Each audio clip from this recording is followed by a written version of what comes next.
Welcome to Magic Arcanum. I'm Ryan Gomez. Behind the scenes is Nicole Burdick, and we're so glad you're here because it's story time. Hopefully you can all hear me and see me because I've been doing this like 4 or 5 years now. Still not great at the live streaming stuff, but we got something special today. We got early access for Modern Horizions 3 on Magic Arena. I figured I'd jump in just real casual. I mean, I'm not a pro streamer, but I thought it'd be fun to maybe do a draft or two. You know, if we go quick 03, we might have time for 2 or 3 of them. But anyway, I'm real happy to be here. I hope you guys are doing all right. Thanks to everyone who's tuning in here. I have the advantage of being one of the few YouTube streamers. I don't see a lot of other people do this. Most of them are over on Twitch. But if you booted up YouTube today and you found me and you're tuning in to watch, great. Thanks for stopping by. But you'll have to let me know in the chat if you can hear me and everything's working all right on your end, because again, I don't do this very often, but I don't want to spend too much time talking either because you're all here to see the game. So let me switch over to Arena real quick and get my chat box back where I can see it. Yes and yes. All right, so Grady, thank you for confirming that I am not talking to myself like I normally do. Appreciate you being here and giving me that great feedback. So let's see what we got going on over on Arena. We've got the new special client, and if you've never seen one of these streams before, the way this works is Wizards of the Coast sends me an email and says, hey, we're going to do a special early access for the new set before it's available. Do you want in? And I always say yes. And then they say, great, here's the link to download a special version of Arena. It's like 8 or 9 gigabytes. It takes all morning to download, and you can't really do it too far ahead of time because they time gate it.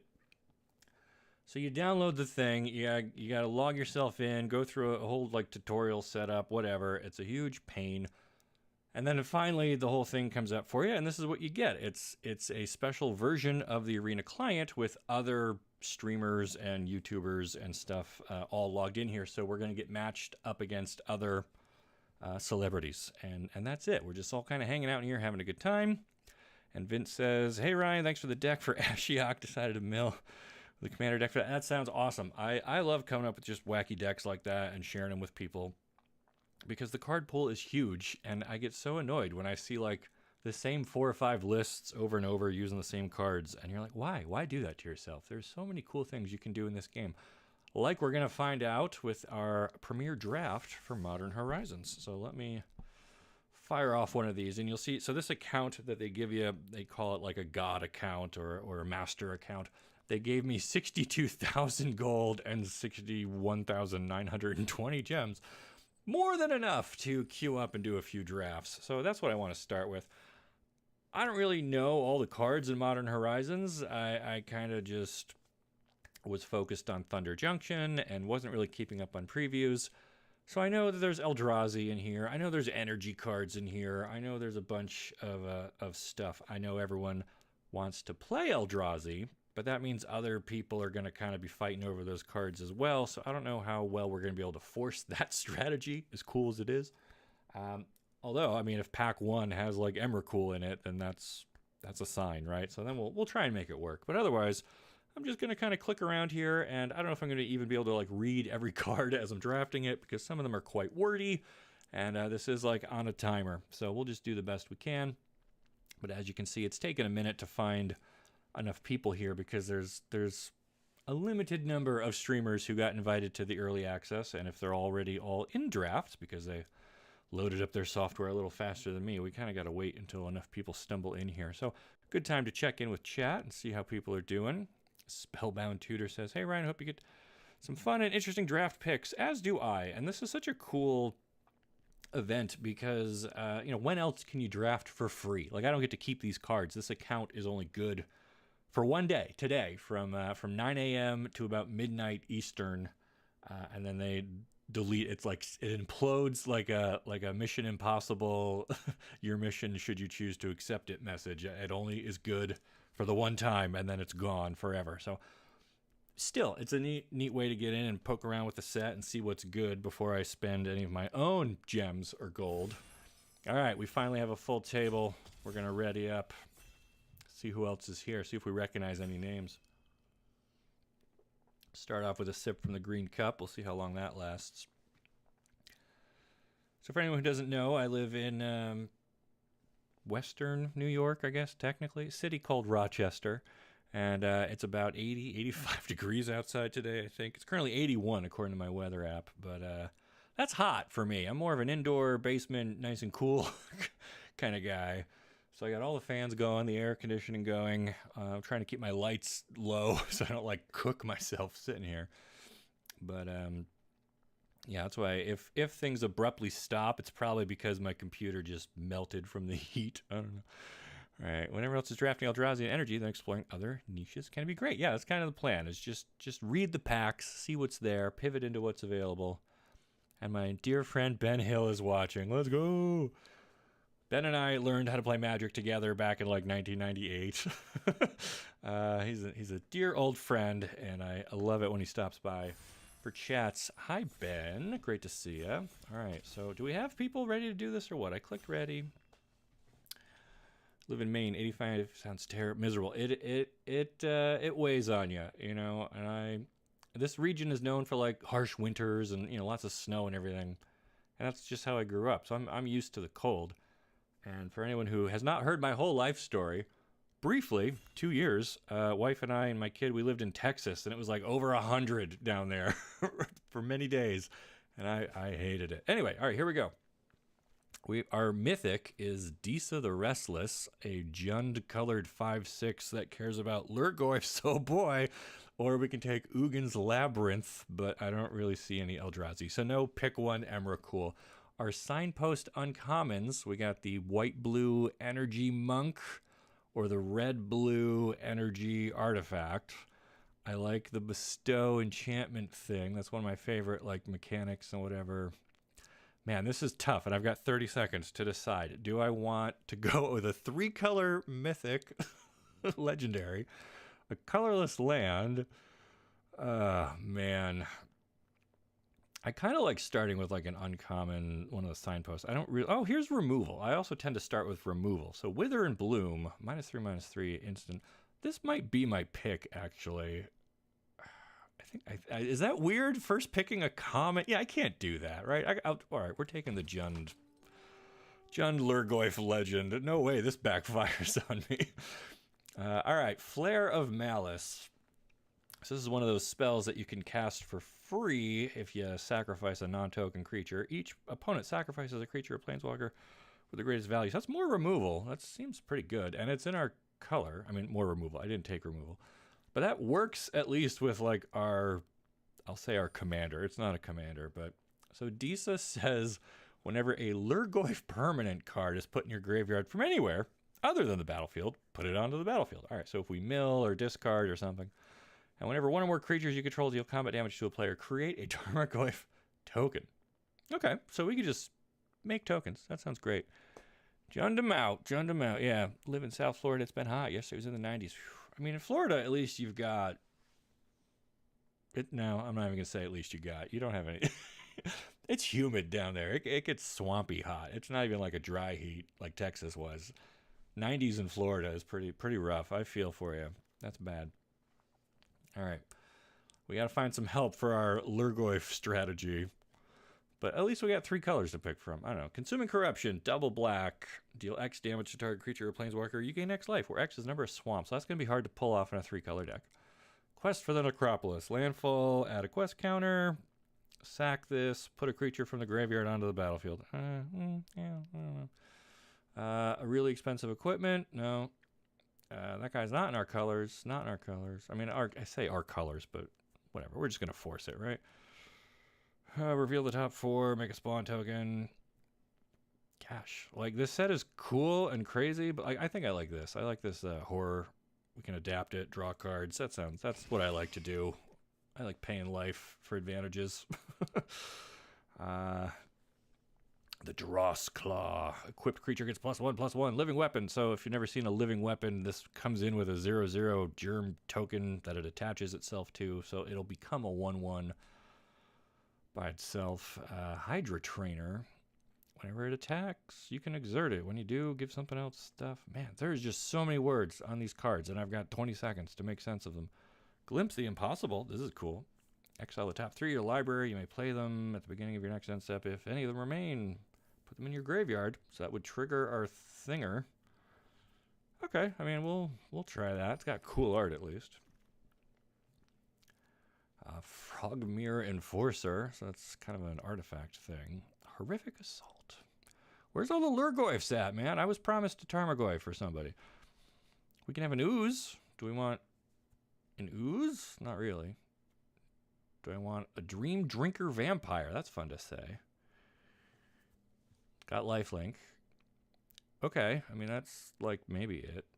This guy, 7 mana for a 6/8 cycling reach Eldrazi Boar Beast. Oh my god. Again, too many words. Dragon with artifact affinity. I guess we're taking the little vampire? I don't even know. This is insane. We might have to like just totally change our strategy here. I don't know. Refurbished Familiar. So that kind of caught my eye. Again, affinity for artifacts. We don't really have an artifact thing going. Void Pouncer. 2 mana 3/1 to void. Kicker. If it was kicked, it gets trample and haste. Okay, I mean, that's reasonable. Playable, certainly. Sure. We're just slamming all the wildest, weirdest cards here. We're going to very quickly go 0-3 and then try again. I don't know. I tend to go for like black and green anyway. So the fact that we're kind of forcing Jund here is not outside my wheelhouse. Okay, so this is one of those cool cards that the front is a thing and the back is a land. So this is flexible. Target opponent exiles top 3 of their library until the end of the next turn. You may play those cards, and you can use mana of any kind. I mean, that seems like the best pick out of this pack. But you'll see there's like... Seems like white and blue are open, so like everyone else is kind of already on black and red and green. Okay, so here's another one of those flexible dual-faced cards. I probably don't want like too many of those because those lands come in tapped and everything. That's a Sultai land. This is the Kami of Jealous Thirst. Cares about drawing extra cards. I guess we'll just kind of take this thing. And I think we're back to our first pack. And look, all the blue and white stuff is still here. So, Shattered Landscape, though. I mean, I guess these work because I can still get 2 of our colors. It's like an Evolving Wilds. I see, Trevor. Yeah, I want to warn you, the Mythic Rare is literally one of the cards from the Commander decks. I don't think the main set has a lot of Goyf synergy. We'll make it work. That's a good catch. I had not really thought. Yeah. Why do they put the Commander cards in the regular packs? To trip me up. You're right. Now that I thought of it, it is the Commander card. Well, that's okay. We'll just we'll still build around it because whenever one or more creature you control deals combat damage, create a Tarmogoyf. So I guess we just really want a bunch of different types of cards going into our bin. All right, so I think this is pretty good. The Colossal Dread Mask. We're taking this one for Nicole because she's a dinosaur fanatic. So this is 6 to get a 6/6 with trample, and then for 5 we can pass it on to whoever and just living weapon that. So I will take it. So maybe we end up being more of like red and black splashing green, as I just picked a double green card. Or maybe we do the quest thing. I don't know. I guess consuming corruption seems like decentable. Yeah, Embrace Rakdos. That's what it is. So I don't think I want the blue Eldrazi. Do I want a cat dragon that makes energy? I mean, sure. We're not really doing energy. Rough day to be a mailman. That is my brother Keith, who is checking in from his route out there in the 80+ degree heat. Sorry, brother. I'm inside also working very hard doing this Modern Horizons draft. Ring is pretty awesome. So, all right. So is that the end of our first... Oh, we didn't even look. Who else is at the table? Just Low, Joel... I don't recognize any of these names. Nikolai Bolas. Yeah, unfortunately not familiar with any of these other streamer types, but all right, a polluted Delta. How cool would it be to draft a polluted Delta, but we don't really need it. I mean, it does still get us a swamp. If I was drafting for like my own collection, probably would go with that. But all right, so now I kind of like this Dross Claw thing because, again, if we're going to try to squeeze out some Goyfs, we want different card types. We want some artifacts. We want creatures. I guess we want ways to get lands in there. So maybe the delta is not terrible, but drafting 3 colors is hard work. It is so hard. Look at me struggling. All right, we got a rare Emperor of Bones. 2 for a 2/2 at the beginning of combat on your turn. Exile up to 1 card from a graveyard. And then when we adapt this guy, we get 1 shot with whatever we exiled. Okay, so this is like multicolored, devoid. I don't know. Expanding Ooze. Oh, man. Vortex. Oh, a Ruby Medallion, though? Making our red spells. Oh, I think Cranial Ram is going to be it, right? If we're focusing mostly on Rakdos. I mean, I don't know. We're just slamming anything at this point. I love it. Okay. Foreboding Landscapes. That's like 2 out of our 3 colors. That's pretty good. Collective Resistance. Blow up some stuff. That guy cares about elves. Ooh, an artifact. Creature Goblin. With haste. And we can sack it to deal 4 damage. I mean, that's like removal on a stick, right? Sure, we need some like creatures. We need stuff to do. I don't know. I was also hoping to find like one of the flip Planeswalker characters. I thought that'd be fun to build around, but no such luck. But it's okay. It's all right. We're having a great time. Thank you again, everyone tuning in. And I just want to be totally clear. I am legally obligated to remind you this is made possible by Wizards of the Coast. They provided me with free access to the early event for Modern Horizons 3, so thank you, Wizards of the Coast. We got a Bloodstained Mire. That is in our colors. I like it. I like it a lot. An Etched Slith, though. What do we take here? What do we take? I guess I want creatures more than the land. Like, the land is cool, but, like, you're not going to win by having lands. Just able to tune in. How we doing? We are doing great. We have just fumbled our way into a draft. Our pick 1 out of pack 1 was a commander card that makes Tarmogoyfs. And I've always had a soft spot for Tarmogoyfs, so we're just doing the ugliest Jund base Rakdos splash green. I don't know. Somehow we wound up with a forest in our main.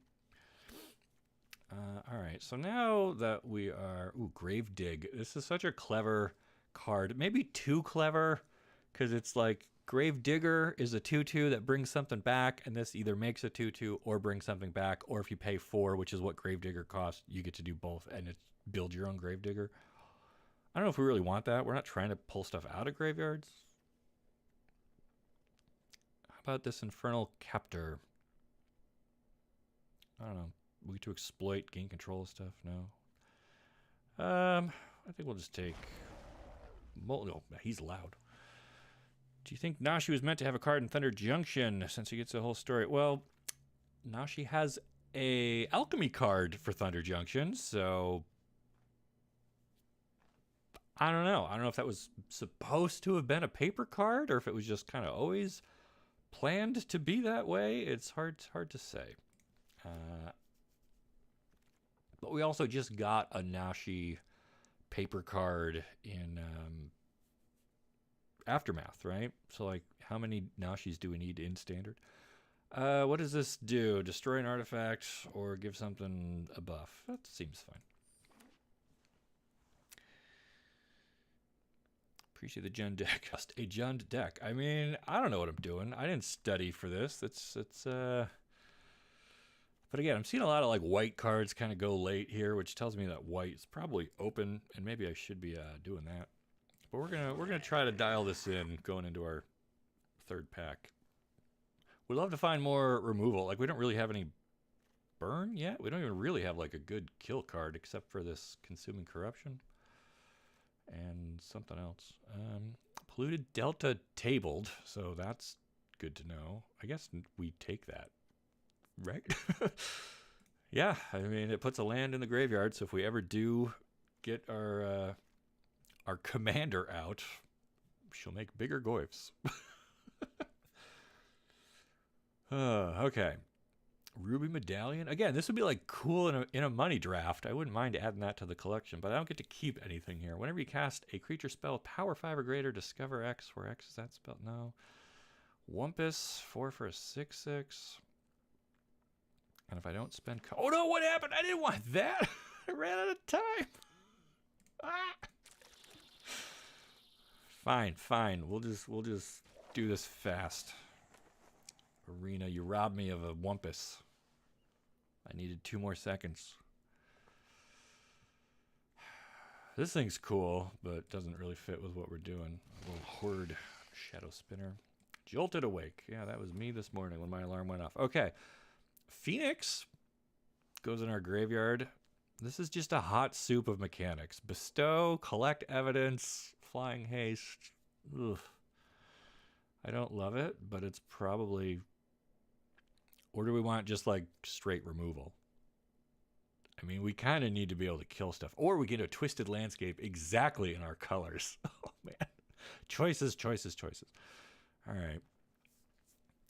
So for real, I don't know how many of these lands we need, and this will probably come back around. Removal, though, is probably better than a Phoenix.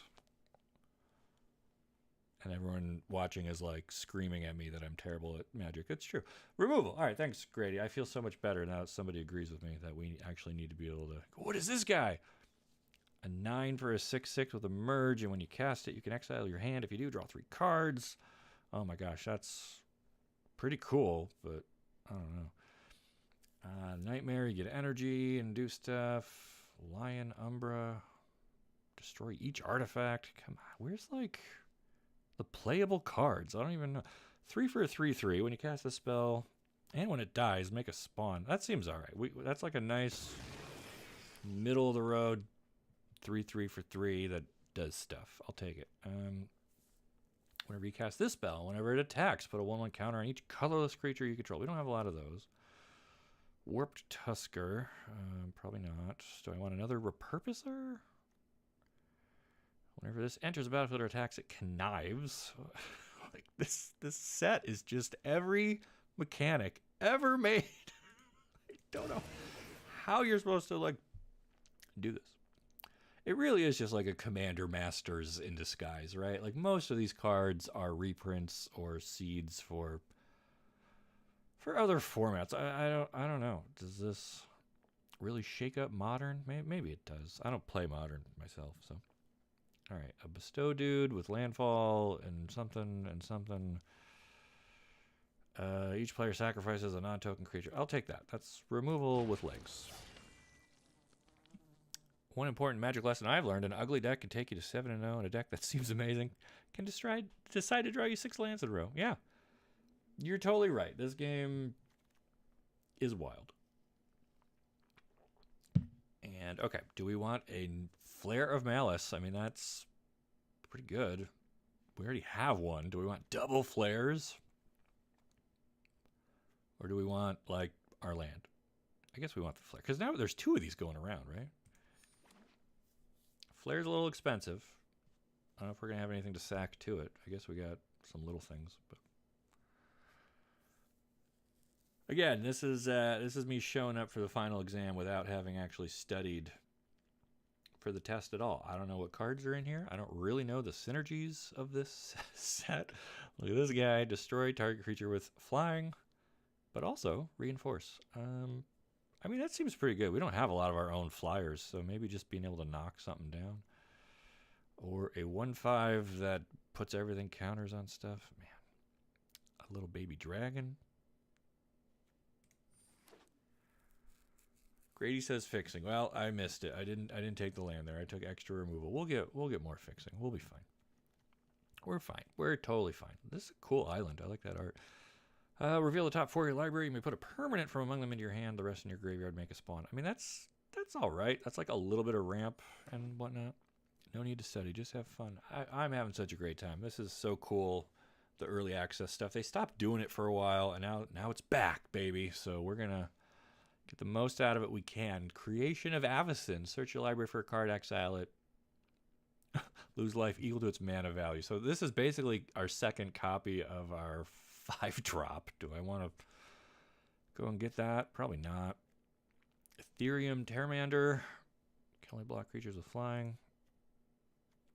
I mean, we'll take that. Oh, we have another shot to grab a Wumpus. Sure. Literally didn't even try that time. So that is a 4-cost 6/6 with trample, but if you didn't pay colorless when you cast it, your opponent gets to put a creature card from their hand onto the battlefield for free. Yeah, no way that can backfire, right?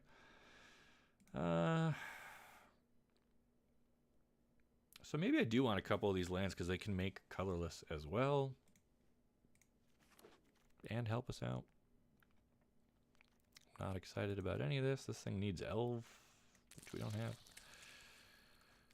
All right, well, we're getting down to the wire here. I don't think we're going to find any miracle last-minute bombs. And again, blue-white. Nobody wants the blue-white energy deck.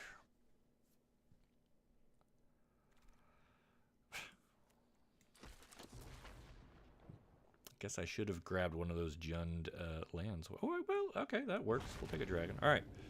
We're going to have to make some serious cuts and decisions here, team. I hope you are ready. Wow. We got vault progress. Okay. All right. Fan it out. 47 cards. A lot to cut. Okay. Okay. So let's start, I guess, down here. Do we like this Terramander? 1 for a 1/1 flying, can only block other creatures with flying. Pay 7 mana to adapt 4, which puts 4 counters on this, but it costs 1 less to activate for each other artifact you control. I don't know how many other artifacts we're actually going to have in here. I don't see a ton. So I don't think this is going to be very easy to activate, and the fact that it can't even like chump block somebody else's stuff. I guess it could block other flyers, but I don't love it. These little goblin dudes. 1/1 with haste. I mean, maybe one of them. This thing, return an elf you control. Untap target creature. I don't need you. All right, so we have 1/1 drop. He might get cut entirely. This thing, the Accursed Marauder, I kind of like. It's an edict on a body, sure. I like our lifelinking vampire. I like our Drossclaw. I like our Etched Slith. These are like pretty good 2-drops. Consuming Corruption, we're going to make it work. I don't really love combat tricks. Siege Smash, you're probably... Look at double pips. Yeah. Void Pouncer, seems all right. A 2-mana 3/1. I mean, that like trades up. And maybe we can even kick it if things are going well. The Foul Strike, sure. Rumble, I don't love it. Cranial Ram. It's a living weapon, so it'll come in on a body. It's +X+1, where X is the number of artifacts you control. So by itself, this just makes like a 1/1. If I have enough other artifacts, it gets better. I don't love it. When this enters the battlefield, exile target player's graveyard. 3 for a 3/1 that eats a graveyard. Sure. We definitely want our 1 good removal spell. Do we want Glimpse? Sure. The Gatekeeper, he's an artifact. 3 for a 2/3. Whenever another creature enters the battlefield under your control, deal 1 damage to each opponent. I like it. And he's got a really cheap Unearth, which, sure. How many repurposers do I need? Probably not 3. Or probably not 2. All right. Flares, I like. The Dragon is kind of small, but as long as we have 7 or more cards in our graveyard, which we're hoping to do, he gets +3/+3 and fire breathing. Oh, okay. All right. That's probably better than this dragon, which is a 4-mana 3/2. Gives us a pinch of energy, and we can pay it to turn it into a 4/3. Yeah, we don't want that. The Wumpus, I guess, can stay. Ooh, now we're actually under cards? Wow. All right. Gargantua, I like. I mean, this is the whole reason we're in these colors. We got the Dread Mask, and we got...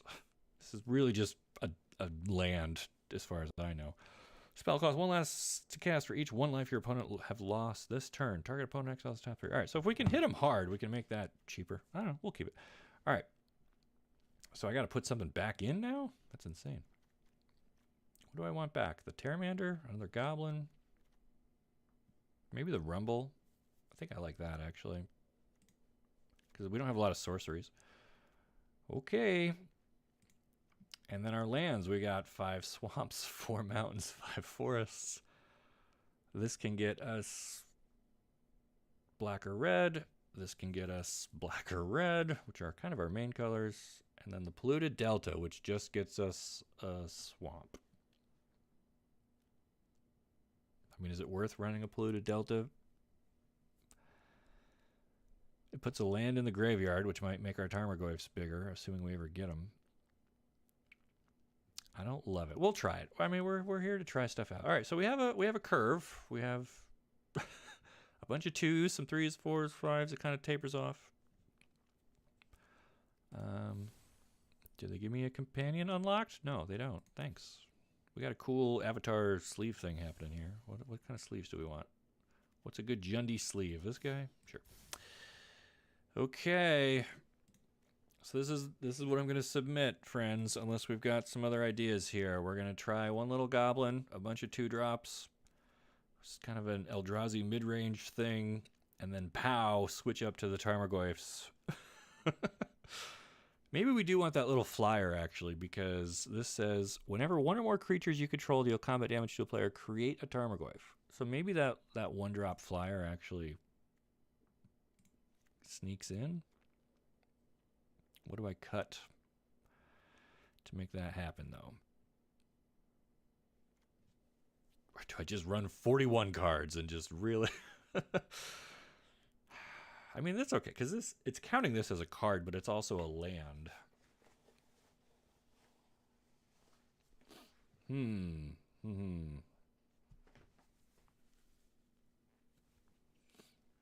don't know. I kind of do want that little flyer now that I look at this. So maybe that Rumble comes back out. Yeah. But I like that too, though. Like I went from having too many cards to not enough to back to too many. Is double flare too much? No, that's good. The dragon's good. This thing's fine. This is fine. Glimpse?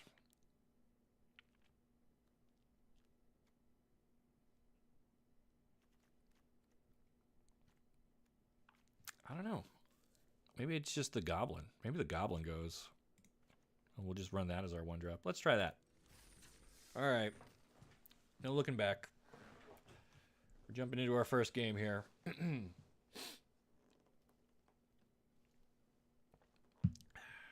Drop green.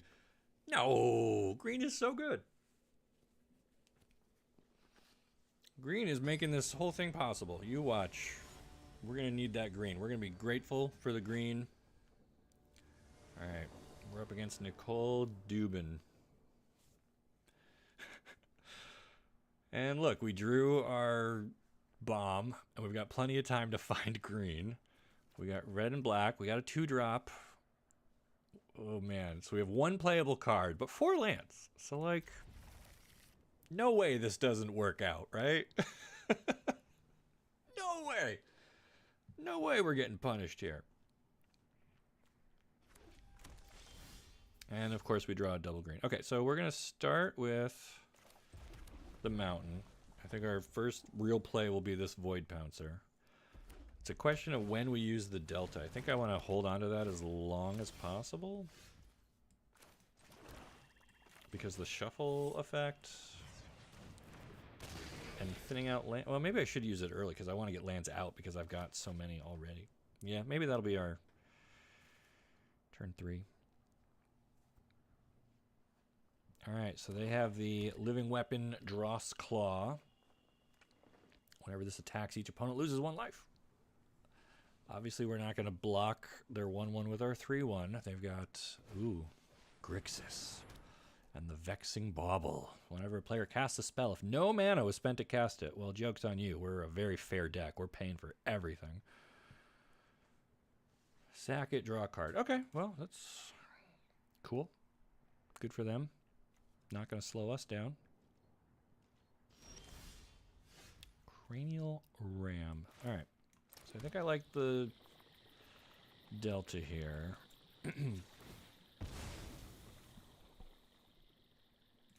Get one of our swamps out of the deck. And yeah, unfortunately, this little 1/1 is keeping our 3/1 from making a good attack. So we'll just pass. And so next turn we'll have double red, double black. We could play our dragon. It won't be big yet, but baby steps for the baby dragon, yeah?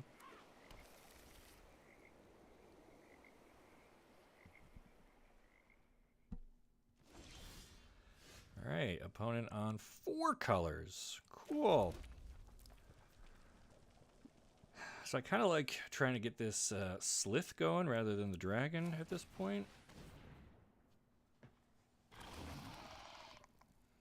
It does buff up our little cranial ram germ. So actually I kind of like making an attack here because now they're taking some damage. And if they kill or trade off with our Void Pouncer, I'm okay with that because now we're building up the graveyard for the fledgling dragon.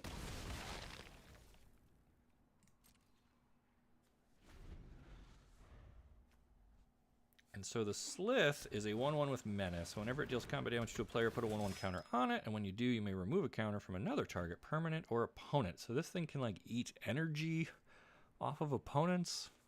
Don't know how relevant that's going to be. Okay, opponents curving out here into the Rose-Caught Knight. 5 for a 3/4 Vigilance. When it enters the battlefield, look at the top 6 of your library. You may reveal an artifact or enchantment, put it into your hand. And they picked up a worm coil larva. Oh no! Suddenly wishing we had more artifact removal, but we'll make do. All right, so do I move the cranial ram over to my Slith? Because he's got Menace, so this thing can't block it. Or do I tap out for a 4/4 that's big enough to block that? I think that's what we do. We'll just get in for 1 here. Grow. There's nothing to take a counter off of. And then we'll play our Gargantua. Okay, the fact that we've not hit any green doesn't bother me in the least, so... What is opponent building up towards here? They just got 4 colors. They got a 3/4 that cannot attack into our 4/4 unless they equip it with the Dross Claw, in which case, this needs 5 mana, which they've got. They've got double black even, so they're good on that. But then they won't be able to equip an attack. All right, we got like a little equipment, living weapon thing happening here.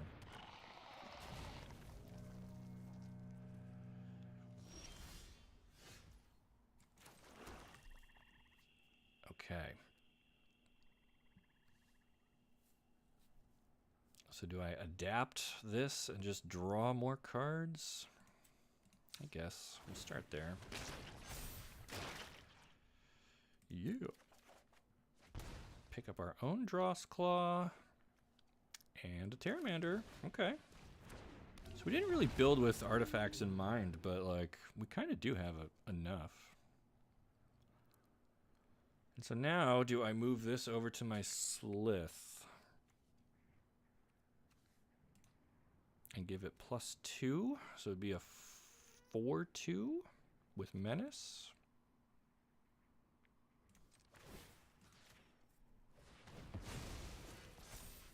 Actually a 5. Oh, right, because it's whatever. It's a 5/3. That's great because they either need to use both of these, so we get to kill the larva. It'll leave behind its smaller bodies. But that's all right.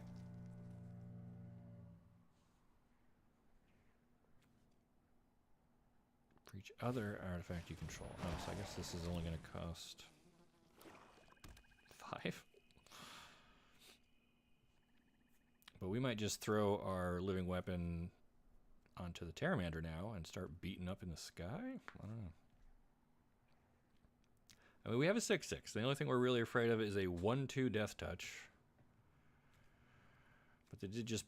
No, they grave digged their larva, so they get to play this again. Oh, God. Okay, and a lethal takedown. There's the removal that we never found. Yeah, this is gonna hurt.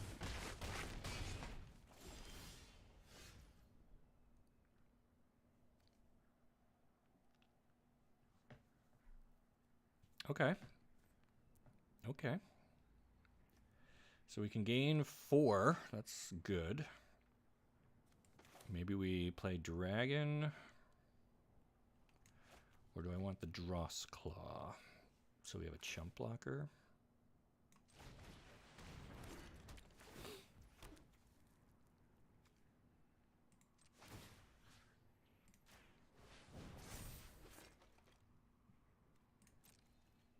And since our little flyer can't actually block anything, we'll get him for 1. And Consuming Corruption's an instant, so we're going to hold that, see what they play and or attack with, and try to get some value out of that.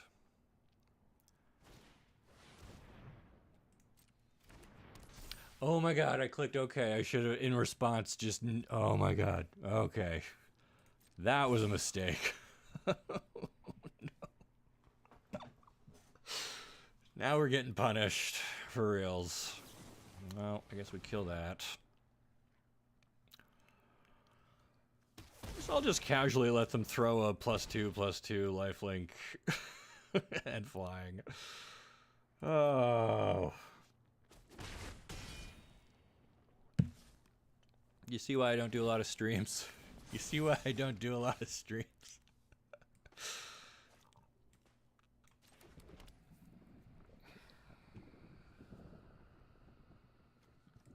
Well, we get a dragon.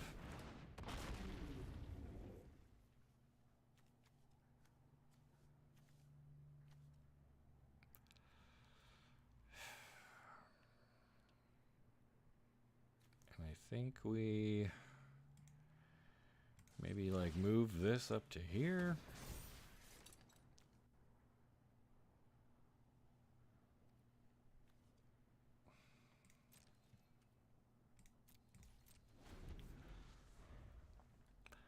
So unfortunately, even 4+2 is still not enough to kill the knight. And in fact, now we don't even have enough to block and trade this thing. I should have left that down there. Now I'm just like on tilt. I am very disappointed I did not pick this thing off when I had the chance. That's all right. New deck, new set, new everything. And they got 2 flyers anyway, so now we can trade off with that. Oh, but then we die to the other thing. Ah, Alright. Well, we're going to try and stay alive here.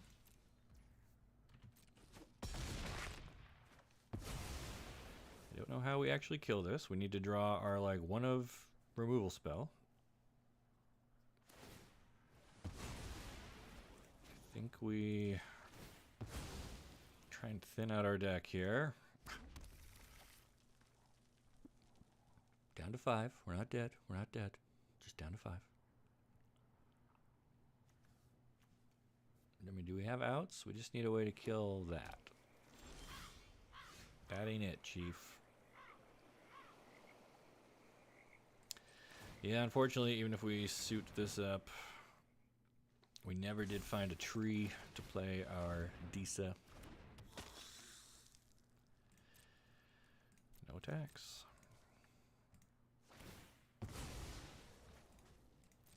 Alright, opponent with the very good 4-color control? I mean, it's not really aggro, right? It's kind of like a recursion, removal. We're dead. Okay, I promise next time I will do better and read the cards. Just needed a warm-up game. That was the first one. We got it. We always have a bad one up front. Get that out of the way. Now we're in the loser bracket. Now we can just climb our way up to the top. We'll make day 2. We're doing fine.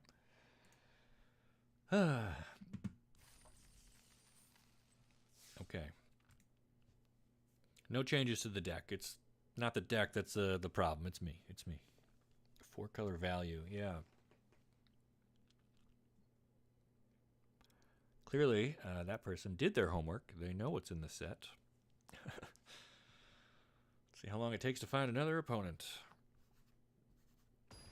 So for anyone who recently tuned in, we're doing a live stream for Modern Horizions 3 early access. We have a 3-color draft deck, black, red, and green. This time with the green. All right, so we have a 2-drop. We got our flare. We have an unplayable red card, but I like this. We're keeping it. How are people like leveled up already? This set has been live 3 hours. We drew our blood-soaked insight. Maybe that should have been our turn 1 play. Oh look! Hey, we're looking in a mirror. Look at this. Unreal. Okay.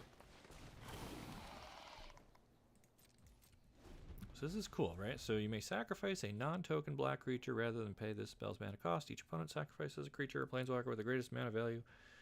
So it's not great to use on a germ token, but I mean, if they play anything else, we could sacrifice our Slith to kill anything they play. I'm not looking to do that. Double ram.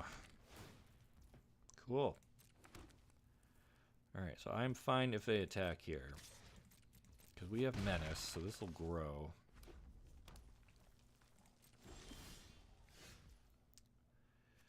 And I think we're going to just play that so we have access to all of our colors. Yep. And remove the counters from that. There's no counters on it. Got it. Okay, so they are also on red, black, and green. Interesting, interesting. Living weapon, sure. So that's, wow, these get big fast. Okay. Ugh. So we might be killing one of them next turn.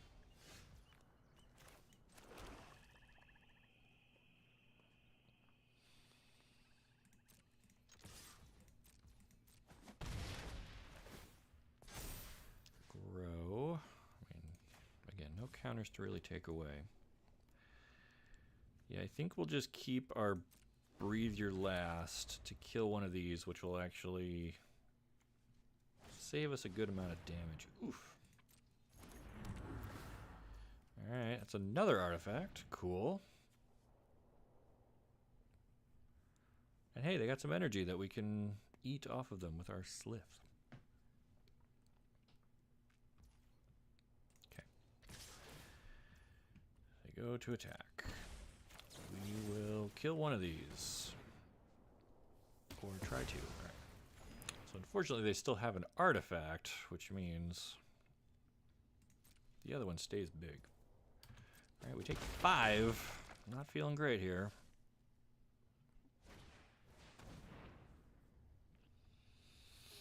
And they want to kill our guy, so I guess this is a good time to sack him in response, fire off a flare. I mean, these have the same mana value, so it doesn't super matter.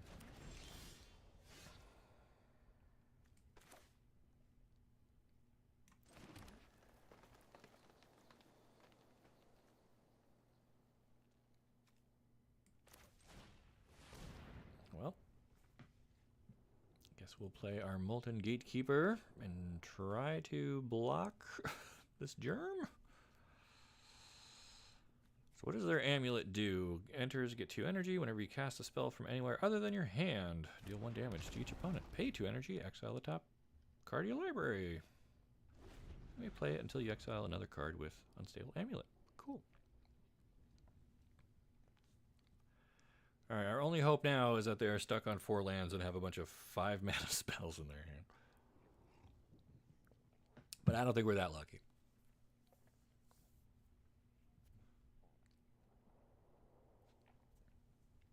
Boy, I'm really looking forward to the second draft. How about you guys? In hindsight, starting with a commander card that's not like super supported in the set might have been a bit ambitious, but I'm glad I learned this lesson for free rather than, oh man, +1. No, it's a 9/3. We have to jump block. Rude. I mean, I guess we make a 4/4. And say go. Oh my god, hello Ryan. So excited to catch you on live. Better go sleep now. It's only 1 a.m. in Japan. Good luck. Well, thank you so much. Thanks for tuning in. Unfortunately, the early access event has a very narrow window of time, and I know the people. I saw the Australian streamers and Japan and some other places. They were a little frustrated that it didn't really align with their half of the world. So I get it, but hey, glad you could catch us here, even if just for a moment. We're going to trade off our 4/4 for the 11/3 that's about to kill us. Okay. Oh, no. Okay.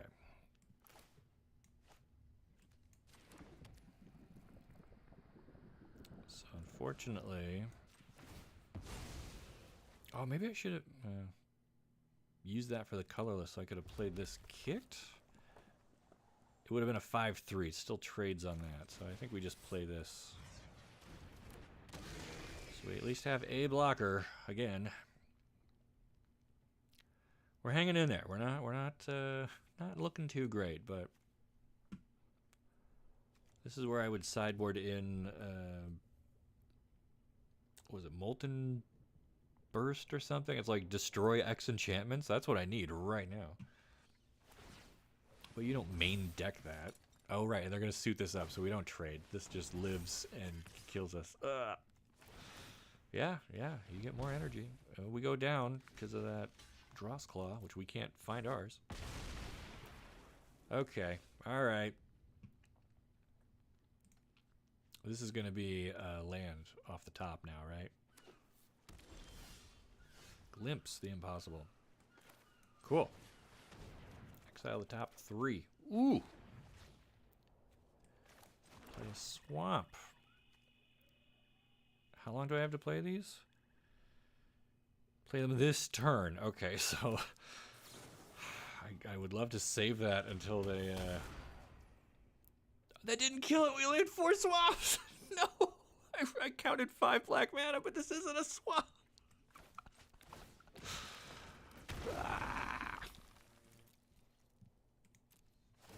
Whatever, we're dead, I think. Oh no, we make 2 little things. Cool, we're not dead. Great googly moogly. 2 damage to each creature in Planeswalker. Yeah, now we're dead. Alright.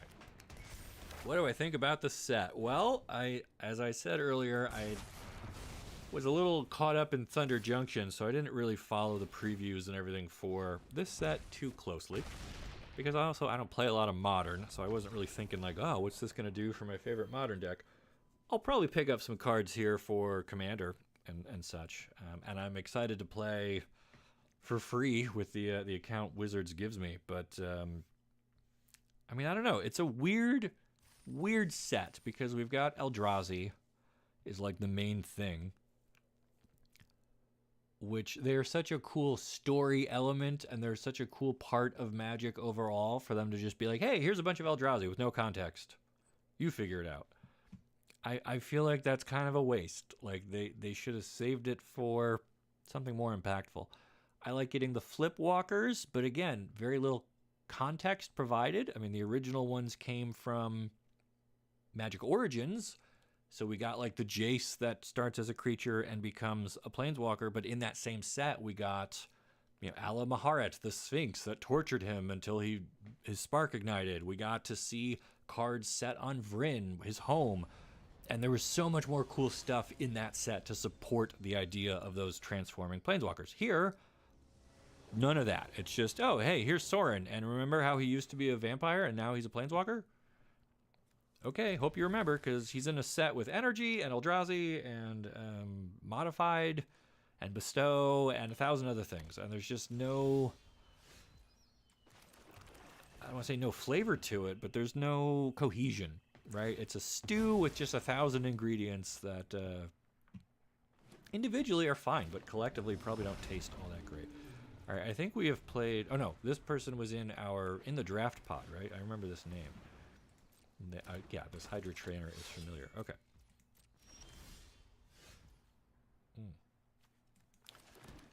So I think we attack.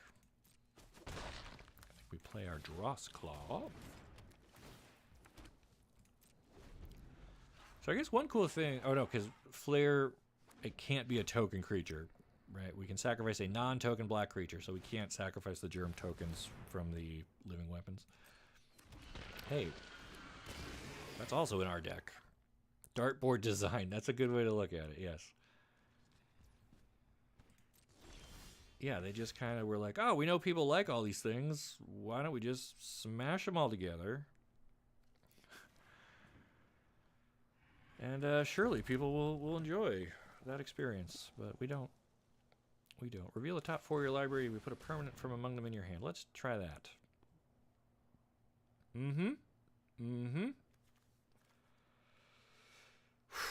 Well,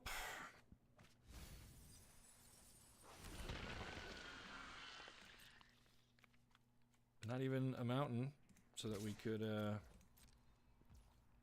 play our dragon.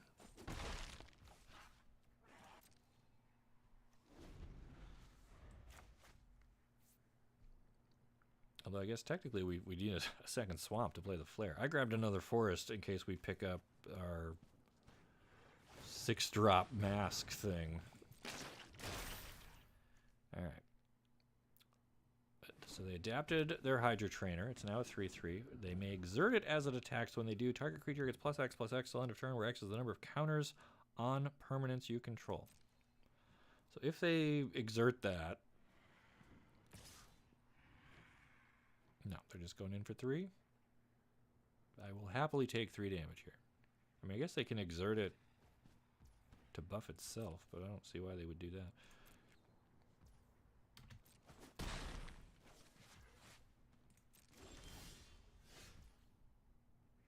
Alright, and again, wishing I had double black. So I guess we play our Shattered Landscape, send it... Oh man, this is frustrating. I want like double red for the dragon, but I need double black for everything else. And so like Glimpse exiles our next 3 cards. We have to play them this turn. Otherwise they become Scions. And we don't really need the ramp here, so I think we just chill.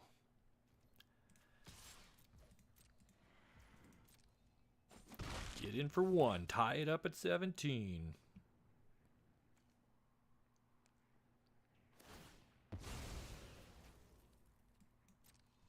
And we control 1 other artifact, so our Terramander's adapt costs 6. Like, these are all fine cards. I'm happy to have these all in my hand. Our lands are not super cooperating, but we're not under a ton of pressure yet from the opponent, so maybe we're okay this time. But who knows? They have a Writhing Chrysalis. Whenever you cast this spell, create 2 spawns. Oh my god. And whenever you sacrifice another Eldrazi, put a 1/1 counter on the thing. Oh my god, oh my god. Alright, so I think we're going to kill that with the corruption here pretty soon.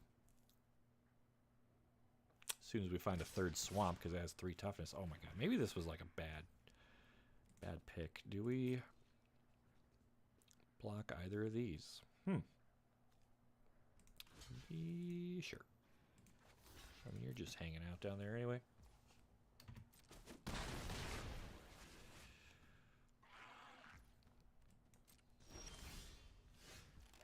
Okay.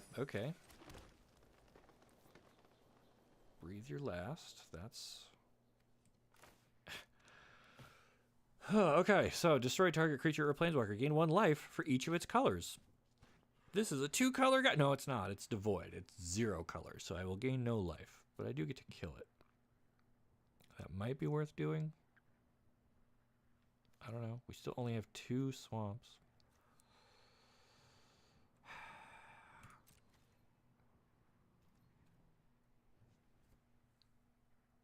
Well, I guess we just pass. And I want to save this to see kind of what they do if they end up exerting the Hydra Trainer or trying to buff somebody somewhere. We do have Flare in a pinch. So we could technically cast 2 removal spells this turn. Which might just leave them with a bunch of Scions, which actually is okay.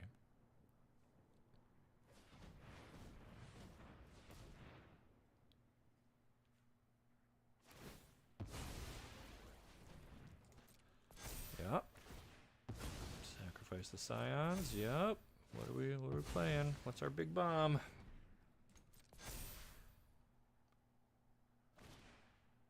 Drown Yard Lurker. When you cast or cycle it, create a Scion. Sure.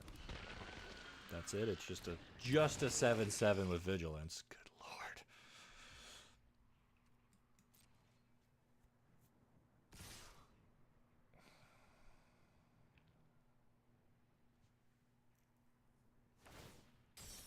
Ooh, all right. So they exert so they can spread around some of the damage. Okay, that's pretty smart.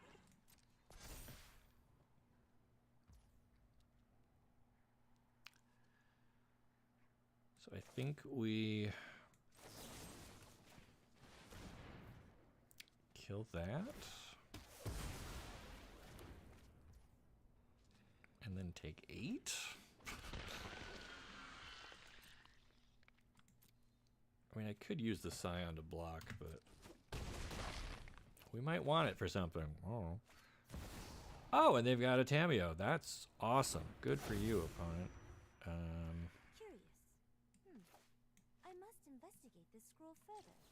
I guess we're gonna flare, since they are pulling way far ahead of us. And they've got to sacrifice their 7-drop. Oh, yeah, right. That counts as a sacrifice. So this gets even bigger. Okay, cool. Cool, cool, cool. And we find a forest. All right, well, I guess we glimpse and try to hit a swamp. We do not. We can destroy Tameo.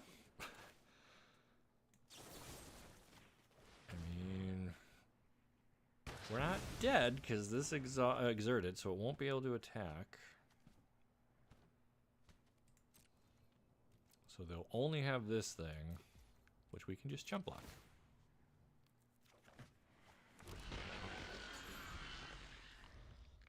Alright.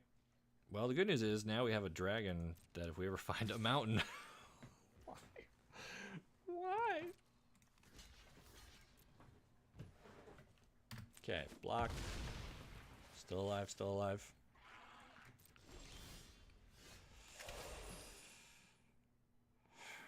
So we could pay 7 to cast this. Target opponent exiles the top 3 of their library until the end of your next turn. You may play those cards, but you gotta pay for them. So paying 7 doesn't really help us. And I hate that this Consuming Corruption is only going to deal 2 damage, and we need to do like 3 to pick off their scariest card. Well, I guess we're playing this as a red land, so that maybe we get our dragon next turn.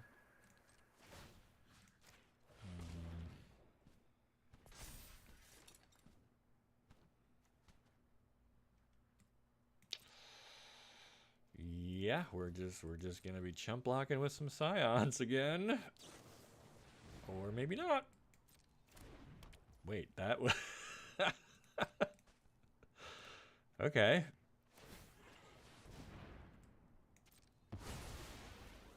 Sure.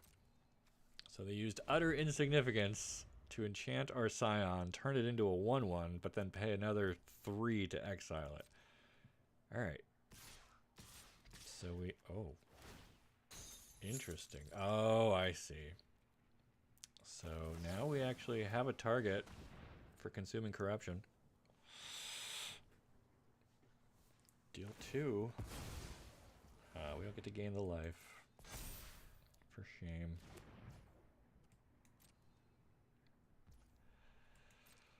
Okay, another block. Fall to 3. Hang it in there. Oh, nope. I lied. We're Ghostfire dead. I've decided I do not like this format. I do not like this set. I don't like our deck. Having a lot of fun, though. That was a great example of what not to do when drafting your first Modern Horizons 3 experience. We're going to wash that right off. Try again.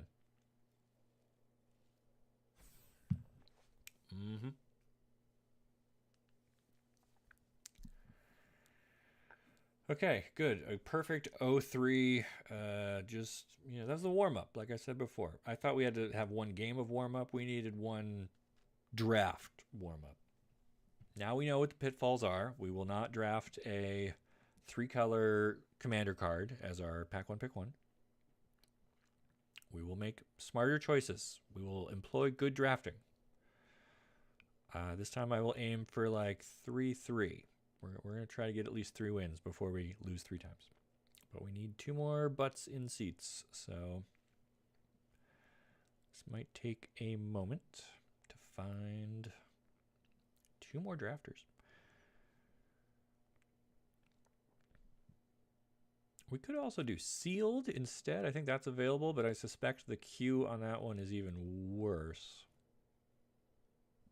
I think most people are playing like historic or timeless or constructed, but I wouldn't even know where to begin to build decks around a set like this. So the drafts are fun. We'll just give this a minute here and see if we can find 2 more peeps.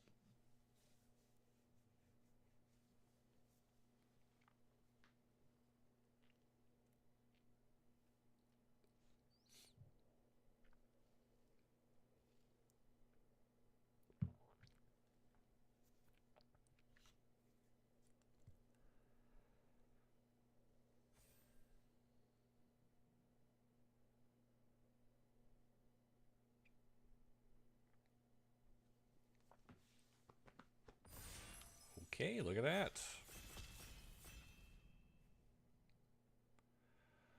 Let's go. Let's go. Okay. All right. Our rare Sapphire Medallion. Probably not great. Archway of Innovation. Improvise. No. So what do we really want to do here? Do we start with removal? Are there any good bombs in here that we like? Distribute 2/1 counters, black and white. So last time we didn't really do blue-white, so maybe we kind of start there, kind of get like a blue-white energy thing going. Electrizo, a 3 for a 3/1 flying. At the beginning of your... Oh, you got to tap this unless you pay energy. Serum Visionary enters, draw a card, then scry 2. That's kind of neat.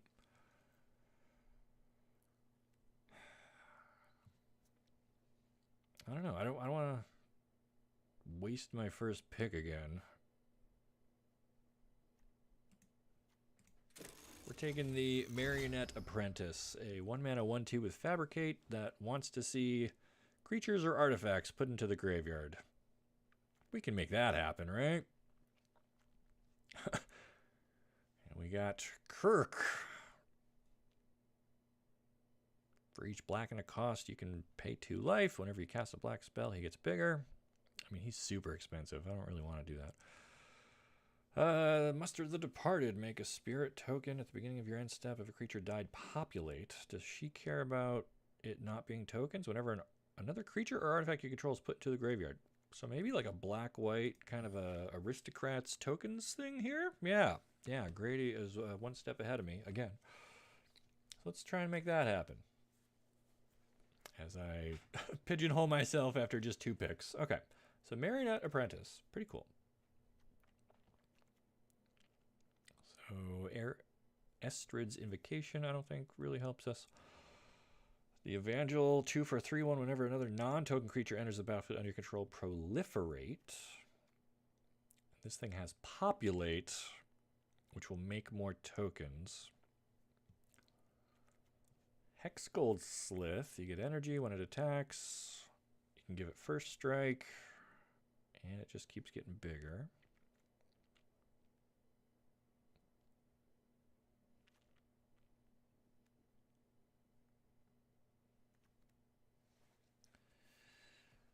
I mean, it that heralds the end. 2 for a 2/2, but we need colorless mana. I don't know if proliferate's really great. We'll take the energy Slith. I mean, the Slith worked for us last time. It was one of our better cards. So maybe if we pick up a few energy cards, this kind of works. Otherwise, we got a 2/1 with first strike one time that maybe we can grow.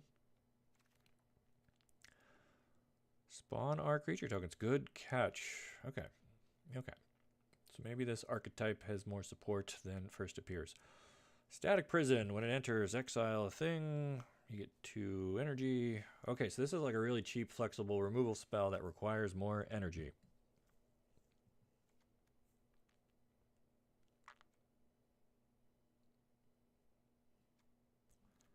I mean, I guess that's all right. It seemed like the energy cards were going pretty late in our first draft, so maybe we'll get a little energy with a little supported kind of aristocrat token thing happening here. Who is at our table this time? Amaz, Chosen One, Human Token. Alias V, okay. That's a name I know.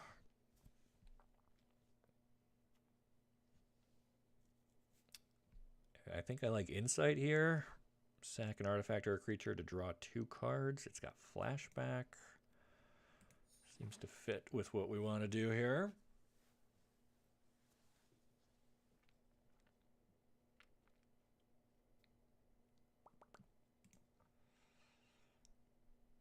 You can tell who's like committed to the bit by if they changed their avatar. Like everyone gets a Johnny default and they just jumped right into the game, and some of us took the time to like put a different one on there. It's all about the stories we tell, right? That's why we're here, for the good stories. All right, this one's going a bit slower than our first draft here. Who's holding up all the packs? The Chosen One. Okay. Buried Alive. Search your library for up to 3 creatures. Put them in your graveyard. No. Where's this cave? No. Dog Umbra. Wing it. +2/+2 and flying. No. The Drossclaw. Yeah. I mean, that's cheap. It gives us a token. Drains life out of our opponent. Did I buy a pet? I did not. In hindsight, I guess that's the thing I did skip. I didn't buy a pet. Maybe we'll hit the store up after we make our deck. Good catch. Good catch. Another creation of Avacyn. Retrofitted Transmogrant. 1 for a 1/1. Pay 4. Return it to the battlefield tapped with 2 counters on it. I mean, that kind of fits with what we're doing. Inspired Inventor. 3 for a 2/2. When it enters, either get 3 energy, which we kind of need, put a 1/1 counter on a creature, or create a servo. I like that. That's flexible. A little expensive at 3 mana, but the fact that we can get either energy to keep our prison alive, or we can make a small body if we want something to sacrifice. And ooh, here we go. Okay, black and white. We're already in these colors.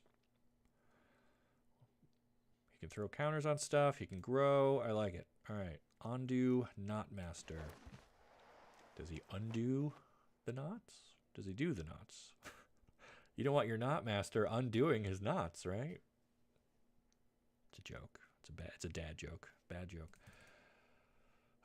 Charm. Oh, did I miss? I mean, this guy is like a charm, right? Is that what we're saying? The Inspired Inventor is basically a charm on legs.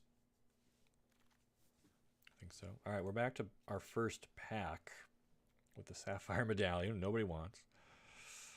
The Bant land, I don't think we need. This rare Innovation land, I don't think we need. Do we take the Trick? Or do we splash blue for more energy? I don't know. I think the Trick's fine here. All right, so far it's just me and Grady doing this draft. Everyone else is awfully quiet. Mandibular Kite. Living weapon, +1/+1 flying. Sure. I don't think we're splashing for the red energy dragon.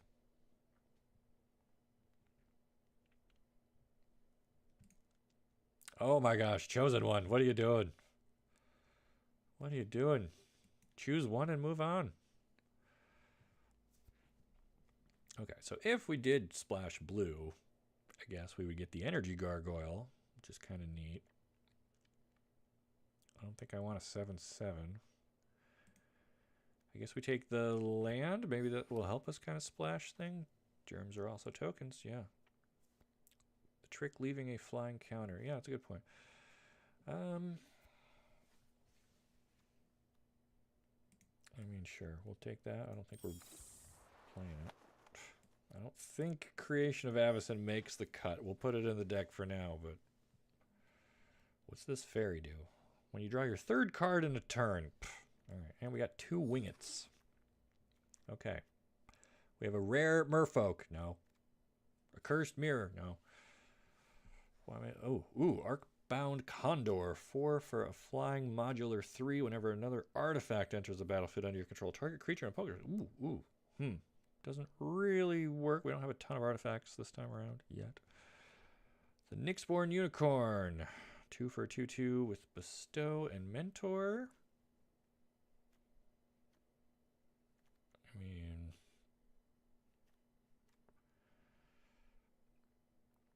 so the modular thing is throwing me because it's a 3/3, and if it dies, we get to put the 1/1 counters on another artifact, which you kind of got to be like building towards that. I don't love it. I don't like most of that pack. Oh, where was this guy last time? Look who showed up. Nethergoy's power is equal to the number of card types among cards in your graveyard, and you can exile any number of cards. Oh, it escapes too. Oh, come on. We got to, right? We just have to.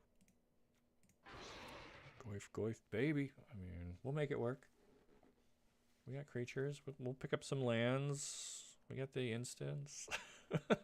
Ooh, if the unicorn dies, that's an enchantment.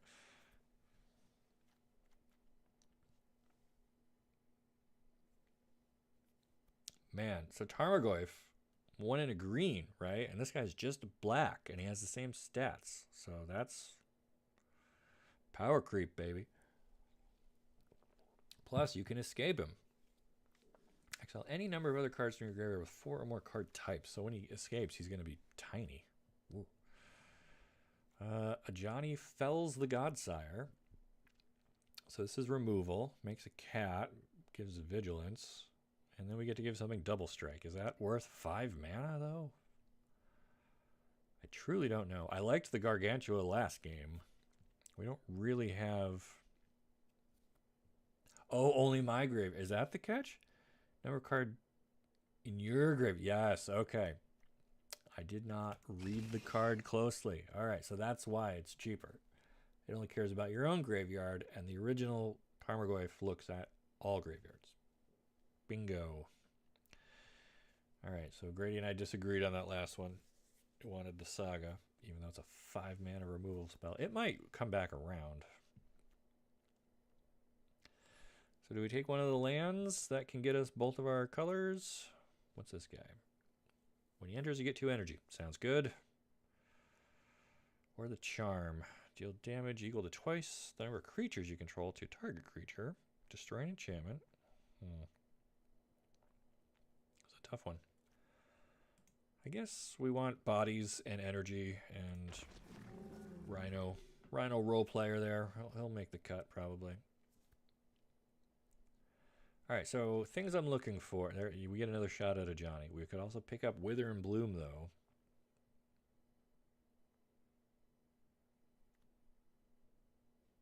I mean, this is cheaper removal. It's an instant. But, okay, so this is 5. We get to exile something. We get to make a cat. All right, we'll try it. We'll try the enchantment. The charm is removal. So the Thraben charm, if you have creatures on board, it is removal. But I don't like to rely on stuff like that. Oh, sure, this time you say take Wither. Come on. Expel the unworthy. Choose target creature with mana value 3 or less. Exile the chosen creature. Its controller gains life. Oh, well, I mean, that's not... Jolted Awake, we can pay energy to reanimate something. That could be good for us. I kind of like that, actually. Grady, we used to be on the same page. What happened?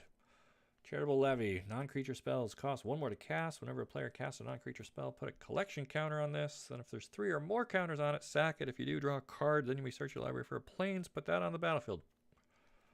I mean, that's got a lot of words, but it's an enchantment, so that might help grow our 1 Goyf. Alright, so now we're getting down to... Ooh, this Knight is pretty sweet. 5 for a 3/4 Vigilance. Look at your top 6. You may reveal an artifact or enchantment. Put it in your hand. If you don't put a card in your hand that way, it just gets bigger. That sounds pretty good, actually. And that, I remember killing us in our first game. So it must be good, because we don't die to trash. Alright, no white or black cards in this pack. Do we take a colorless 6/8? I mean, it's good to have like a late game bomb. Honestly, you're my favorite streamer. Wow, thank you so much. What other streamers do you watch? Because I don't think I'm that good.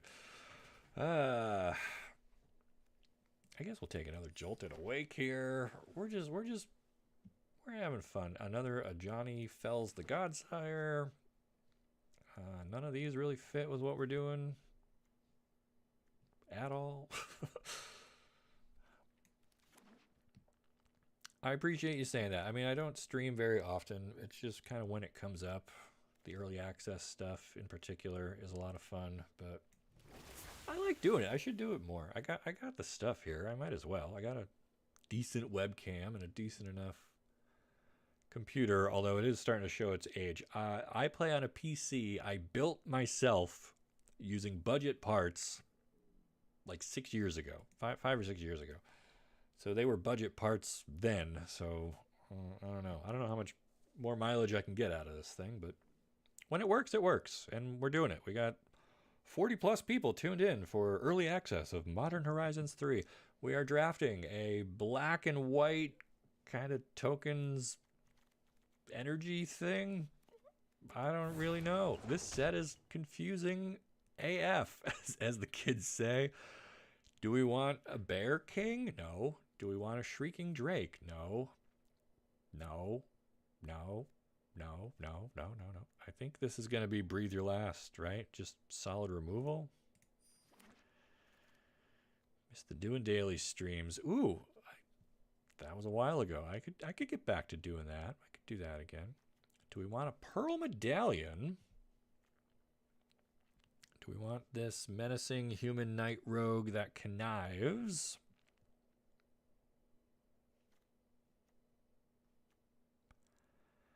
I mean, we don't have like a ton of...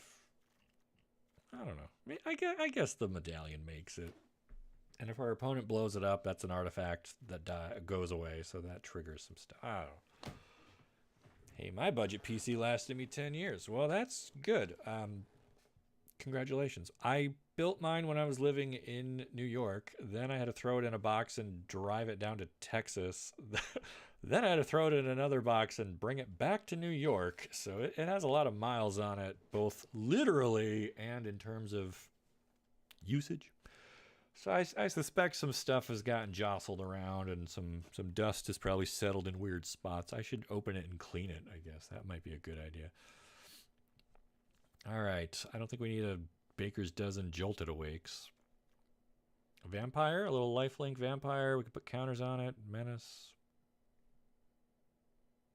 Seems like that's the pick here. Where are all the other black and or white cards? I don't know. This is hard. Okay. 3 for a 3/3 goblin zombie wizard. Pay a life, sack another creature, create a treasure. Ooh. I heard this is one of the best rares in this set. I don't remember where I heard that. Probably Saffron Olive or somebody, but I think that's the best card in this pack, right? I mean, 3 for a 3/3. Make treasures. Why not? At the worst, it's a hill giant. No, that's a 4-mana 3 or a 3-mana 2/2. What's a hill giant? A 4-mana 3/3. It's one of the trolls. That's a 3-mana 2/2. A bear is a 2-mana 2/2. Hill giant is a 4-mana 3/3.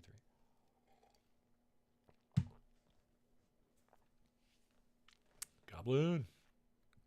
Ooh. So now we. Oh man. Okay. Voltstorm Angel, 5-mana 4/4 flying. You get 3 energy at the beginning of combat. You can pay 2 to do stuff. Or Grim Servant, 4 for a 3/2 menace. Search your library for a card with mana value less than or equal to your devotion to black. Put it in your hand. Lose 3. Ooh, no. Okay, we want the Angel. I thought those were both going to be good, but Centaur Courser is a 3 for 3. Yeah, okay. We're good. Monumental Henge. Reveal a historic card. I don't think we have enough of those. Distinguished Conjurer, cool art. I like this one. 2 for a 1/2. Whenever another creature enters the battlefield, gain a life. Another target creature you control, return it. Oh, we get to flicker stuff. That could be good with some of our energy people. I like flickering. 3 for a 3/3 Centaur Courser, but like that kind of came along late in Magic's design, right? Like Courser is not a new card, but all right. So we can expel the unworthy to get rid of small stuff, or we could take Wither and Bloom here. I kind of like Wither and Bloom because it's an instant rather than a sorcery, and we can graveyard shenanigans it. All right, Razor Grass Ambush, 3 damage to an attacking or blocking creature. That's dope. I feel much more confident in this deck than I did in the other one. Having said that, prepare to see me go 0-3 again. All right, this bear has tabled or wheeled. Nobody's. Look at all these gold cards. Nobody's on Abzan, huh? Yeah, I don't want any of this either. Gross. Another Wing It or this Sentry.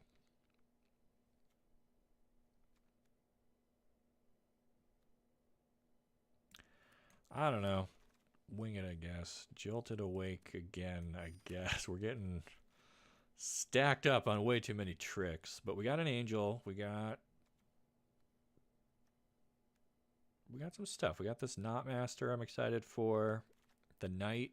Pretty good. Look at the quad Wing It.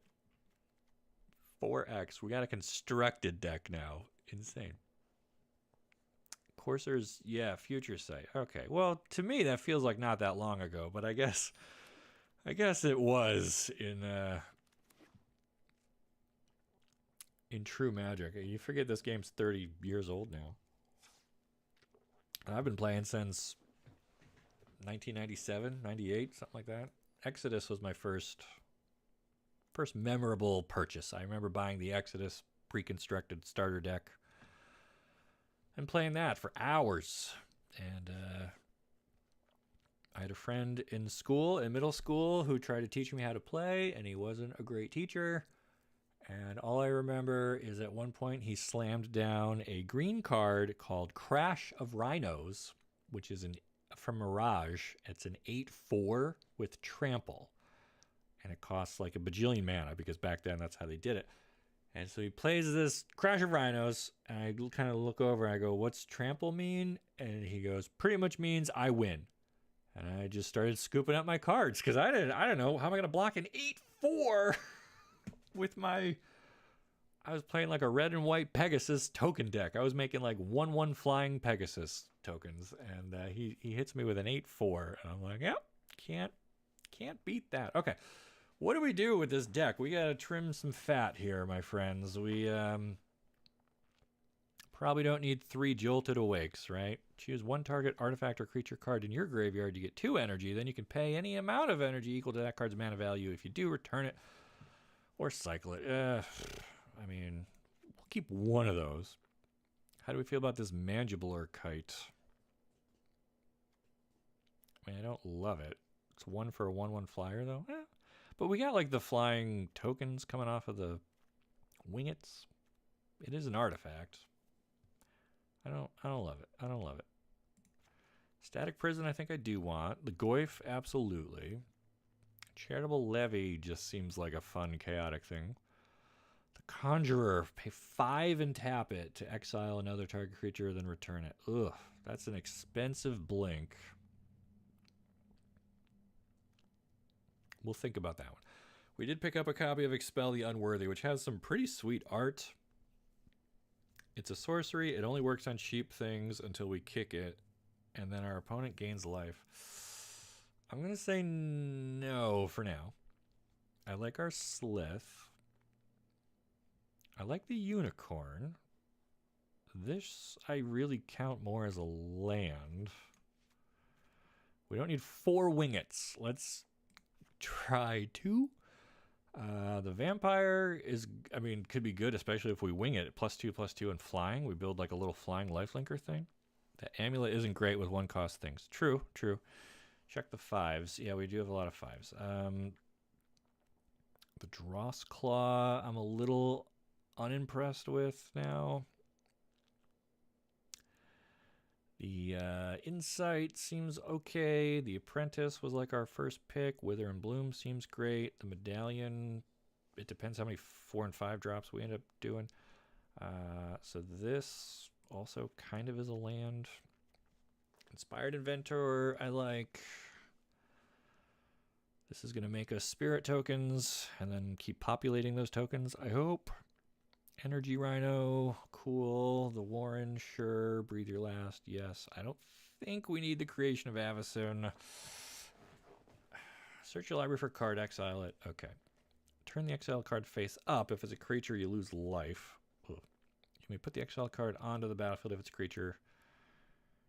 If you don't, put it into its owner's hand. So, like, what are we realistically fetching up with this? Our Angel? And we're losing 5? Yeah, I don't think I want... How do I... Yeah. Medallion, I mean, not Amulet. Right, the Pearl Medallion. I knew what you meant. The rock that reduces our white spells.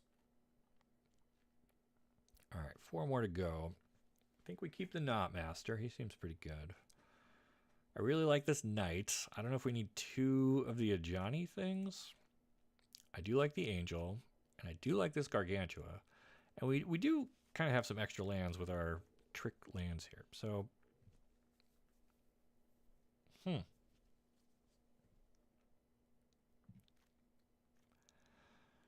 So Jolted Awake to bring back something.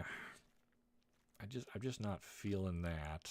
The Prison I like. The Goyf I like. Although Jolted Awake to bring back a 1-cost Goyf is actually, maybe that is a good little combo. We don't have quite as many ways to make tokens as I had kind of thought, but we'll make it work. What else can we get rid of? Maybe this Conjurer has to go. 2 mana, 1/2. We gain life. The Flicker is super expensive.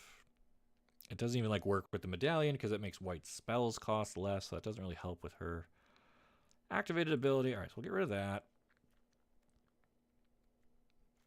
41. Let's get rid of one more thing here. Remove 2 basic land. Oh, good point, because if we're using the tap lands, yeah. Also, what's this Henge? Henger's tapped unless you control planes. Okay. Tap for a white, fine. Reveal a historic card from among them. So, legendary, artifact, or sagas, right? I mean, I guess that's worth keeping. But yeah, if we go down 14, 15, 16, that still gives us 17 lands. And now we can put back in a Jolted. Okay. Feeling pretty good about this. We got some meat up in our top end. We got a gold card that supports what we're doing. We got a little bit of removal sprinkled in here. I'm feeling it. I'm feeling it. Make a quick stop at the store and grab a pet, though, for good luck. Right? What do we think?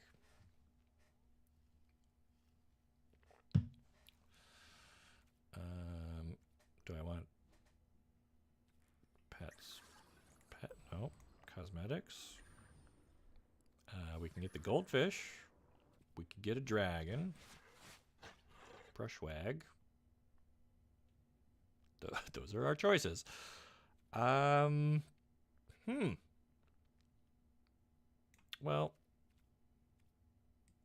I don't love any of these. I guess Brushwag for the lulz, right? He's great. We'll take him. Okay, you're my buddy. Brushwag buddy. Okay, at least we got something.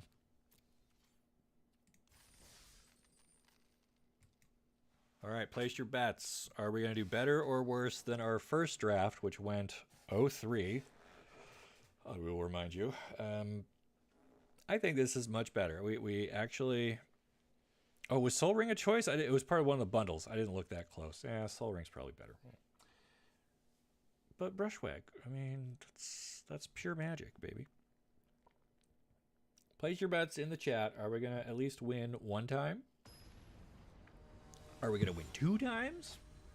Are we going to hit 3? I want to get 3. That would be a good 50-50, right? Win 3, lose 3. Okay, so we've got a unicorn, our angel. We got some interesting lands. This is going to come in tapped, but that's okay because they're not playing anything until the unicorn. I think we keep. We're playing against the Chosen One, who took forever to draft their cards. They have a Bountiful Landscape. We open with a tapped Henge. And they go fetch up Colorful Island. Wow.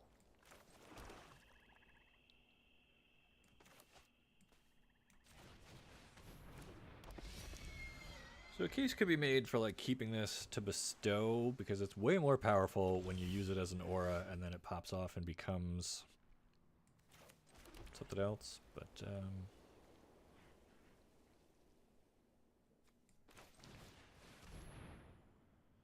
see if we can resolve this Zealot. We gotta watch out for the blue mana here and the fact that they've done nothing for 3 turns. Are we about to get ambushed with a flash creature? No. Alright. Brain Surge. Draw 4, then put 2 cards from your hand on top of your library. Okay.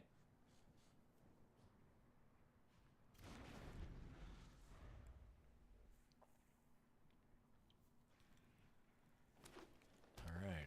Opponent finds their 4th land. Blue and green.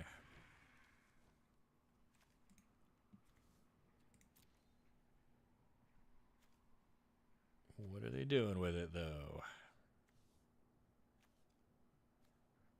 What is this plane supposed to be? Is that... like... I don't know. Deem inferior. The owner of target non-land permanent puts it into their library 2nd from the top or on the bottom. Sure, I'll put my energy rhino there. That's great for me, actually.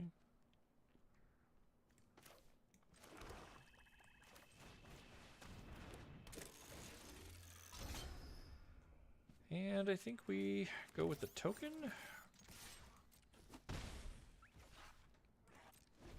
So the apprentice says whenever another artifact or creature you control is put into a graveyard from the battlefield, each opponent loses 1 life.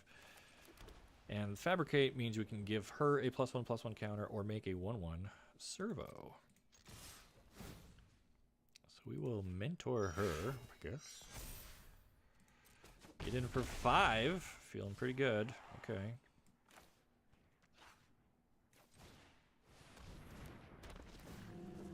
Make some more energy. Okay, okay.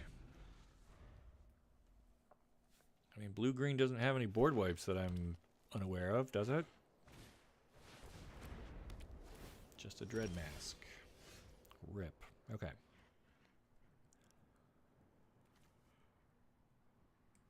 So I think this is a perfect time to static prison the Dread Mask. We got enough energy banked up. The Knot Master, we can distribute some counters on people.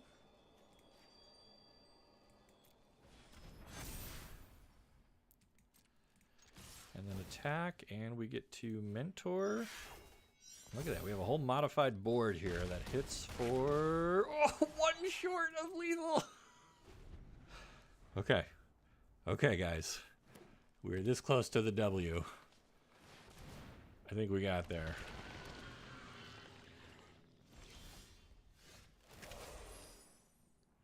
Yeah, we'll pay to keep that locked up for sure. And then we just attack here, right? I mean, I guess we can tap this thing down.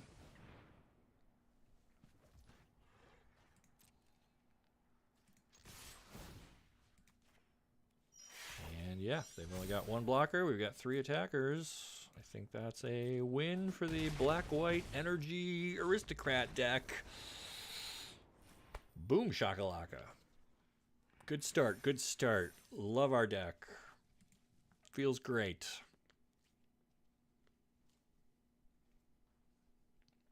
GG, GG. Okay. Cool. 500 gold I will never spend.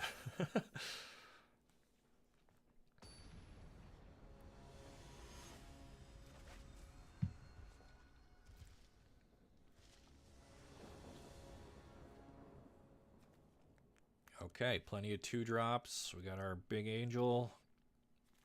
Both of our colors. We keep it.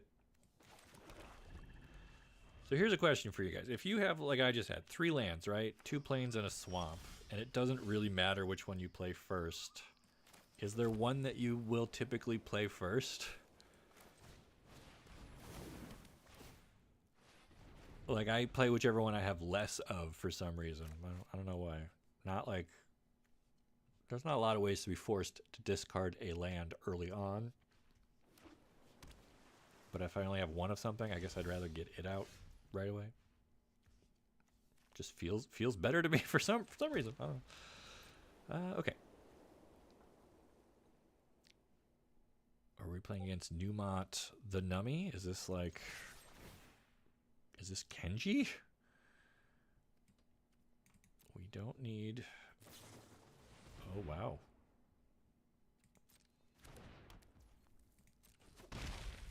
Cool. So do I want to play that, or do I want to draw extra? I guess we can just wait. I guess we can wait. And we might end up turning this into 2 more cards.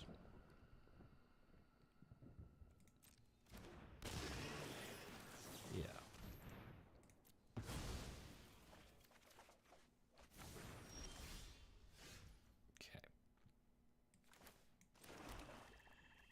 Now we've got a vampire, and we've got an answer for this thing. It is Kenji. Oh boy. Okay, if I lose, not my fault because he's like insane. If I win though, it means I beat like a professional Magic player, and I should be proud of that. So we'll see what happens. We're gonna try to bestow onto our life-linking vampire. Resolves. We go for it. Gain 4. Okay. Idol the false gods. Pay 1 and a colorless to create a spawn. Oh man, he's ramping up to something.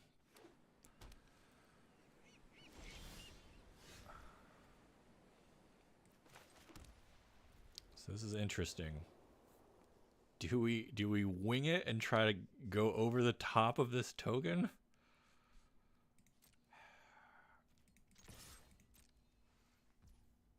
He's not gonna block. Okay, okay. Man, I'm getting nervous about what he is building up towards.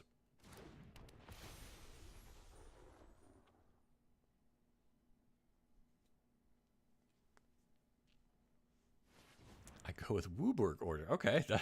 So if you have different lands, you play them in order. Cool. I try to do that when I'm playing Momir, where all you draw is lands, and like because they stay in the order you put them down in, I try to put them in the right order. What is happening? Oh no. Alright. Wastegate Battle Mage. Kicked. So he got to exile an artifact or enchantment and return a creature to my hand. So he returned to my angel. And he got rid of my unicorn. No. Interesting. So do I put a 1/1 counter on this? It doesn't make it past the battle mage. I guess we wing it here. He's only got... Ooh, yeah, that can stay on top.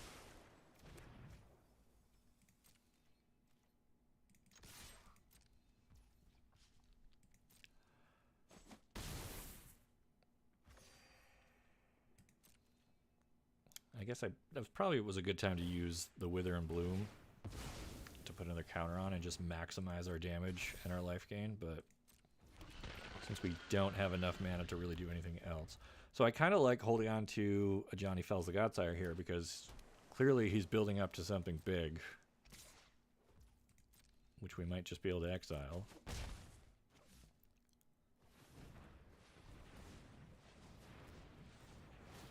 I also forgot this thing has its own adapt.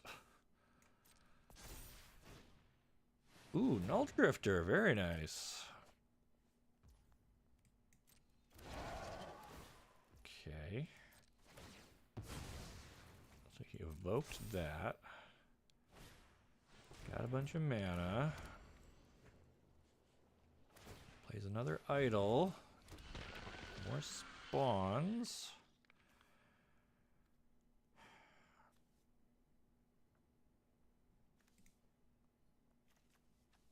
So do I jolt awake my Slith? No, I don't think so. Okay. So we can adapt this and Wither and Bloom on it. Or we could just play a 4/4. I like that better. Or we just play the Angel here. I think I like that best, actually. Yeah, adapt now. I forgot that I could do that as an instant, so I could have done it at the end of their turn. But I also was trying to remember how adapt works, because you can only do it if the thing has no counters on it, and I was thinking about putting on the Wither and Bloom counters, which I should have adapted first, because then I could have done the Wither and Bloom, and I had it backwards in my head.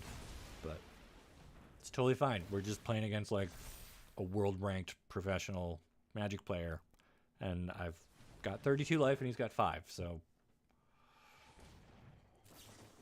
I might record this game. Might put a clip of this one in my Hall of Fame yearbook. I don't know. Okay, he's presently dead to my flyers.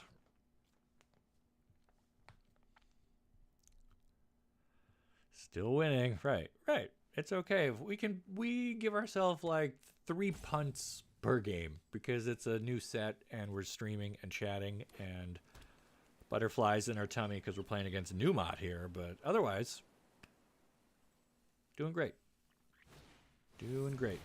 Oh, is he gonna bounce our thing again? Okay.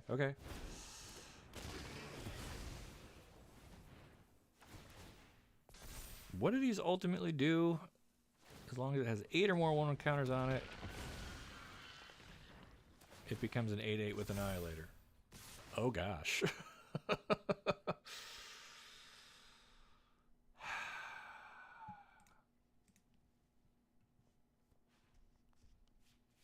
Okay, so do I give up lands here? Do I give up this? Why don't we do this?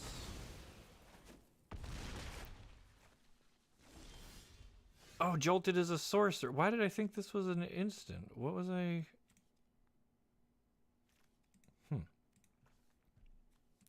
Okay. Alright, so we could just prison the idol. I think that's what we're going to have to do here. And then we can jolt awake... Oh, maybe it was cycle. The vampire?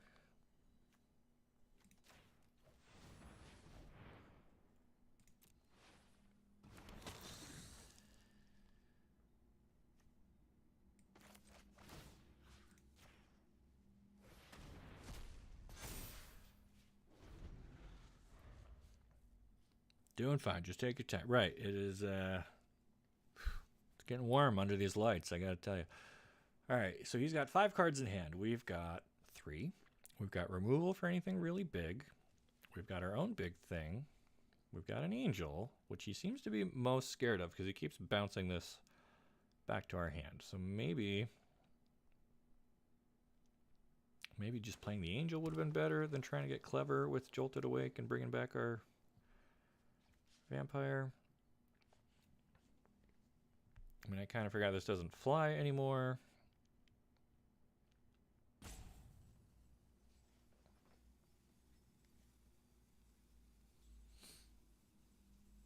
Guess the real problem is if this one flips. Okay. I mean, I guess I'd rather he stun that than our angel. Sure. Yep.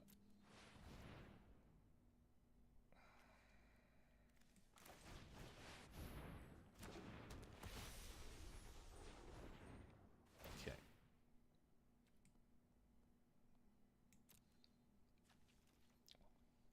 So at the beginning of combat on your turn, you may pay 2 energy. When you do, choose 1.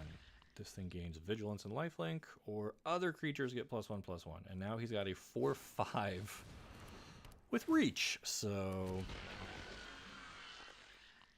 maybe we just fell that so we can get in.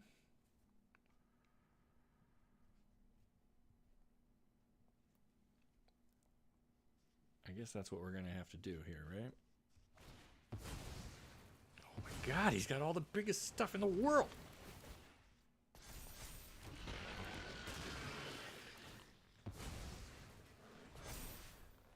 And he's been gaining life. Okay.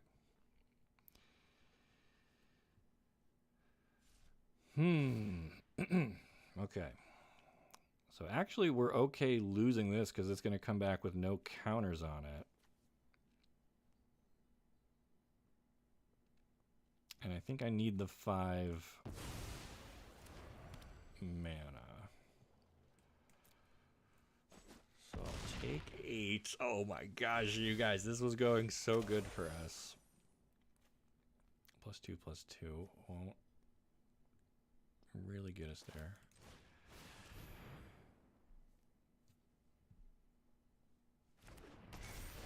Oh, it's exile with power 3 or greater. For some reason, I thought it was mana cost 3 or greater. I was thinking of Elspeth Conquers Death. So what do I want to get rid of? The idol? Or this so I can make an attack? If I get rid of that, then I give the angel vigilance and lifelink.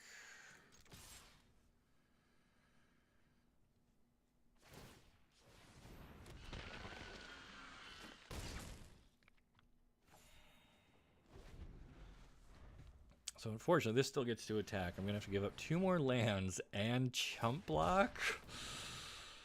And then I don't have anything left to attack back with.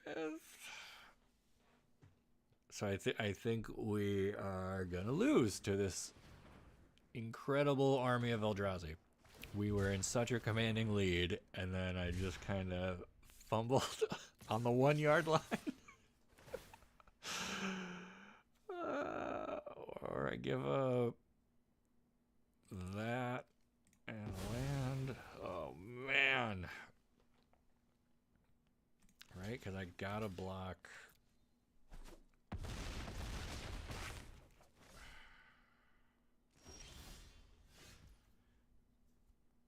Even that doesn't really save me at this point. Because now I don't have, I need triple black.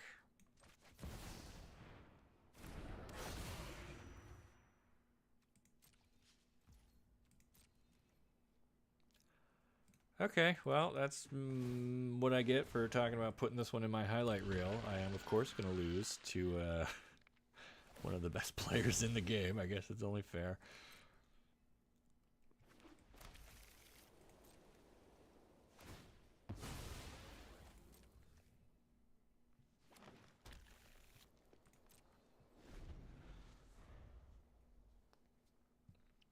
these idols are insane when they get their counters and become annihilating 8/8s. That is just brutal.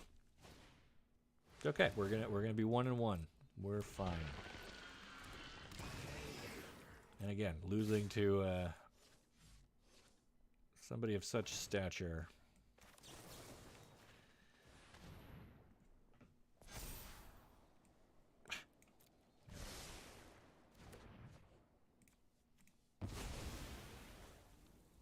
Almost big enough to kill the 8/8, but I would still be dead to everything else. Wow, how much life were we up to at one point? High 30s, mid 30s, something like that? Okay. All right, do not underestimate the Eldrazi deck. It is a thing. Gross.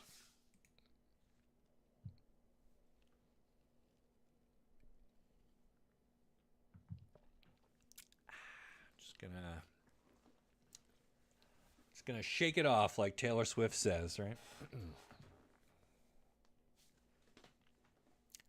All right, that was a fun match.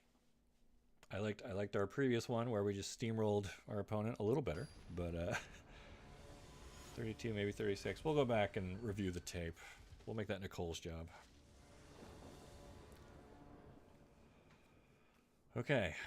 Ooh, we got our medallion, we got our Slith, some interaction. Feeling good, feeling good.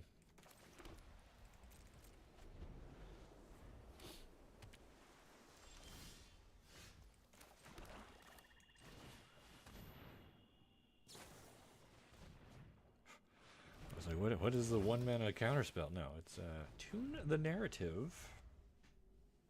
Draw a card, get 2 energy. All right. Killed our guy before he got to do anything. Before he got to wing it.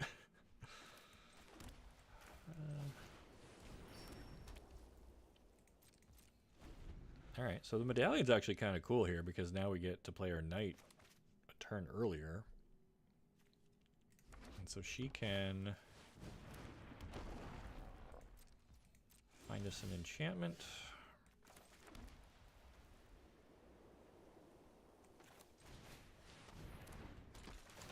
Look at the top 6 of your library. You may reveal an artifact or an enchantment. I guess we'll take our unicorn. Seems good.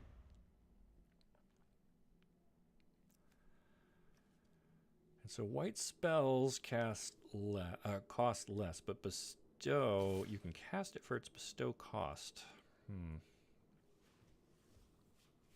Interesting. They're coming in with the gatekeeper, which clearly represents something that's going to allow it to trade or eat our knight, so we're not going to take the bait. Ooh, the energy battle wagon.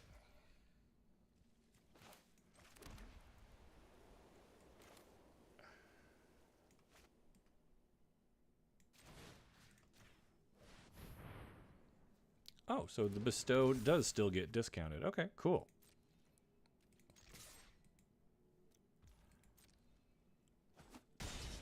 Right, because it is casting it with a different cost. It's not like an ability of the cards like channel or something, which wouldn't be discounted, right? Because you're not casting it, but white spells you cast, and bestow is an alternative casting cost, so it makes sense that it would be reduced. Good. Arena is working as intended. Sometimes you gotta check. Party Thrasher, non-token creature spells you cast from exile have Convoke. At the beginning of your pre-combat main phase, you can discard a card. If you do... Tempest Harvester. Get some energy. Man.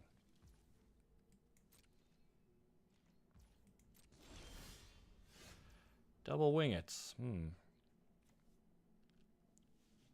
Distribute 2 counters among 1 or 2. So did I just make this huge? Do I put one of their things in prison? Crew 4 to make a 5/6.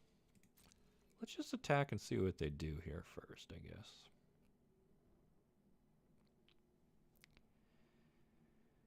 Because if they crew the battle wagon... Oh, they can just tap our thing. I didn't even think about that. That's rude.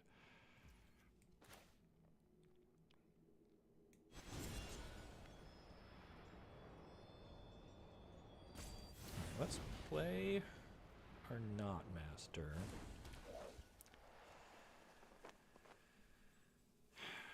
And then maybe prison this battle wagon.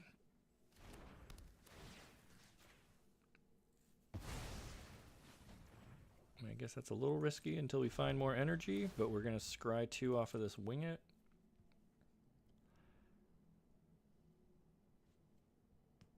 Yeah, attack and jump once they block. Yeah, that's kind of where I was going. If they like triple blocked or blocked with the battle wagon, I was going to try to eat something with the wing it, but instead they just tapped down our knight before we even got the chance. So, new plan. Play the lifelinker. Hope they attack into it. What is this? Oh my gosh. Okay. So they return our knight. So our unicorn falls off. So now we'll get to cast this again and find another enchantment. That sounds good.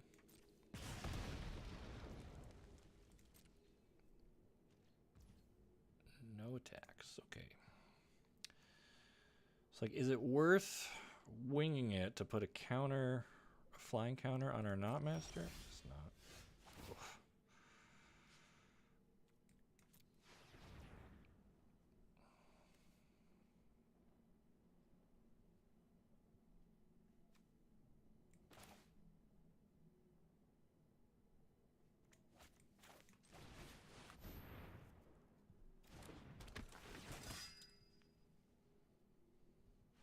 Wow, swing and a miss. Okay. I think we're gonna...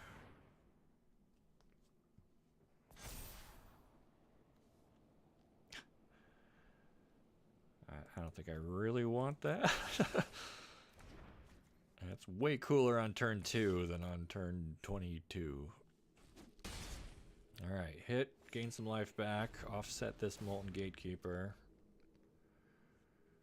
We've got a little bit of energy now, so we can keep this prison going for a while.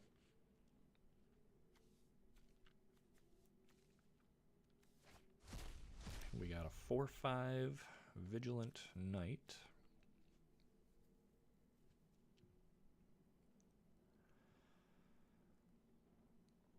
Alright, picking up another swamp would be good for our Breathe Your Last. What is this? Emrakul's Messenger. 2/1 flyer. Man.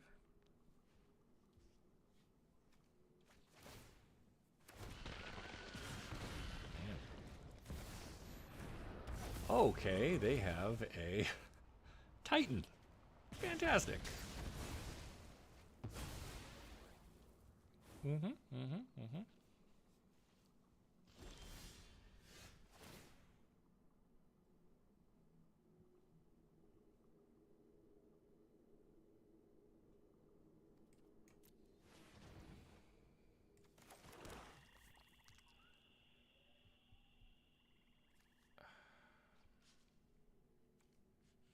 Okay. So do we turn our knight into a flying threat here?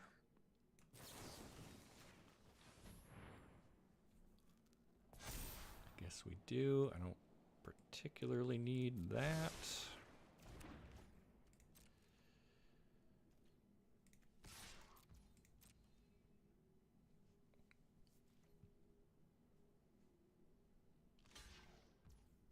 Sure. Okay. So we're holding removal. So this... They need 5 cards in their graveyard. They've got 7, so they could exile... oh, they can't escape this yet because they don't have double white. Okay.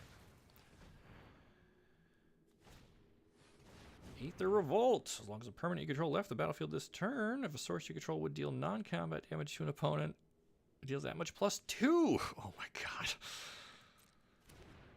Oh dear. whenever you would get energy, you get more energy. Okay. So you get a bunch of energy. Yeah. Oh, and then you get to deal that much damage. Wow. And it's that much +2, so they got to do exactly enough to kill our... oh my god. Our flying... was it 5/6? Alright, well... again, frustrating that I keep using this on Eldrazi that are colorless and therefore I don't gain any life, but... Angel, I love it. Just in time, too, because we need more energy for the prison.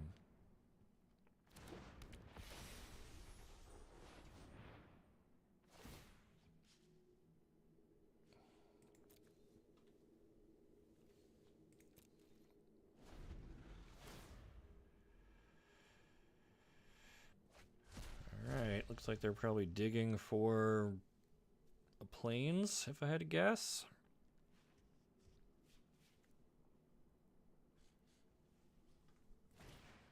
Oh man, so this enchantment's actually going to really wreck us now, right? Because every time they gain energy, they just get to throw damage around? Okay. Only 3 that time. Oh, because they didn't revolt, so it doesn't... whew, okay. Okay.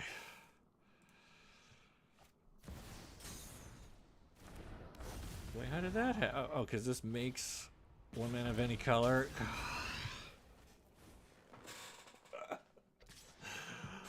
Okay. So now we got a 6/6 Titan to deal with. And we're picking up basic lands.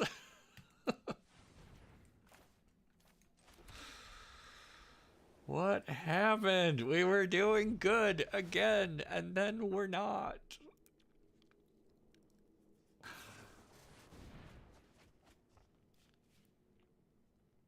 Okay.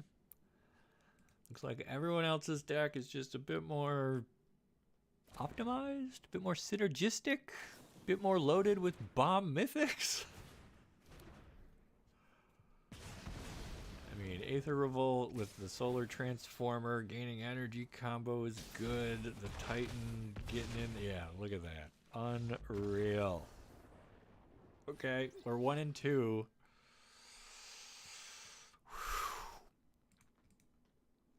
Wild stuff. Wild stuff. Let's see if we can get some wins here before we get another L.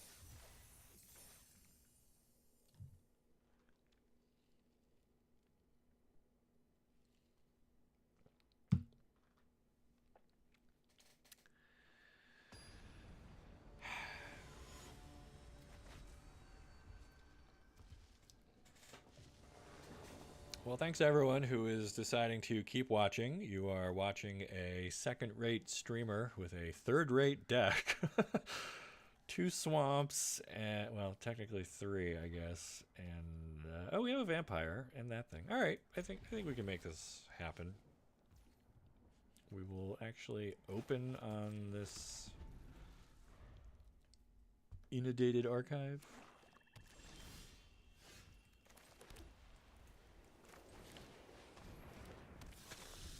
Get our little life-linking vampire out. Draft Bant next. Maybe. Oh no, it got Wither and Bloomed. Okay. So we will try out this Charitable Levy. Non-creature spells cost 1 more to cast. Whenever a player casts a non-creature spell, put a collection counter on this thing. Then if there's 3 or more on it, sack it. If you do, draw a card and get a plains out of your deck. So really, you draw 2 cards, really. So we will play our Soul Trader, and if they want to kill it with a non-creature spell, that's fine. My streamer's deck has no bad cards. Ah! How dare you kill our very expensive rare with your very cheap thing. So do I play this just to get a creature going, or do I save it and bestow something else? I think we just wait. We're not under any real pressure here.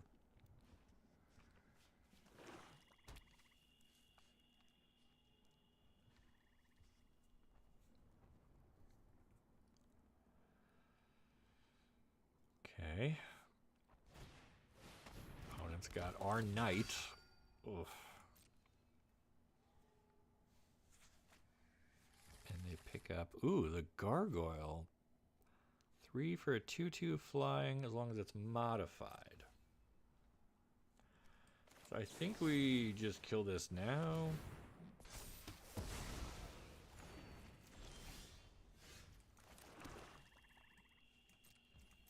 And again, looking for something smaller that I can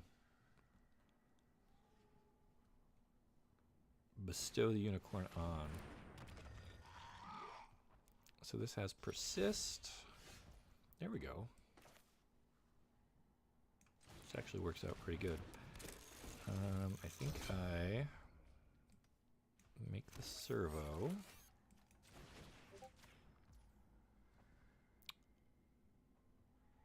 So why is bestowing cost? Oh, because it costs 1. What? No, it's because it's not a creature spell anymore.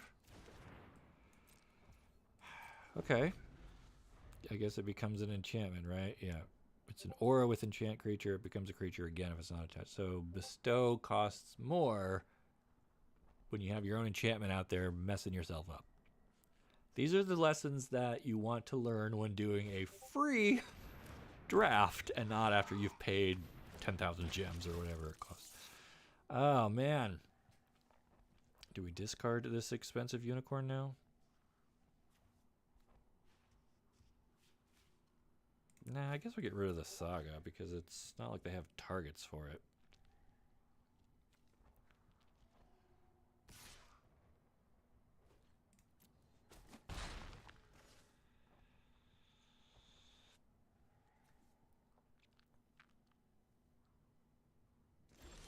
It's okay. So now we've got plenty of mana, so of course. Now we can bestow. It's fine. It's totally fine.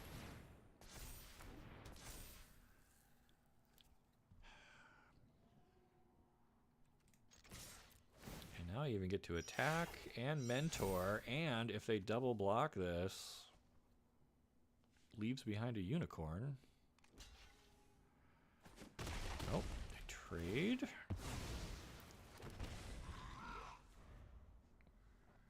And so then they lost a life, right?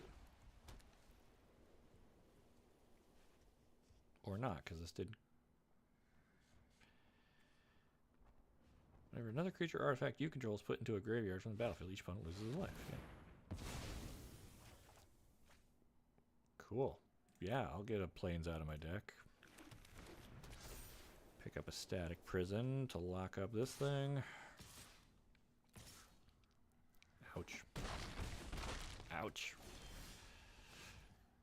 Ooh.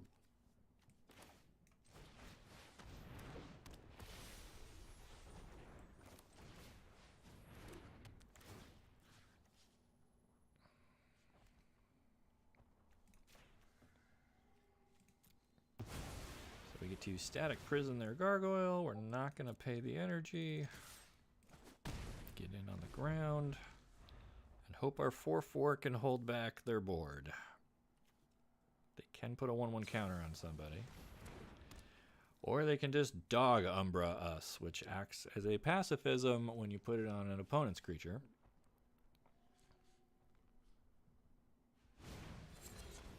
Hey, they basically have our deck.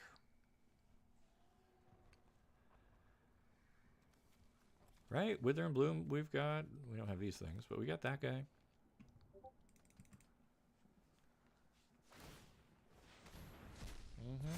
Yep, I can't block any of that. We're down to 6. We were, again, come on.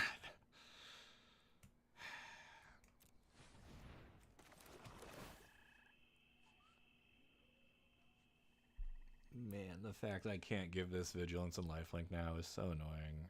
And there's not really any point in giving that +1. I'm just dead here, right? Because I can't block this and I hit a brick again and that's going to be 6. Oh, I shouldn't have attacked. This doesn't fly. I thought they had a board of flyers. I could have kept a blocker back, but I didn't read the board. Okay, well, we went, 1 and 3 that time. So started off strong, but then quickly fell off the cliff. which is a shame because this was a fun deck. Okay, I tell you what, I think I got one more in me, but I'm going to have to refill my green cup real quick. So we're going to take a short 5-minute break. Let me grab a granola bar or something and get a quick another sip of water. And I'll come right back and we'll give this one more shot because the day is young and the event is still rolling. So I will be right back.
Okay. We are back. Thanks for hanging out while I grabbed a quick recharge. We're going to jump right into another draft here for the Modern Horizions 3 Early Access event. I love taking a break and coming back and seeing how many viewers are like, yeah, he's never coming back. We're out of here. And they just stop watching. But no, I think we can get one more in this time, aiming for that elusive 2-win streak. This set is hard. There are a lot of things pulling you in a lot of different directions, right? You got energy. You got artifacts mattering between like affinity and the living weapons that care about how many artifacts you've got. You've got the Eldrazi and like ramping. You've got modified counters and auras and a whole bunch of like weird themes that are kind of pulling you in a lot of different directions. And it is more complicated than like a standard set, which I have considerably more experience with. I don't do a lot of these like advanced sets. I usually pick up a few singles I want, like I said, for Commander or whatever, but trying to like parse your way through 15 cards in like under a minute and figure out what are you going to do with this pack in front of you, very skill testing. And as we have seen, I don't have that skill, but whatever, we're here. Give it another shot. Crank out one more here. It's way too hot to do anything outside today anyway, so might as well. Just need one more player here. There is like an official Discord for all of us streamers. And there's like even like a dedicated draft channel where you can be like, anyone want to draft? But like just hop on and do it. What do you... There we go. See? All right, cool. See if we have any big name celebs in here this time.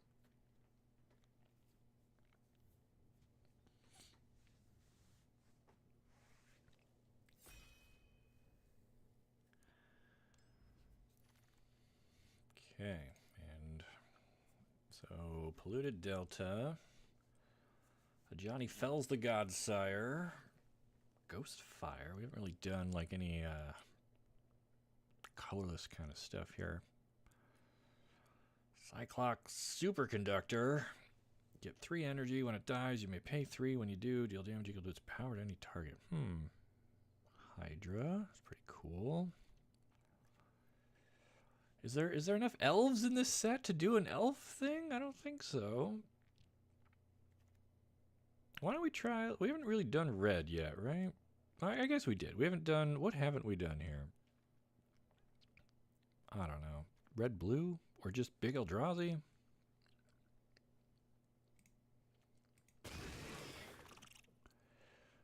Who would you like to play against today? Oh, goodness. Let me think about that while I fumble my way through another draft here. Depth Defiler. Maybe we're just doing like big creepy Eldrazi this time. Although this Worm Coil is also pretty sick. Depth Defiler. Yeah, why not? Let's just crush everyone. Blue. Yeah, we haven't really done a blue deck, right? Because we did Jund and then Orzhov. Okay. Ripples of Undeath. At the beginning of your pre-combat main phase, mill 3. Then you may pay 1 and 3 life. If you do, put a card from among those cards into your hand. That's expensive. I don't like. Kozilek's Unsealing. Devoid. Whenever you cast a creature spell with mana value 4, 5, or 6, create some spawns. Sure. Big blue. Big blue. We're doing it. Null Elemental Blast for colorless. Counter target multicolored spell or destroy a multicolored permanent. Seems tricky to pull off. A 3-mana 1/3 that ramps us. Yes. Blue, maybe a little bit of green here for the ramp. And we're just going to copy Kenji's deck from from last time. Strict Serenade. Counter an artifact creature or planeswalker. Give them a bird. That seems pretty good. Or draw 3 and create a spawn. Or do I start picking up some contaminated landscapes and stuff because we're going to need Colorless? I don't know. Mostly blue. We'll see. Who would I like to play against? Well, Amy, or the Amazonian. She's like my favorite streamer. Been watching her for a long, long time. She's really cool. Jim Davis is like a really good limited player that I also follow a lot, although I think he usually uses these events to do constructed stuff because he streams and does his drafts like all season long. He does his bronze to mythic, which is pretty cool. Counter target triggered ability or colorless spell.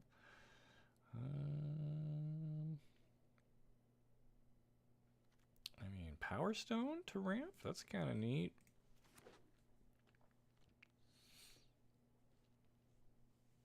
Any of the limited resources people, they're fun to play against. I mean, it's not like I get to chat with whoever I'm playing against. It really, truly doesn't matter.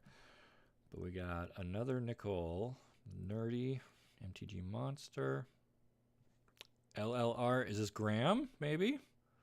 King Gax, don't know. Another human token, Amaz.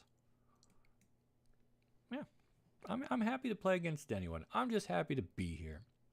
Sylvan Safekeeper, Human Wizard, sack a land, target creature you control gains Shroud. Hydroelectric Specimen. A 1/4 with Flash, that lets me redirect a spell. Sure.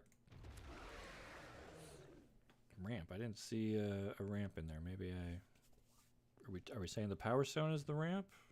There's a little lag in the chat versus like my stream. By the time your comment pops up on my thing, I'm usually like 2 picks beyond what whatever you're still looking at. So it's hard for me to react to your advice. It's just the technology isn't there. An Oozewag, 4/4/4/4 adapt modified creatures you control have trample, or a Gift of the Viper.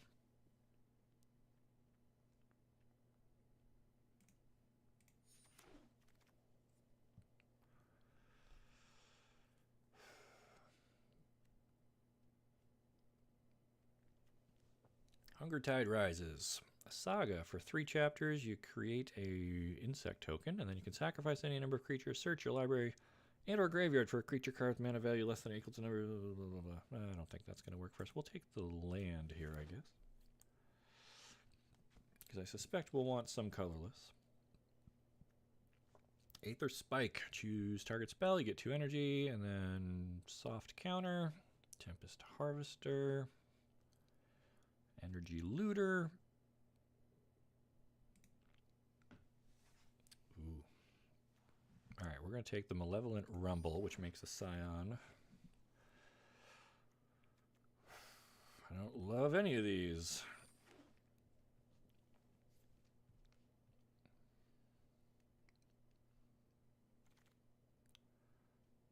Don't really need any of these either.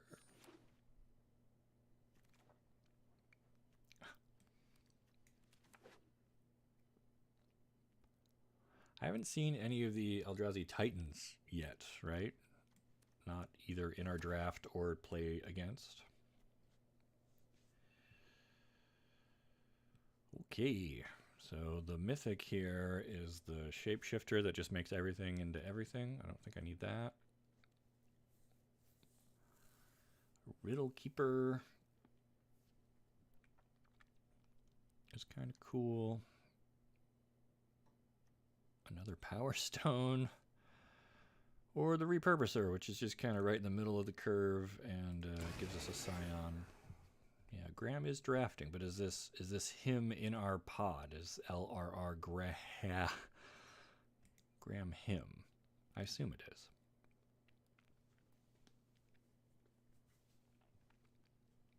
Yeah, Graham is cool. I've met him in person a few times. I collaborated with him on a preview card for War of the Spark. I had Sorin and Sorin's Thirst, and he had Nahiri and Nahiri Stoneblades, because they did something cool where they gave you 2 preview cards for that set. And since our characters were kind of connected through the story, Wizards told us who each other had, and we kind of did like a little overlapping video kind of out of it. Pretty sweet. Breaker of Creation, 8 for an 8/4. When you cast this spell, gain 1 life for each colorless permanent you control. Hexproof from each color and a... Oh man, that is like super cool payoff for ramping and stuff, isn't it? We got to take that. Although there's a lot of other good, smaller Eldrazi in this pack as well. Oh well. I mean, that's our bomb. Flare of Denial. Okay. Demon Inferior.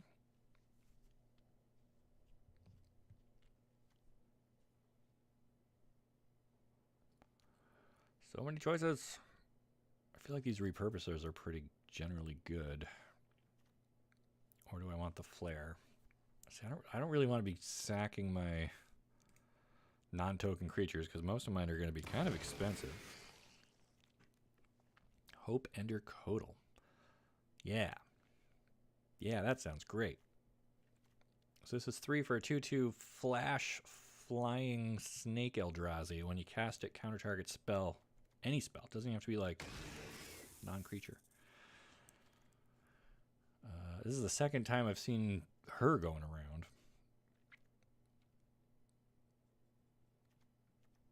And none of these really help. I guess Demon Inferior is not bad.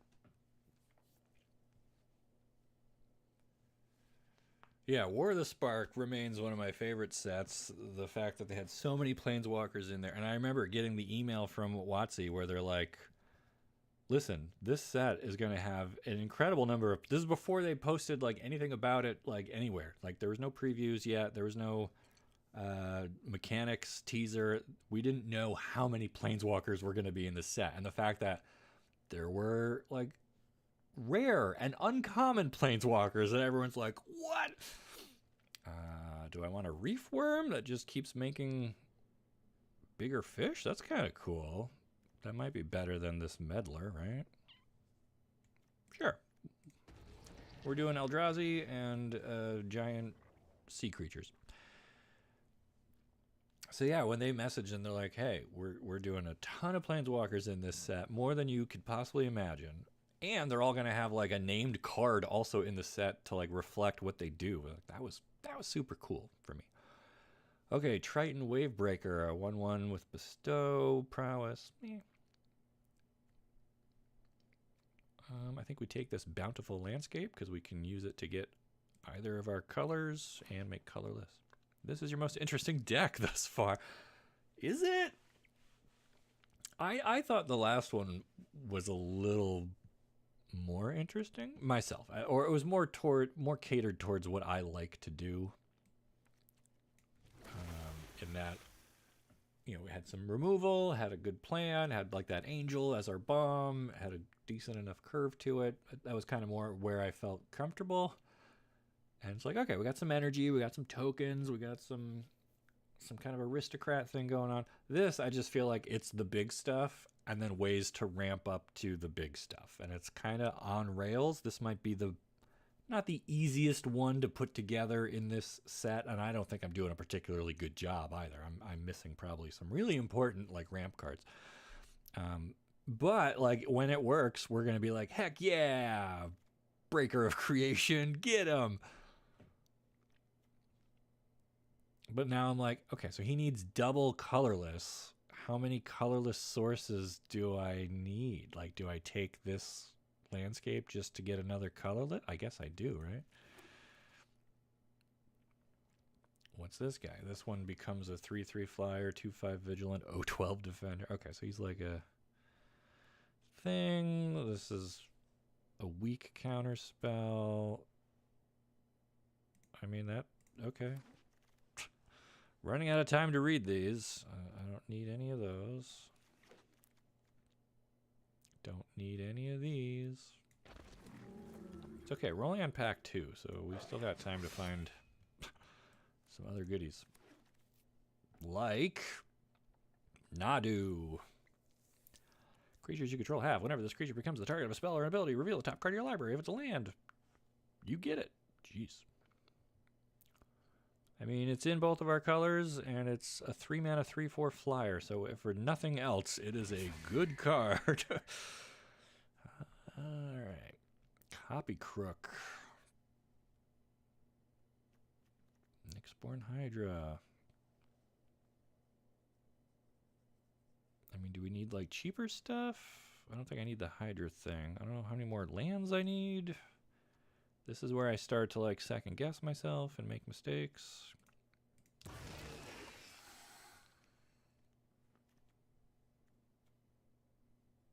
Horrific Assault. Target creature you control deals damage equal to its power to target creature or planeswalker you don't control. If you control an Eldrazi, you gain 3. Okay, that's going to help keep us alive a couple of different ways. Also has some pretty dope art. Look at that. That's an Eldrazi werewolf going after a Lunark on Innistrad. And you can tell because his staff has Avacyn's collar. It's the symbol of her church.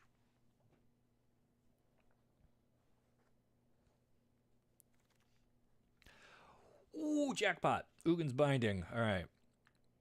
So it's an instant, devoid, return target non-land permanent you don't control. So we get to bounce something, and then whenever we cast a colorless spell 7 or greater, we get to Cyclonic Rift. Pity we don't have any black spells.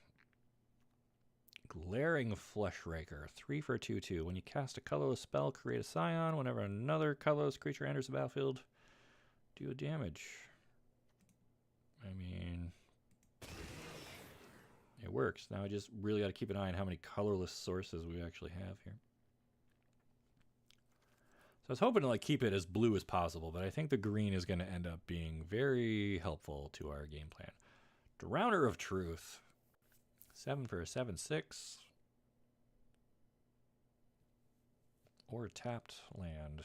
I mean, it's either that or this guy, but we already got one of him. I guess we'll take that. Let's go, Eldrazi! Can't believe we got Ugin's thingamajig. I can't even scroll down. Where is it? Oh, it's like 3, not 7. Ugin's Binding, yeah. Whenever you cast a colorless spell with mana value 7 or greater, you may exile this from your graveyard. When you do, return each non-land permanent you don't control to its owner's hand. Here's a blue-green card for you. 2/4. When it enters the battlefield, create a Forest Dryad, and at the beginning of combat, land creatures you control get whatever. I mean, ooh, the Idol. Okay, well, Newmont taught us a good lesson about how good this is. Birthing Ritual. At the beginning of your end step, if you control a creature, look at the top 7 of your library. You may sacrifice a creature. If you do, put a creature card with mana value extra less from among them on the battlefield. So this just lets us like climb our way up to the biggest Eldrazi. Okay. And then this is all trash. I think we got lucky with a couple of good hits there, but again, sculpting this deck into something playable might be the hardest part of this.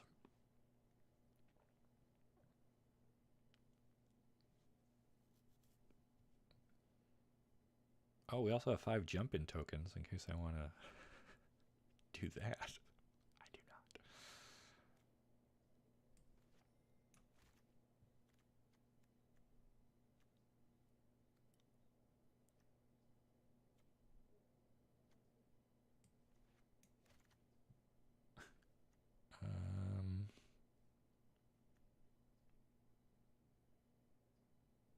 Wow, don't love any of those. Probably not even playing one Gift of the Viper. And this is where it really stops mattering. Mountain. Okay. All right. This is my most interesting deck, but will it be our best performing deck? Is it even a playable deck? Let's find out. Okay, so Gift of the Viper, I don't particularly think helps us. Horrific Assault, though, does. Vexing Bauble. No. The counter spell might keep our stuff alive. That could be good. the brood scale. It can adapt, and when it does, it makes a scion. Okay. Birthing ritual, kind of interesting. If we can chain together enough stuff, this becomes really good. I don't know if we really have like all the pieces for that, but we'll try it.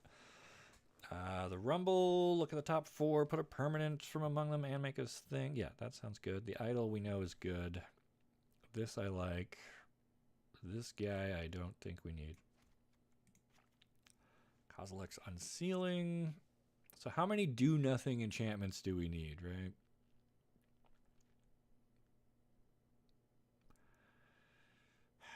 I mean, I feel like we either play Unsealing or the Birthing Ritual, but probably not both. So we'll put both of those aside in the maybe pile. The Repurposer, when you cast this spell and when it dies, create a scion. That's great. Our bird friend, yes. This guy, I'm a little nervous about having both colors available on turn 3, but if we do, then we like ramp straight up to like 5-6. That sounds great. This thing, it's 3 for a 2/2. Whenever you cast a colorless spell, create a scion, and whenever another colorless creature enters the battlefield under your control, deal 1 damage. I don't love it, and we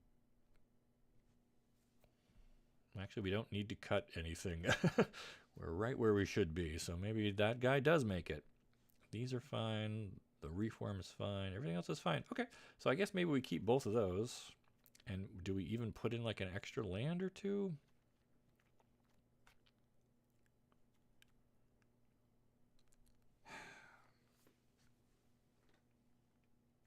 I mean, I guess we do, right? Maybe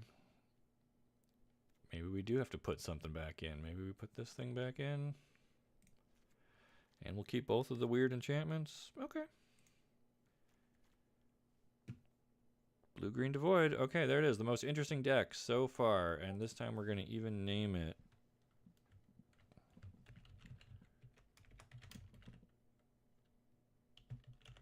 Ugin's Folly? Is that how you spell Folly? It's not EY, right?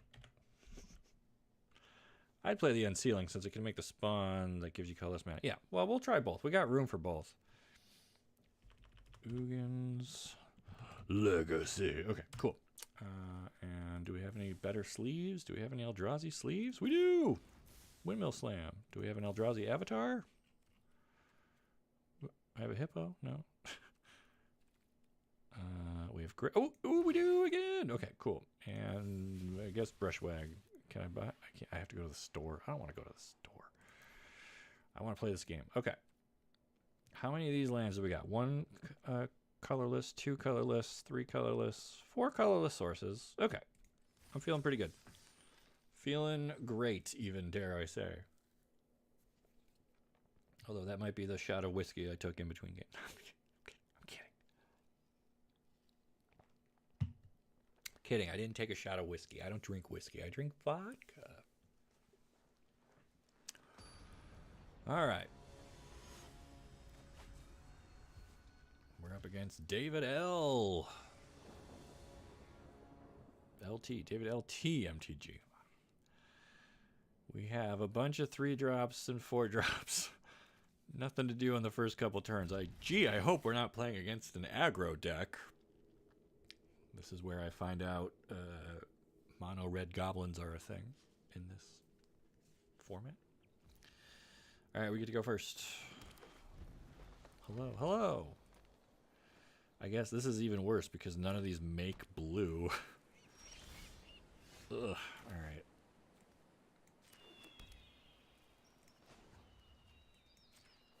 So we will go grab a blue. Yep.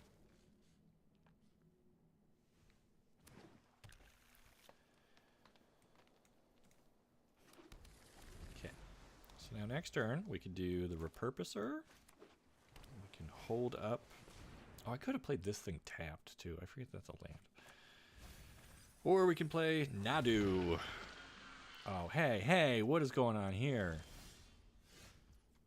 Why is every time we play, it's a mirror match?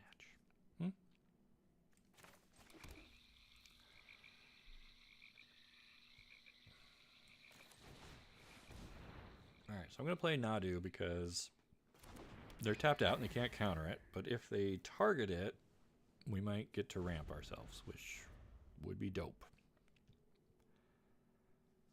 And if they don't mess with it, then we just kind of protect it with the Kodal? Or maybe we repurpose her?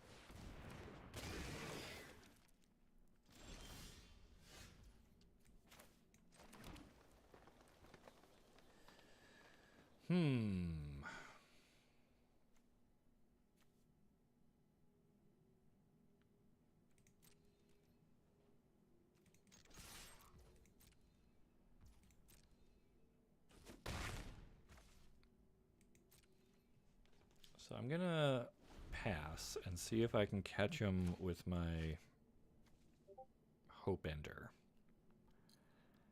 Counter target spell unless they pay 1. So if they throw everything they've got into something big, you've double-faced land cards. Yes, I remember that now. I was thinking of keeping this guy to play on turn 3, but really, he's like a soft counter spell, right? Oh, perfect. Can I wait? So this is gonna make the Scion, so now they'll have the 1, so this doesn't work. Alright. You get your 7/7. Okay. So do I at least flash that in? No, I think we keep it for a land.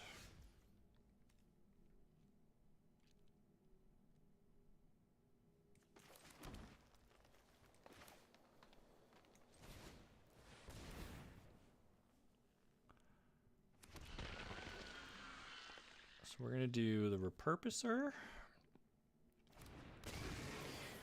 And this ritual. Which will let us sacrifice the repurposer and find a 4 cost. And when he dies, he'll also make another token, which, I don't know. Maybe he's good. Probably not good enough. I don't know. I don't know how to play an Eldrazi deck. Alright, so they just have a 7/7 Vigilance. Okay. Look at the top 7 of your library. Then you may sacrifice a creature. If you do, you may put a creature with mana value X or less from among them onto the battlefield. So is there anything here that's...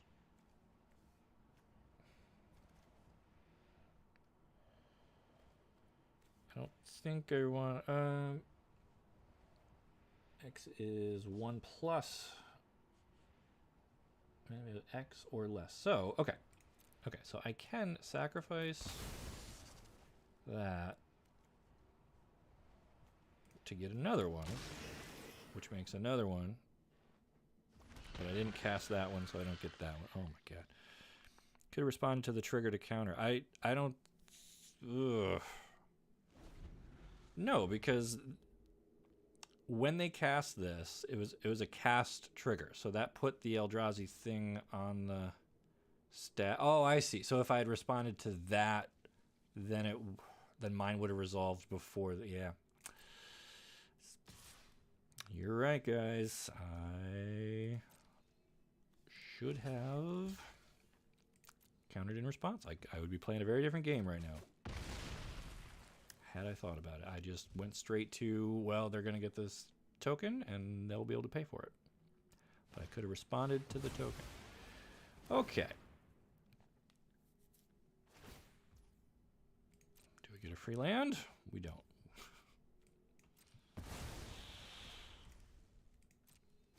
And now they have a 6/6. When you may reveal this card from your opening hand. No. When you cast it, exile target permanent. That's 1 or more colors. All right.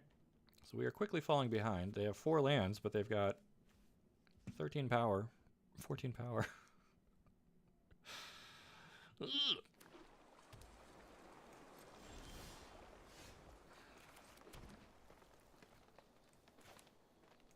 I think I want this Reef Worm.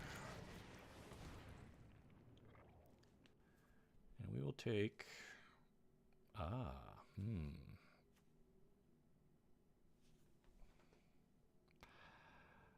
As much as I like the Breaker, Do I want the Defiler that I can kick it? I can return some of their expensive stuff to their hand.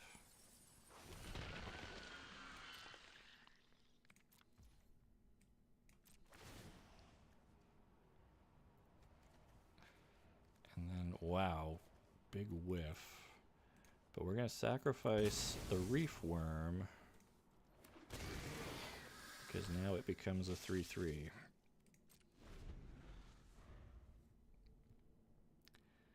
Hey, it's it is day. You're doing great. Thank you so much for the support. We're again trying to figure this out. And in hindsight, I don't have double blue, so I can't even cast this. I should have kept the thing that actually has Annihilation, but we'll make it work.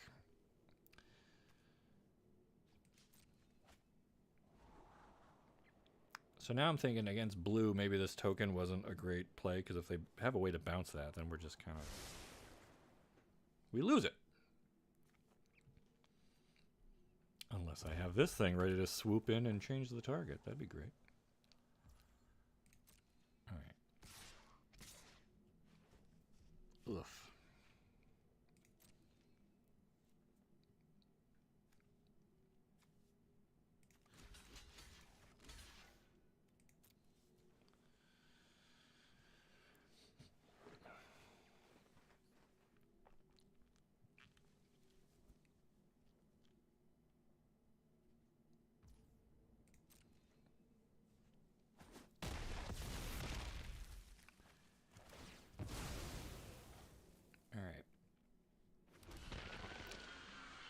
So I can play this as an untapped blue. It'll cost me 3 life.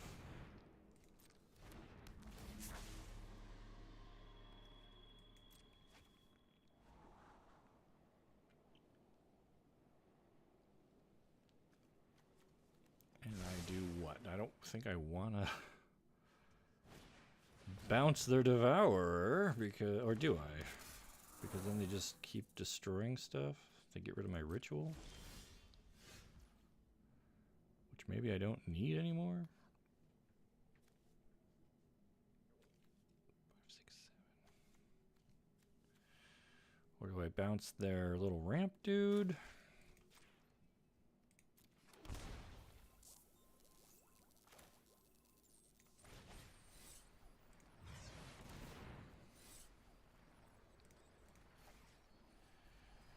All right, what do I want to get out of here?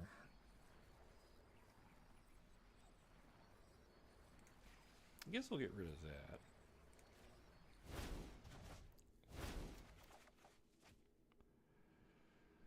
And discard.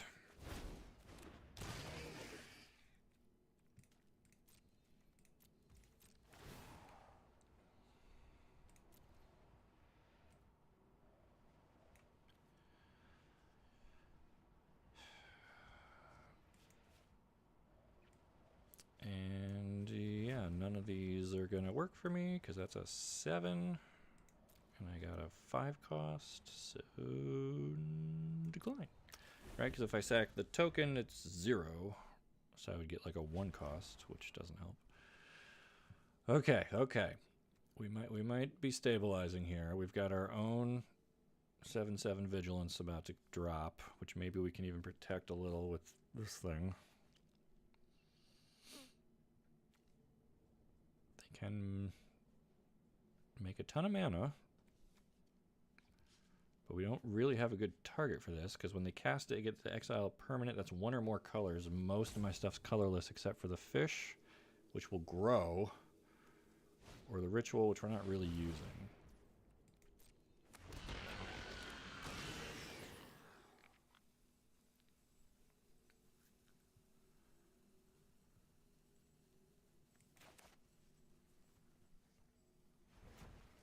So I guess now my fear is running out of cards in my deck, so I only have 17 cards left. Okay, they cycle a Ravager.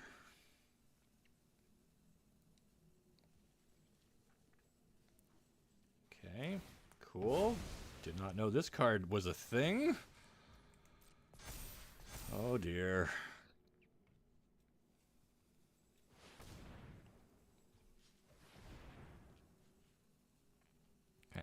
Gotta stay calm and collected. They've got 6. They play the Ravager. It's got Annihilator. Oh my god.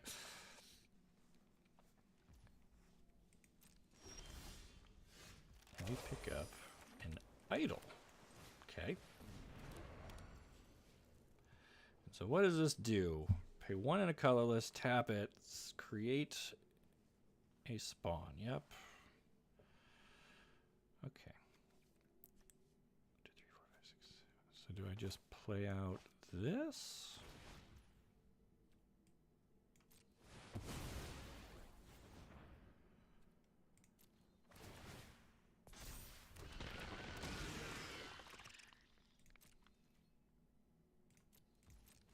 Okay, cool. And yeah, we're not too interested in doing that. Alright. So now they have a 6/6 with Annihilator 1, so I can just give up like my fish or my spawn, or even this birthing ritual, which has kind of played itself out. Their Devourer doesn't really have any great targets because, again, I don't have a lot of colored permanents. They're going to go for it anyway.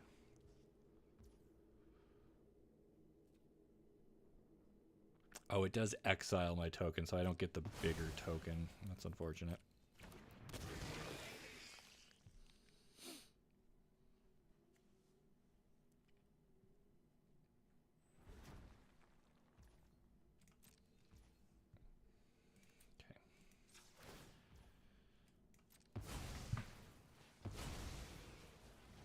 So we use that to make another Scion, give it some counters.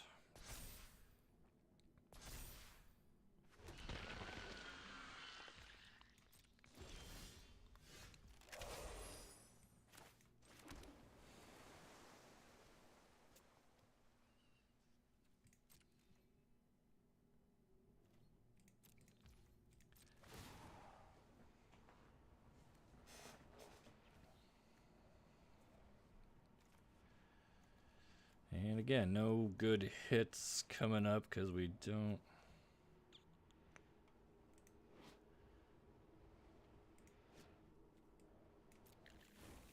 have anything with a mana value that really plays into any of that stuff. So we'll just wait. And at the end of their turn, we'll probably make another Scion.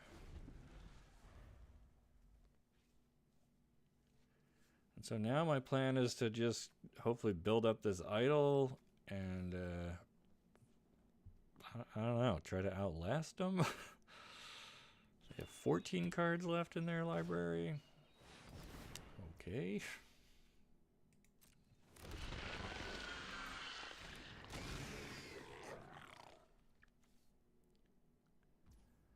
Sacrifice an Eldrazi, deal 2 damage to any target. All right. Well.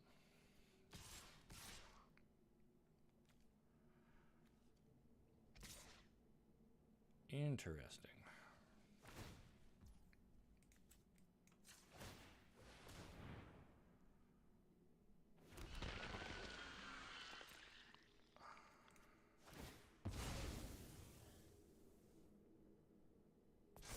So what? They're hoping I block like their 6/6 with my 7/7 so they can kill it?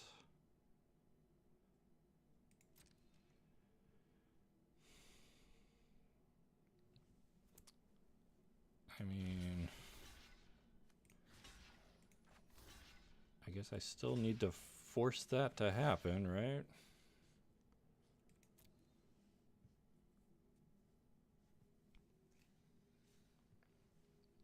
But yeah, this 8/8 with Annihilator now is a little less good when they've got an army of Scions to just sack.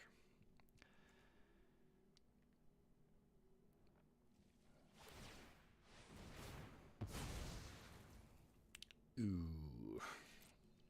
I forgot that one was going to grow. And this counters a spell. Yeah. Rip. Okay.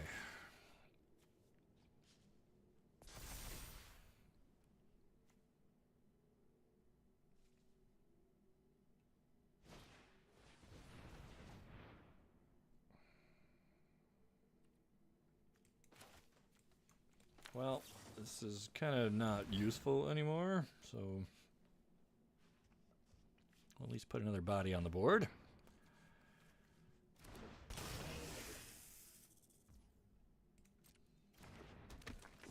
Had the mana to pay for it, so that's fine.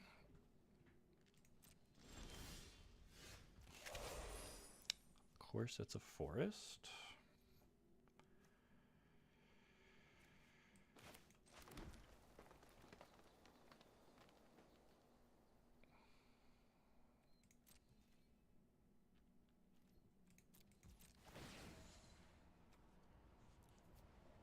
Alright, so maybe this coddle becomes something that costs 4? No, not really. Didn't feel like turning it into a 1-3. We'll keep it as a 2-2. Oh my gosh. Oh my gosh. I like how we decide to play an Eldrazi deck and then we get matched with a superior Eldrazi deck.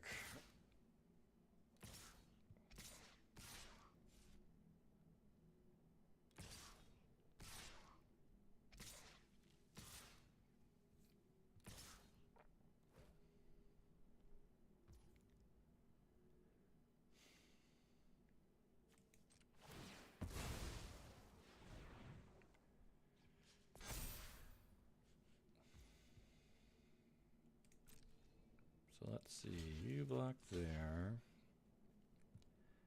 Do I live through this? Because they're going to throw one of those at him. I take 3, 4, 5, 6, 7, 8, 9, 10 right now. I live, but I go to 1.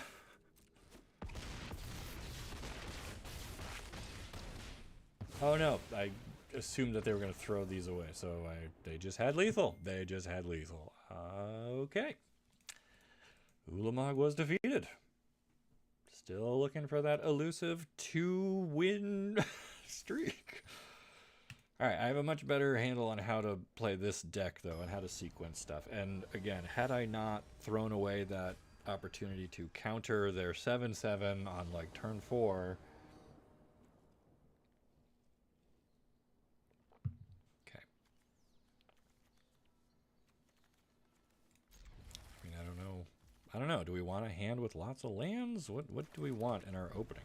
We don't really have a lot of, like, cheap stuff. Why are there Eldrazi in Modern Horizons? Are they back in the story? No. The Eldrazi are not... This is Grist, the Flipping Planeswalker. I think I just give them the 2/2 here. Although now they're going to kill me with this.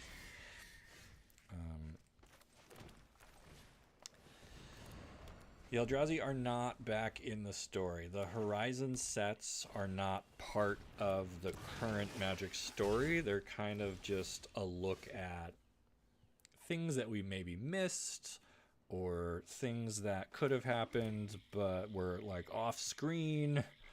Man, what do I do here? Just bounce this token and get it out of here? Yes, counter, he says. Well, I guess we stopped him from getting a Planeswalker.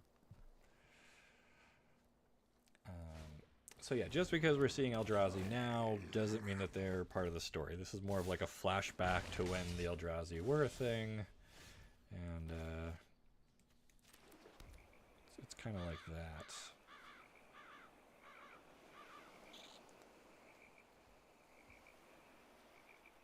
This is a sorcery, huh? It's also I only have 1 blue. Ugh.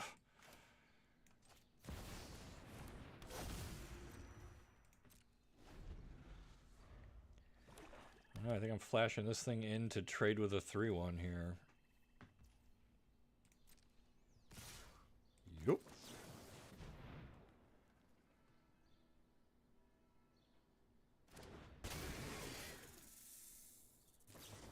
Oh no! Oh dear. Alright, well there's 1 counter on our idol. Surely that'll live to flip, right?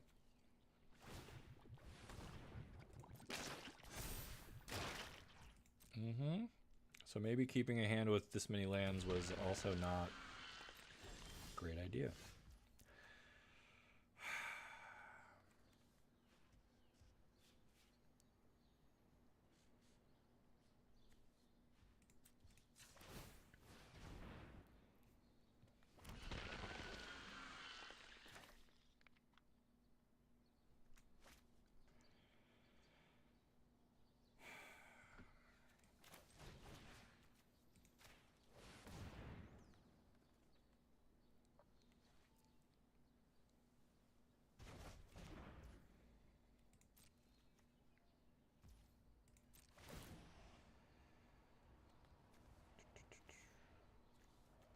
So we have a Scion that we can sack, which means we get something that costs 1, and we don't have anything that costs 1, so no.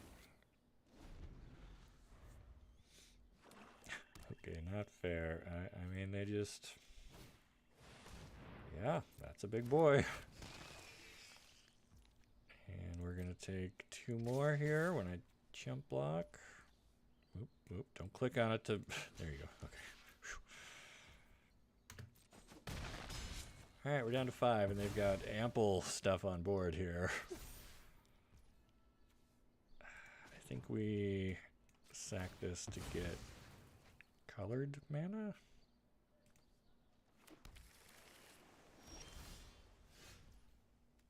Okay.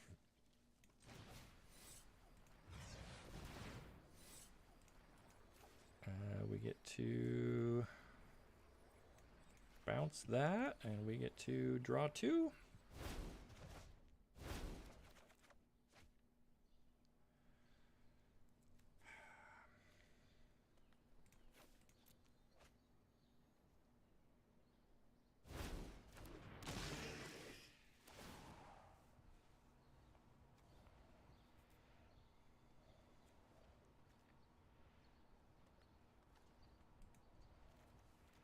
Okay, so we got the repurposers in here. Do I sack a 5 mana to get a 3 mana thing? I don't think so.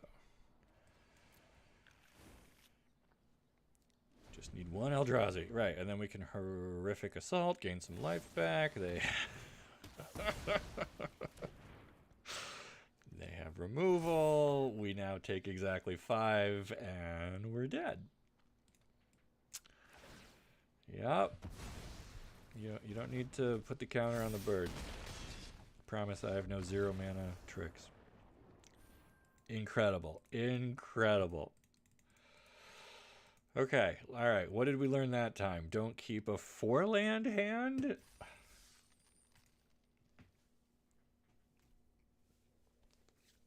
Okay. Alright. Totally fine.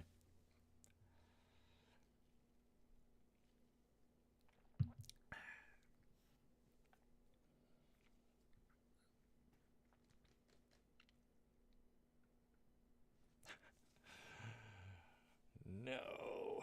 Okay.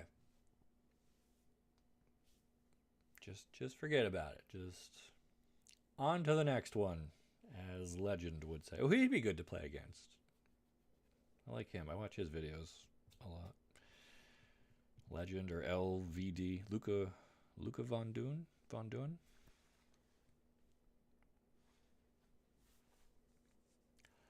Alright. Is there anyone else to even play with left in the queue?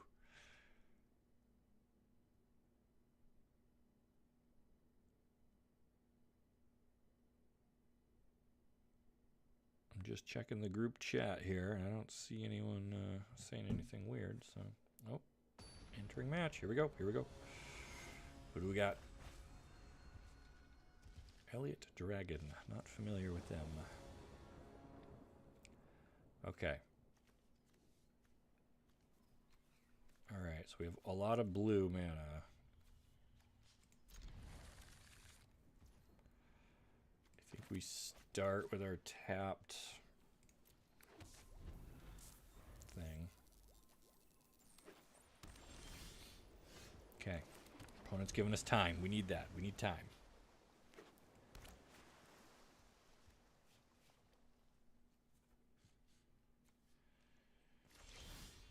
Okay. Now I'm worried that they've got counter magic. So do we just cycle this thing or try to get the unsealing down?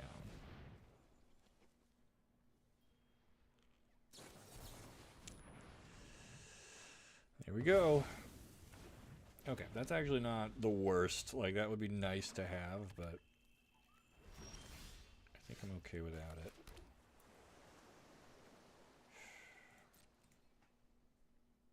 Would like to find a green. Okay.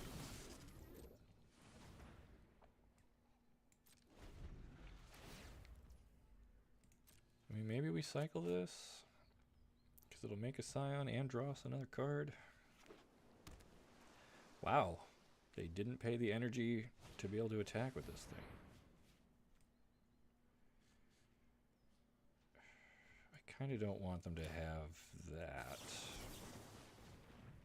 Because lifelink is just going to draw this out so long. Okay.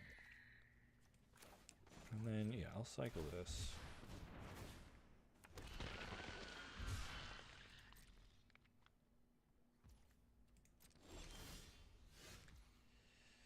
Okay. 1, 2, 3, 4, 5. So we can play this, but we can't kick it. Which means we just get to do one of the two things. So we could bounce their jellyfish or dig for more lands on our end. I guess... Man, I really don't want to take 5 in the air, though. Ugh. But I also don't want to miss land drops. What do I do? I guess we do this.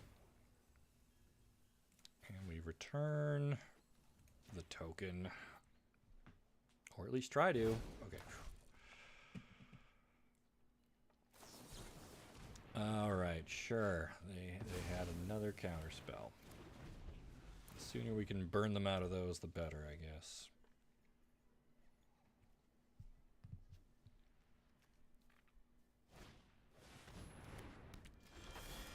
Alright, they've tapped out. Can we take advantage of that somehow?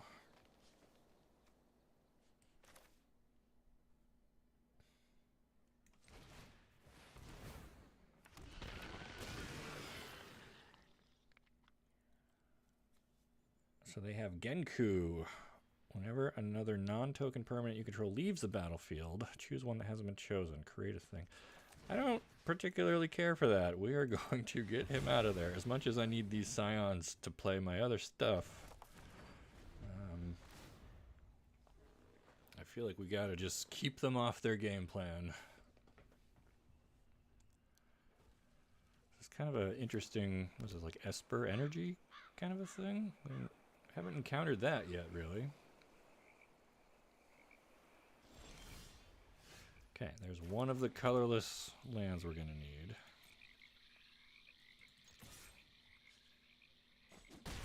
Bop them for 3. Play our ritual. So this will let us upgrade our repurposer into a, potentially into a 4-drop. Into a reef worm. Yeah.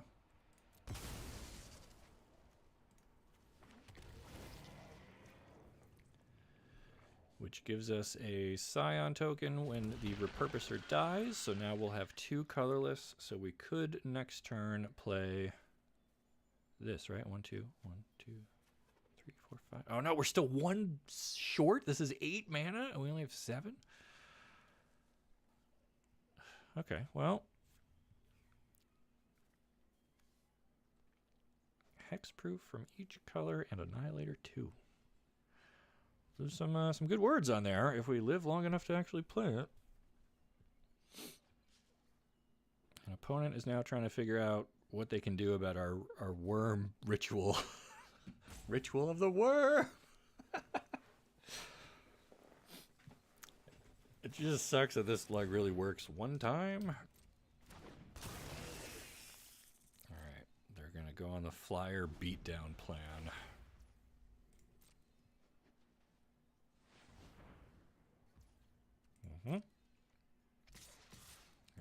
taking 5.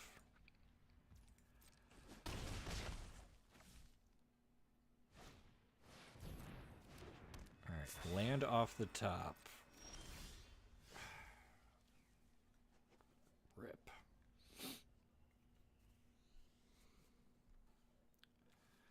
So I take the flyers away again. Oh, but then this guy just lets them, because it leaves the battlefield, so they just get to make a free thing. Oh my god. So I should have just plucked him again, right? Whatever. I mean, we at least turn their 3-1 into a 1-2 flyer, if they go that route. If I'm them, I'm probably taking the 2-2 fox here.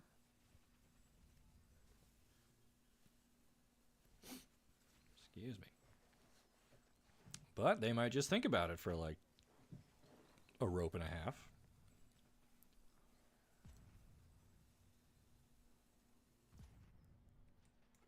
They go with the flyer. Okay. No attacks. So the cool thing is we'll get to turn this reef worm into both a 3/3 token and up to a 5-drop if we find a 5-drop. Ooh. Interesting. Okay. I would love to get my flying bird friend here.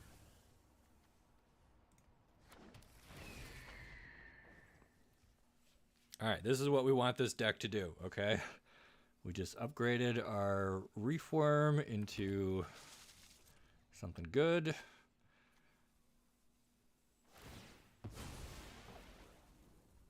And now they are cashing in their land to make more tokens. Okay. Alright, that's fine.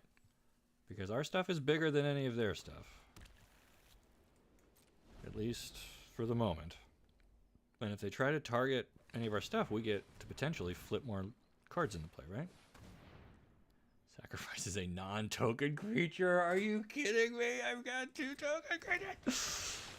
Okay, alright. Well, they get rid of our 3/4 flyer. That is really nice, opponent. And because their own thing left the battlefield. Oh my god, they get to make another token.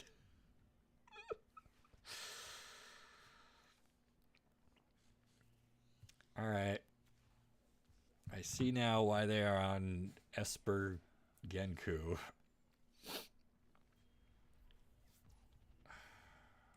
And they're just gonna go all flyers on me. Oh man, come on. I feel like I did again, we were doing good. We were doing it. We got our flyer. We had some insurance against spells, and then they just have like the edict on a stick, and I can't do anything about it. That hurts. Sure, have another energy battery. Yeah. Okay. All right. Well, if I cast this, I gain no life because I won't have any colorless permanents. Oh no, the lands count. Those are colorless permanents. We gain 7. Okay, this is good. This is way better than I had thought. I wasn't even thinking about that. Okay. Usually it's like non-land or whatever. Yeah, I'm not trading him in for that. No. Now I just need them to not have a second accursed marauder, and we can start attacking. Although they'll just give up 2 tokens and then... Alright.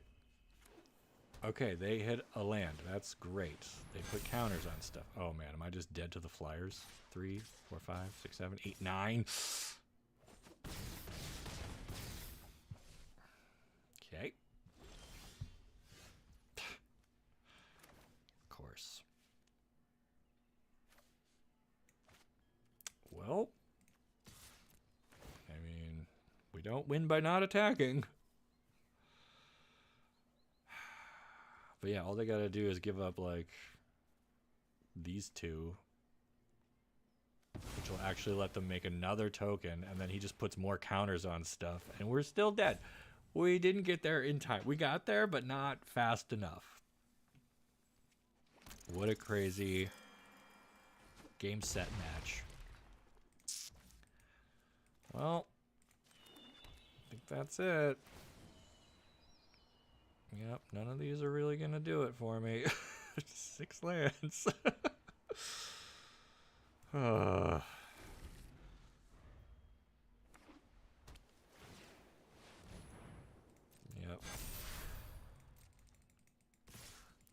Wow.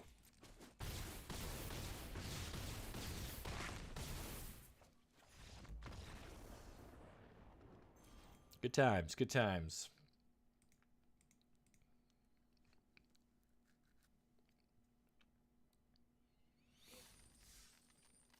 And there we go, another 0-3. Telling you, this format is hard. But, I mean, I guess we got time to try one more here. I don't know. My kid's not home from school yet, so.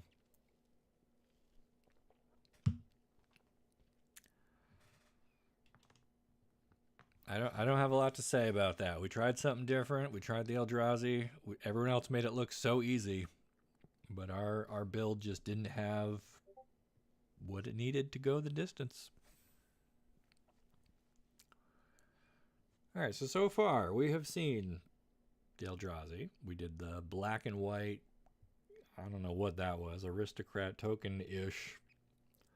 And our first deck was a Jund Goyf deck that had no Goyfs in it. So plenty of open lanes, I'm sure. We can do something else. We'll figure out something here.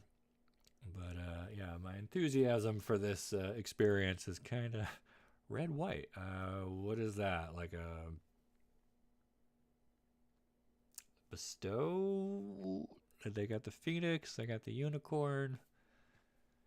It's not like heroic. It's not really... I don't know. What's the red-white archetype supposed to do in this set? I don't even know. But yeah, we'll take a look at that. I mean, I'm open to anything. We'll see. It really depends what this first pack has. It really depends if we can find 3 more people to draft with.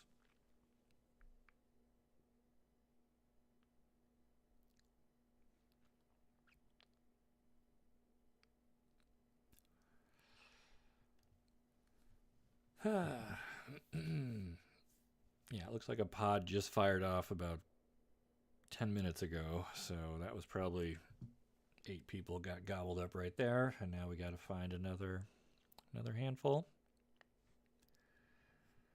But yeah, for anyone who's tuned in the last, I don't know, hour or so, this is early access for Modern Horizions 3. Thanks to Wizards of the Coast. They gave me an account with every card unlocked and a ton of gems and gold, but we're not going to build a constructed deck. We've been doing some drafts. I think we are currently, what, 1-9 across the day? Not my best performance, but we're having fun. We're hanging out. We're seeing new cards, playing with some Eldrazi. I'd like to get one more shot at this here before I got to call it quits for today, but we need 2 more. Let me fire off in the chat, see if this actually works.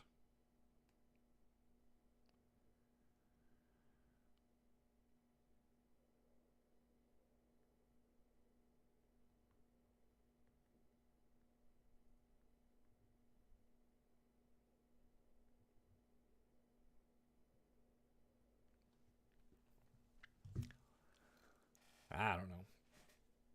But yeah, this one more. This set's pretty nuts. I could not imagine playing it in paper though, because I know that it costs more, right? Like this is a premium set, so drafts and even the pre-release is like $70 or something. I would be really frustrated if I paid a lot and then sat down and then went like 0-3 and got no prizes and just had a bunch of draft chaff to come home with, because it's not even like you picked up a bunch of rares or whatever, probably, you know. So I don't know. Sets like this are really intense, and I tend to stay away from them. But you do you. All right, so we got the Warren Soul Trader, which I maintain is a really good card. The Static Prison, which works great in the energy build.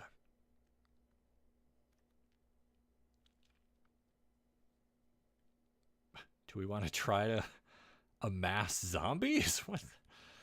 Twisted Riddle Keeper, a Sphinx, man. See, I don't even know. We haven't really done like a red blue energy. That could be fun. Let's try something like that. Or do we just want this goblin? Nah, we haven't really done red blue yet.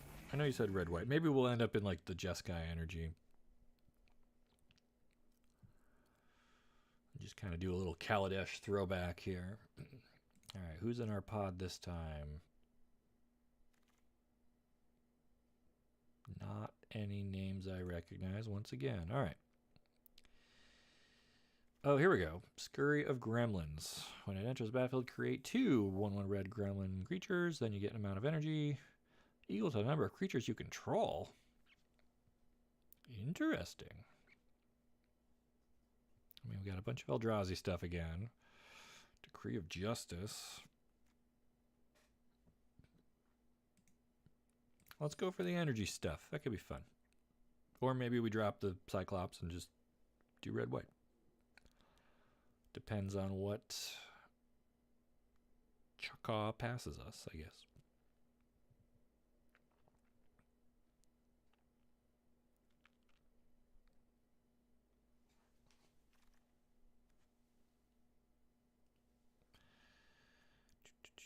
All right. Essence Reliquary. Return another target permanent you control and all auras you control attached to it to their owner's hand. So this is just repeated self-bounce. Here's the Riddlegate Gargoyle. When it enters the battlefield, get 3 energy. When you attack, you can pay 2. If you do, target creature gains a lifelink. I think that's exactly what we want. Yeah, look at this. 3 gold cards in a row. No way we stumble on our mana on turns 2, 3, and 4.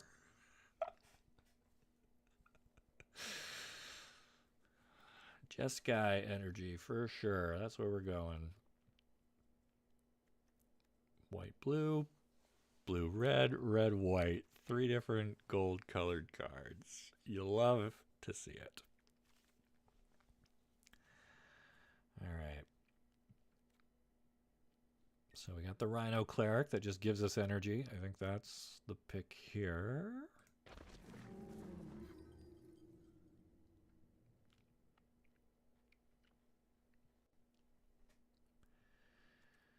So what's in my mailbox? I don't know. I think we started with like 60,000 gold and I'm already down to 20,000. Somehow I've burned through 40k gold. Yeah, I guess 10,000 per draft. We're on our 4th draft. That'll do it. I need to start winning or switch to gems. Ooh, okay. So we have either the Emissary, which gives us 3, or the Battle Wagon, which we can tap to just get 2 anytime. Or tap stuff, draw cards, it makes a thing. Man, which is better here? I think... Or do we want the Tempest Harvester? I think I like the Emissary. Is that better than the Battle Wagon? Sure. Who knows? Maybe the Energy Commander will show up. Maybe the Lurgoyf Commander will show up again, and we'll make that work. All right, Grady says I should have took the wagon. My bad. If it comes around again, I'll take a wagon. But I really liked my pattern of having a ton of jumbled multicolored cards. Why would I take a vehicle? But yeah, that wagon's probably, in hindsight, probably pretty good. Okay, what does Decree actually do? XX2 white white, create a bunch of angels. You can cycle it. When you do cycle it, you can make soldiers instead. I don't know. So I like Dog Umbra because it's pacifism with flash, or it just protects one of our creatures. And then Thraben Charm, if that comes around, we'll grab it, but it's a good pattern. It is. We need to find some lands that are going to help us out here. I don't love trying to make this work with basics, but we'll see. All right, this is another commander guy, right? This is the, yeah. Tameo meets the story circle. Well, okay. Debuff your opponent's stuff. Discard any number of cards and investigate twice. Shuffle up to 3 cards. I don't feel like that does enough. Tune the narrative, though. That's us, right? Draw a card, get energy. Yeah. Okay. Look at this. Every card so far is an energy card. Except for the Umbra. My bad. Whenever another non-token creature enters, proliferate. I mean, that gets us more energy. The Hex Gold Slith, though, also energy-driven. Okay. Deem Inferior. I mean, or the Jellyfish. I guess the Jellyfish. All right, so red not really contributing a ton here yet. Do I want Consigned to Memory to hold off Eldrazi? I could just Umbra them. Guess we'll take the Umbra again. Play Magic, draw a card, get energy. Yeah. All right, this pack doesn't help us one bit.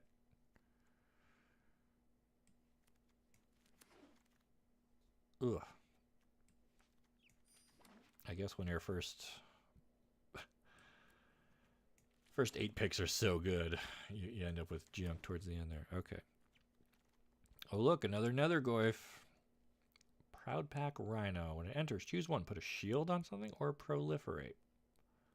Okay, that could be good.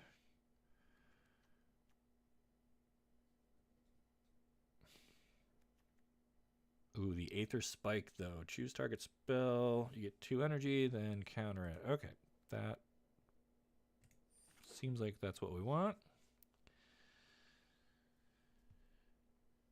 Yeah, land is I mean,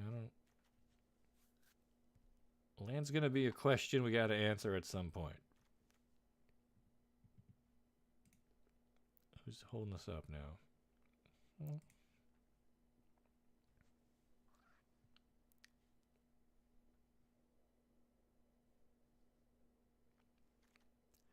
all right, Tune is good. The 2 Umbras are pretty good. The Necro Bloom, cool. The Conjurer, I don't think we really have room for. Jolted Awake. So this lets us bring... Oh, the Dragon. Ooh. I mean, double red. That's going to be stuck in our hand until, like, turn 9 for sure. But returning, like, anything else from our graveyard also seems pretty good. Do I want a Dragon? Or a Pocket Reanimator spell? We've got 18 seconds to decide. Dragon or Awake?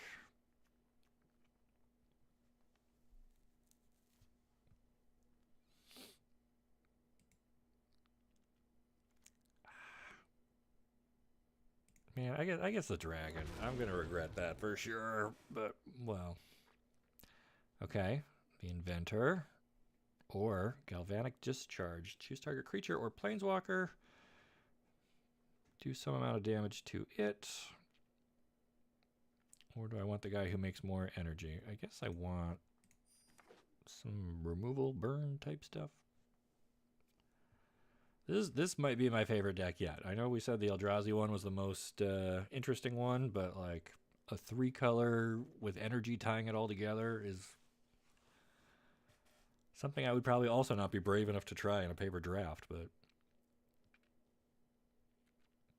surely we won't get punished. Discharge. Okay, well, glad we're on the same page there. But the question was the Dragon or Jolted Awake.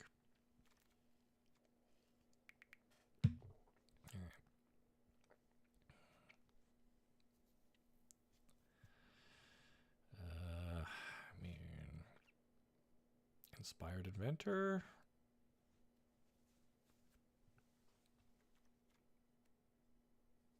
Or the Visionary.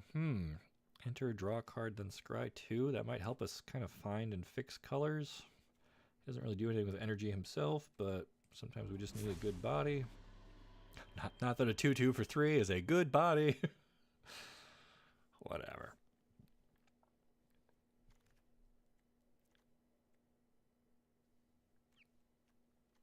Alright, so I think here we either get another Aether Spike or Tranquil Landscape, which covers 2 out of our 3 colors. I don't know, guys. I'm a sucker for the energy cards. I can't waste picks on lands, right?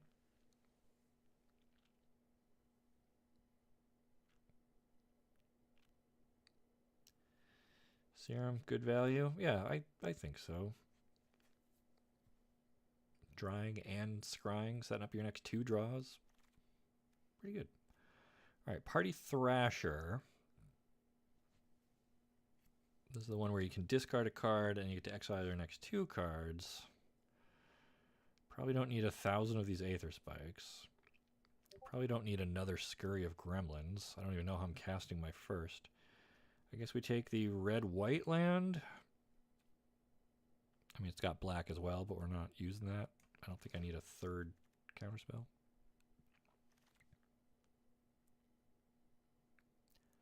Smelted Charge Bug. 1/3 with Menace. Makes energy. Or another Cyclops. I think I like the little bug here. You guys really want lands, huh?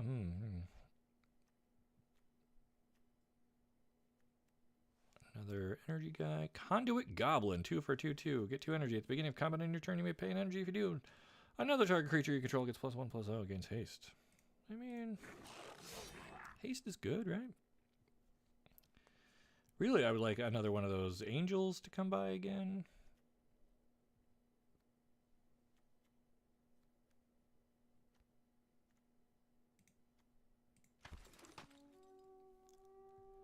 It's going to be hard to trim this deck down to size, but we're only on pack 2, and like we're almost there already, right? We're only getting better from here.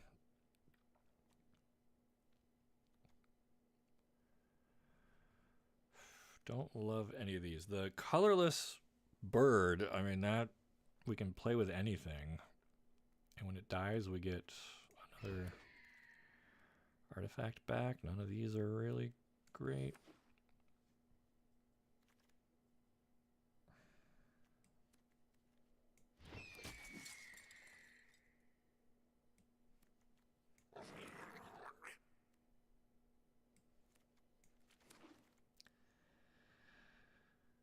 Ooh, Nadu, very good card. We don't have green this time.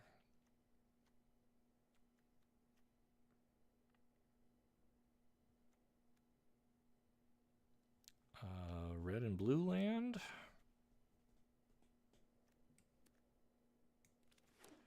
Feels weird first picking like a common out of a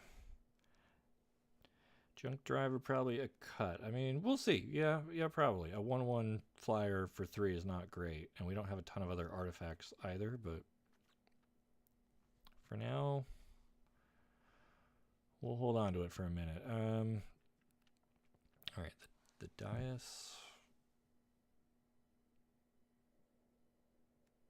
Ruby Medallion.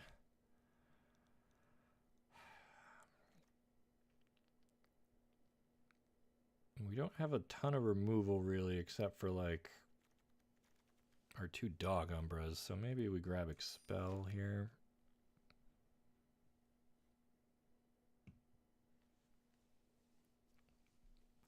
Not impressed with pack 3 so far. Alright, this is the dog. What does the dog do? 2 for 2/2 flash. When it enters, when it attacks, exile up to 1 other target non-land permanent at the beginning of the next end step. Alright, so this just flickers our own stuff, which could make a lot more energy, but there's also just tons of energy stuff in this pack. And a land that's 2 of our colors. Oh man. I don't think this dog really works for us. I'll take a second Slith.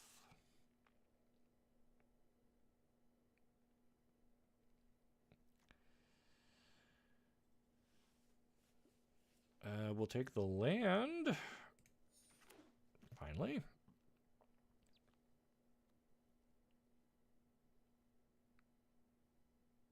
Four damage to target creature or planeswalker. I mean, that's probably going to be it. Yeah.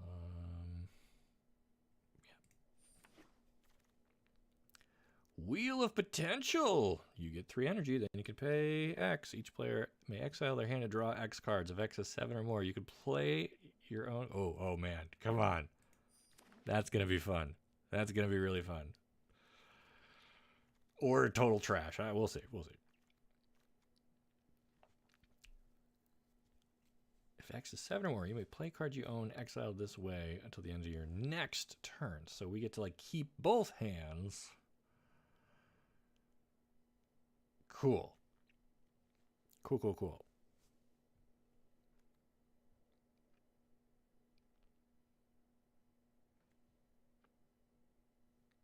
And if we have nothing in our hand, we just get to draw a ton of cards because we don't even have to exile stuff.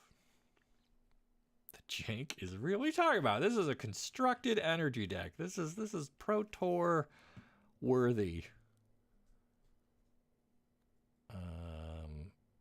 I say as I look at 8 cards that have no value to me. I guess we take. I probably don't need 2 of these guys. Take the land. The wheel's gonna be sweet. All right, we're building around the wheel now. You guys are all in on the wheel. What does this even do? Oil counters. Whenever 2 or more creatures attack, put an oil counter on it. Exile target non-land permanent. Its controller draws 2 cards. No. I don't. Well, you know what? I don't know. Maybe. I don't think we're going to play that thing, but...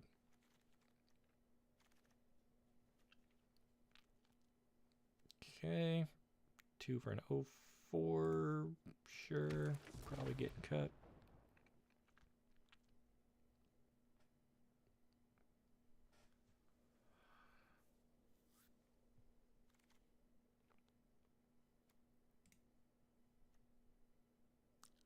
We'll take a smash, but again, probably not making it. Ooh, all right. So do we want another emissary or another Cyclops? I guess I like the Cyclops a touch more here. I guess we will take another goblin. Ooh, Gargoyle. When did that get passed around?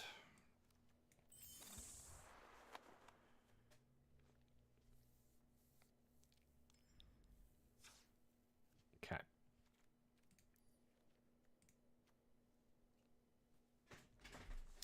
So, yeah, right off the bat, I think the diver probably not happening. This I'm going to count as a land.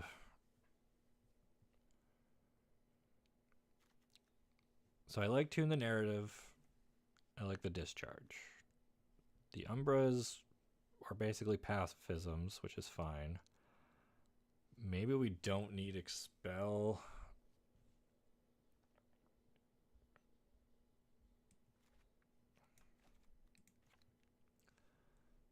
The Sliths are kind of cool. The Spikes are probably worth keeping. Sage I don't love.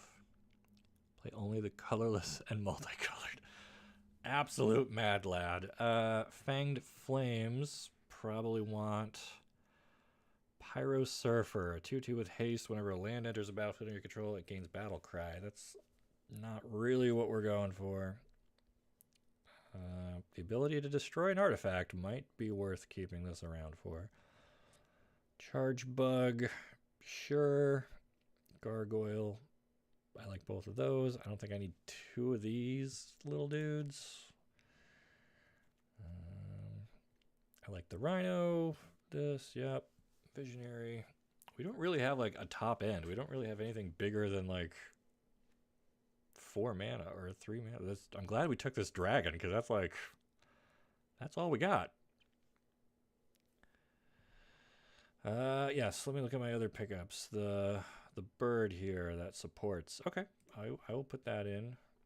I don't think we want this 1/1 dude. I don't think we want that. I guess we can put the landscape in. So now I gotta get 2 things out.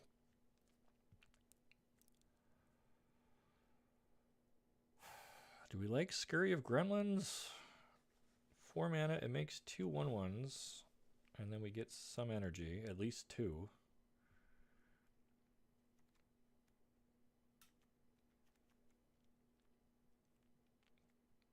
I think I want to keep the Cyclops. I want to keep the Emissary.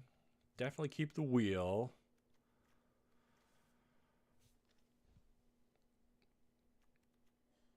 So what do we ditch? I want to get rid of 2 more things. How much removal? Well, so Dog Umbra, we can enchant a creature as long as another player controls that creature. It can't attack or block. I count that, right? That's like pacifism. Then we've got a Fanged Flames here for 4 damage, and we've got Galvanic Discharge for any amount of damage, provided we got energy to pay for it. So really we just have like 4-ish pieces of removal. We could bring in that Expel for a 5th. Probably cut Smash. Yeah, that's what I was thinking. And maybe a land. You're right, because we have such a low curve. Okay. So we'll try no Smash. And we'll try...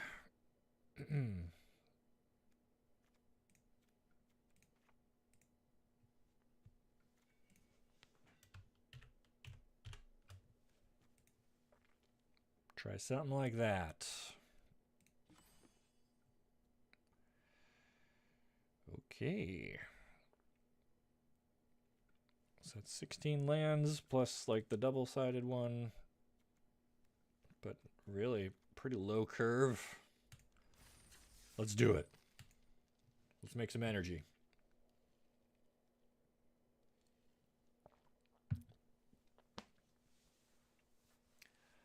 I don't want to jinx it, but my computer has not crashed yet, and my internet has not cut out. Kind of impressed.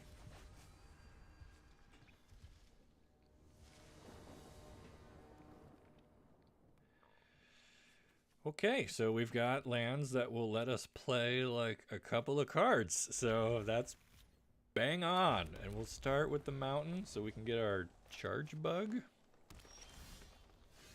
Ooh, where do we want the slith? I think the bug, right? Because this comes in, makes 2 energy. Whenever it attacks, you can pay an energy. If you do, another target attacking creature gets +1/+0 and gains a menace.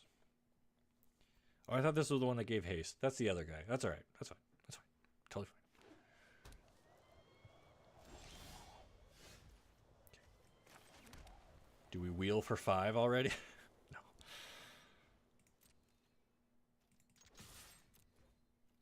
All right.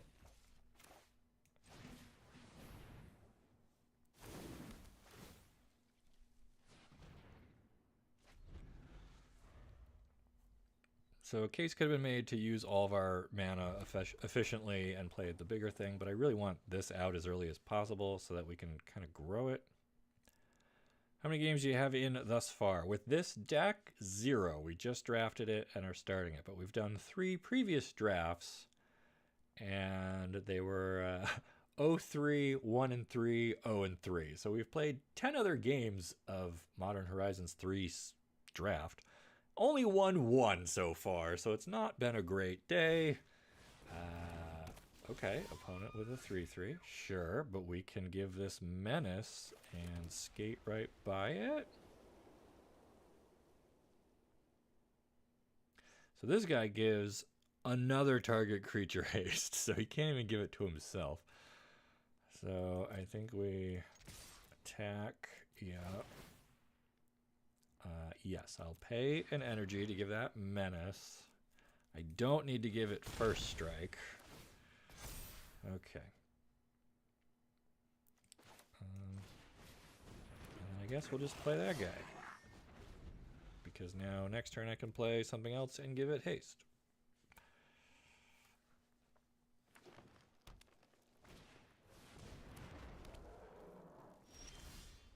Okay. Great.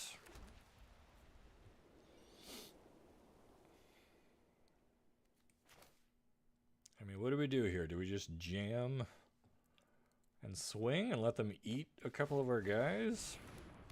I guess so, because then we could just refill with the energy wheel, right? Yeah, you can have haste for one. Attack with everybody. Give you menace. Do I need to give it first strike, though? Probably not, right? Yeah, we'll take down the elk. Get in for a bunch.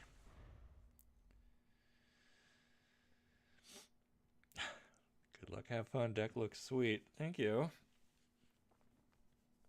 Yeah, not having blue here for our Aether Spike. Whatever. But next turn we can do the full wheel if we really want to. We will have plenty of energy for it. Kind of sweet.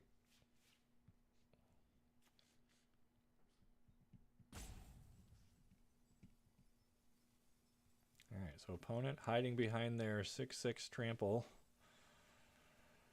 So if we play anything else, we can also give it haste. We can also just pay and tap down their 6. Oh, I see what you're saying. Tap the opponent down. Yeah, well.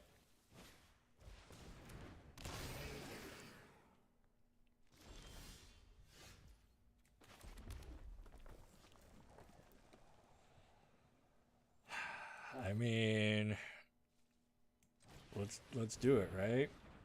So how much do we pay here? All 7?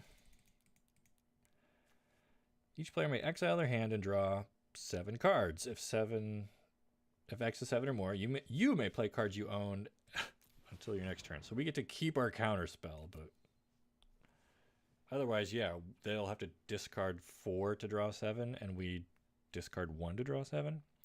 So we definitely come out ahead on cards here. They don't have to give up those 4. If they want to keep them, then they just don't. They don't get to draw 7, but we do. Ha! How have people been enjoying MH3 Limited so far? I mean, I can't speak for the people watching, but I have been... Do I give it +1 in haste?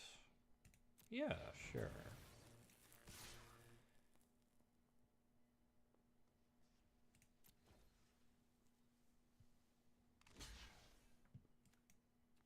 Why would it set up to block... do 2 damage to the 7/7 first? Why wouldn't you? I don't know. All right.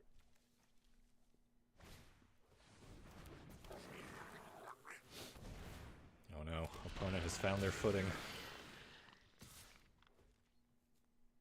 Well, did not find a dog Umbra in our reload here. On an island.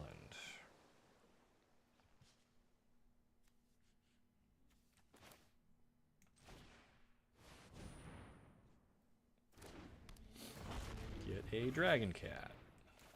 Get a gargoyle. Get a ton of energy.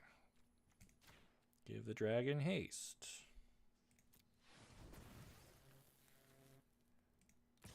Attack. Put a counter on it so they can't block it. Do I want to also give it lifelink? Sure.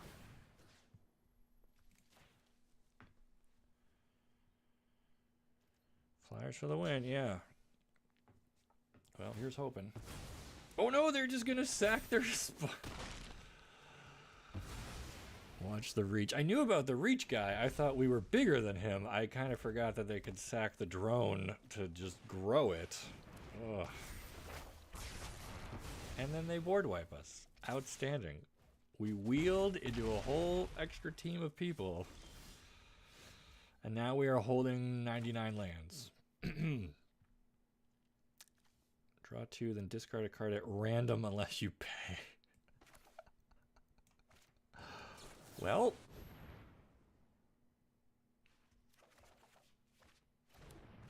Okay, cool.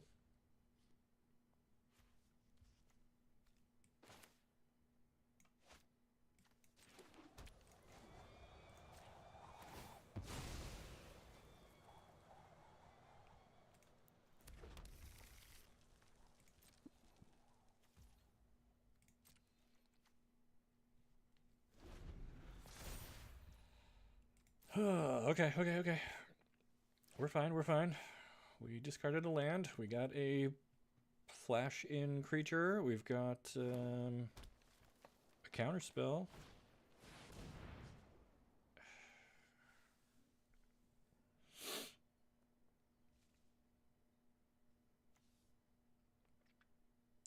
So unfortunately, they will have enough to still make this work. If they want to. Because we only have 2 energy. But, yeah. I think it's still worth doing.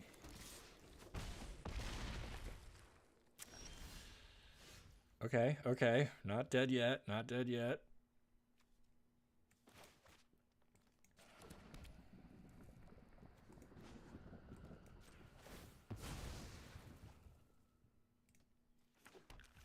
I mean, I guess we are dead, but...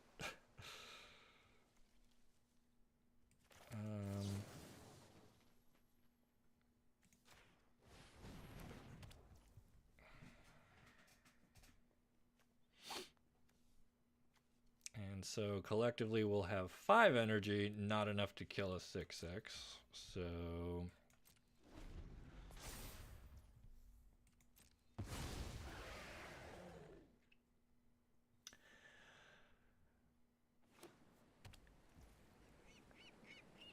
Yeah, because this gives us 3, and the Electrozoa gives us 2, so we'll have only 5 energy, which is not enough. So even if we flash this guy in...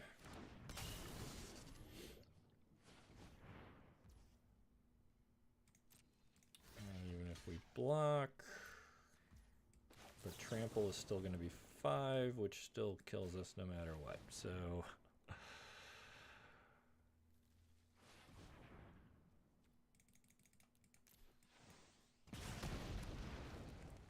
I don't see how I would get an extra turn because they both have trample. So no matter how we block that, we're taking too much. All right. Well, that was an interesting turn of events.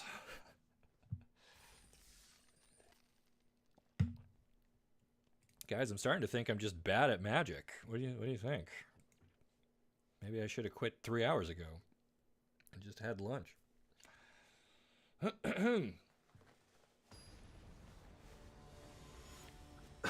Excuse me.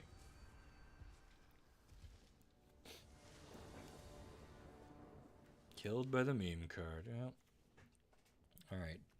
Double Mountain is not gonna work for me this time. Surely this hand will be better. Actually, oh my gosh, it is. Okay, cool. We gotta put something back though. I guess the dragon, as much as I like that.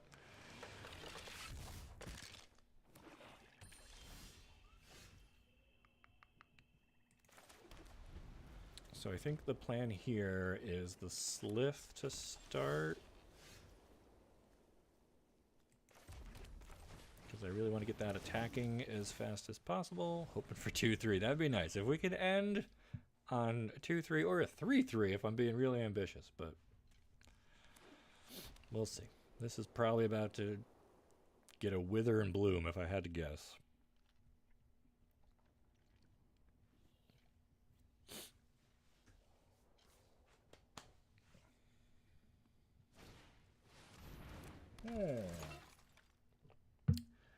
I see Hello Good Game is a man of invention as well.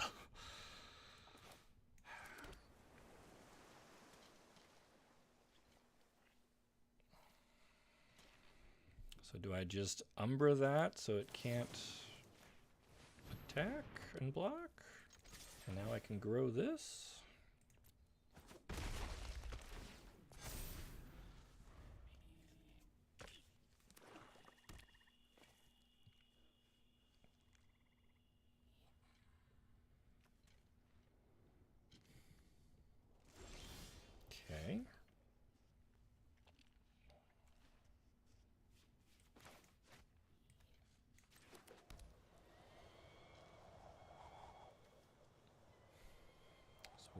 want to do here?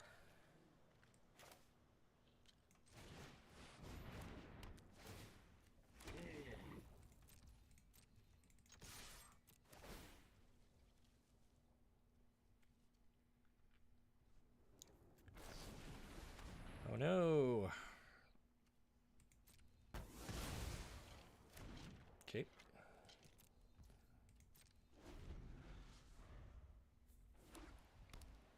I guess I could have used a ton of energy to give these haste.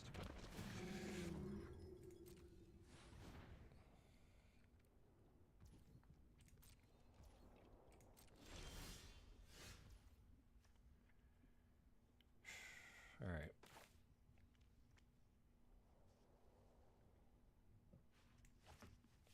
So I think I want to draw 2 cards here.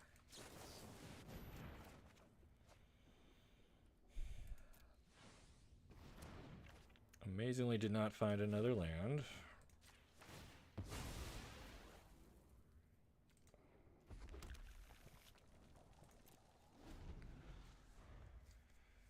Not great.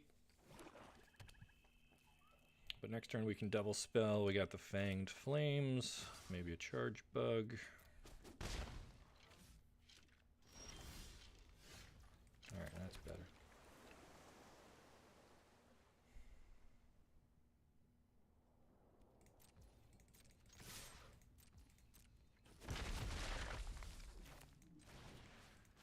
We just take this guy out.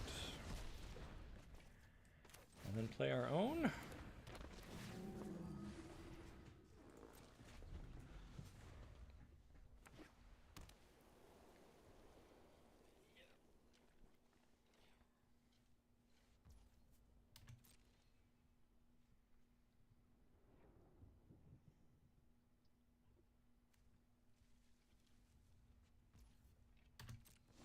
Okay. They put a stop in our upkeep. Target player can't cast spells this turn. Ooh, spicy opponent. But I'm going to use my mana and flash in this guy anyway.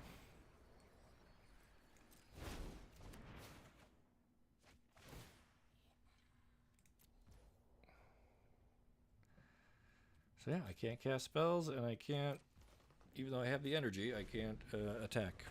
Alright, that was a fog. I don't think that really helped improve your position. They're gonna expel our flying jellyfish. You got it. 1 card left, huh?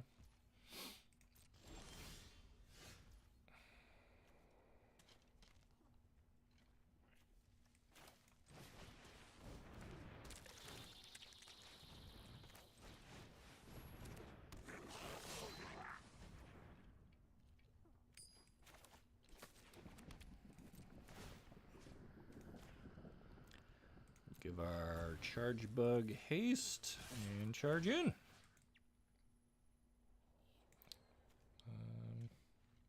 Sure.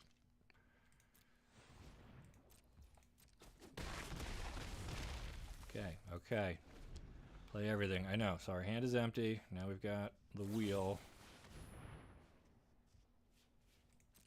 They make us sacrifice a 2/3. Okay. I think we're going to even redeem this. And they concede. You're not supposed to do that in the early access event. You're supposed to let your opponent play out and do all their cool stuff. So, no, I didn't have fun in that one. Even though I was winning, I wanted to actually win a game. And that was quite rude. But whatever. It's fine. We got there. We won. And we had a wheel in our hand to keep the beats coming. That's what I want this deck to do. Let's do it again.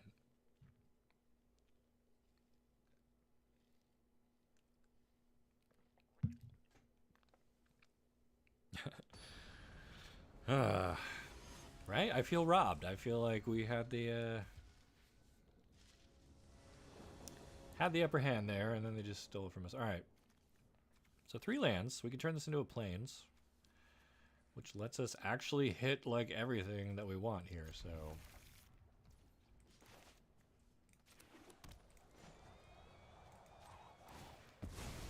do that.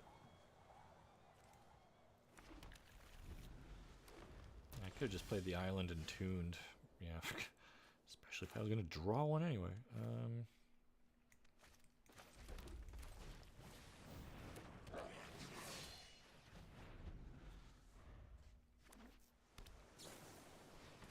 Laner Genesis. Look at the top 4 of your library. You may put a land from among them onto the battlefield tapped. If you don't, put a card from among them in your hand.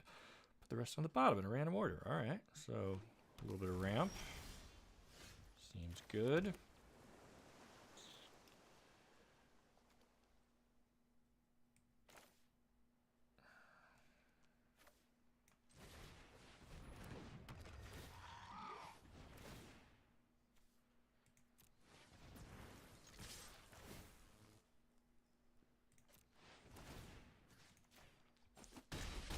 For 5, gain 3. If this is another blue-green Eldrazi deck, we're gonna...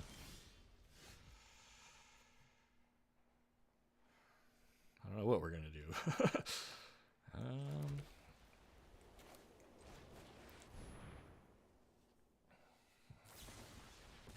Wow.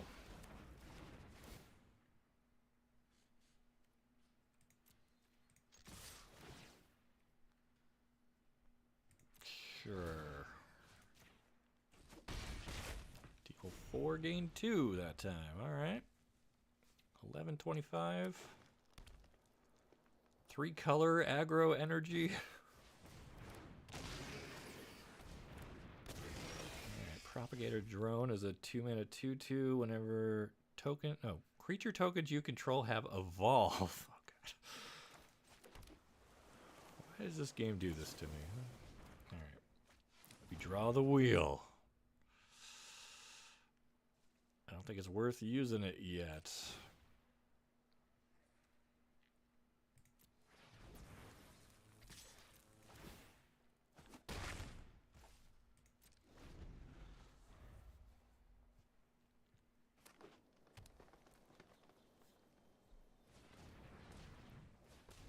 Alright, so this Flying Gargoyle is doing outstanding work.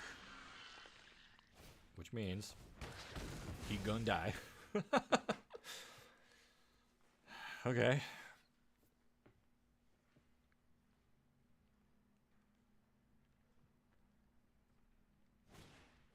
Wow. They just gain back like all of the life that we took away.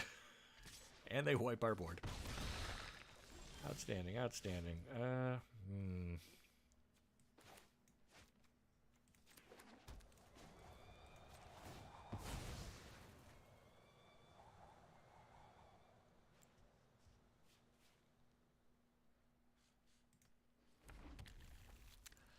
So the Umbra is like pretty good answer to the Eldrazi.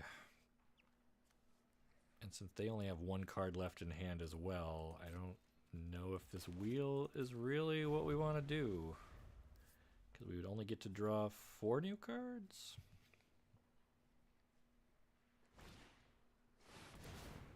Yeah, okay.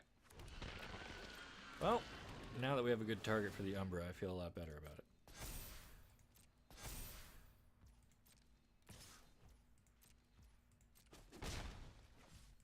Cool thing is we can even play that with Flash.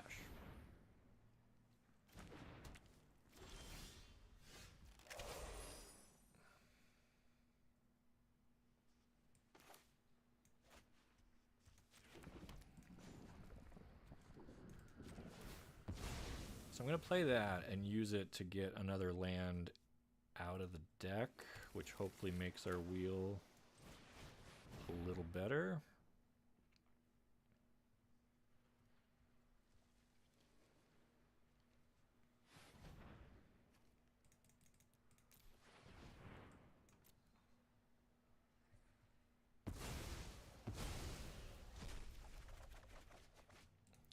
Gave up a Chrysalis, okay.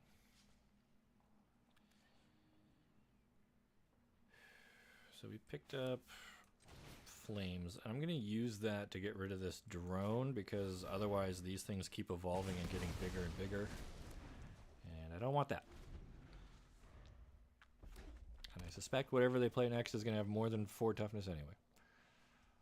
But we picked up 2 more lands and our dragon. Ugh, they have a 7/7. Oh gosh. No.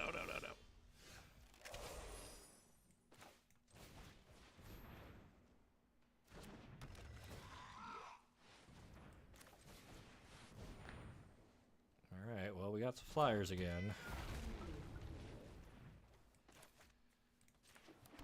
I'm just gonna keep taking lands out of the deck to try to improve our top decks.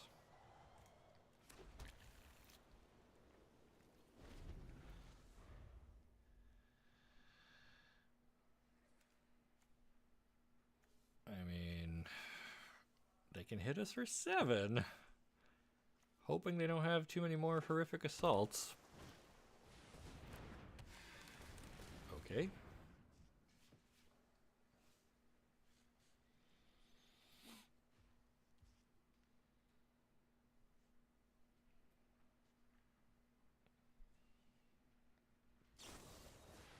Come on. So it's just all Eldrazi and fight spells. Cool. Cool.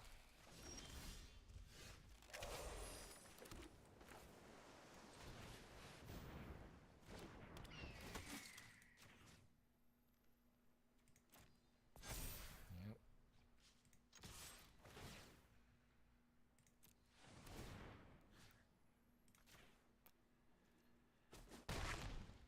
Yeah, a little bit of lifelink, but I don't think that's gonna get us where we need to be. When we're facing down a 7/7.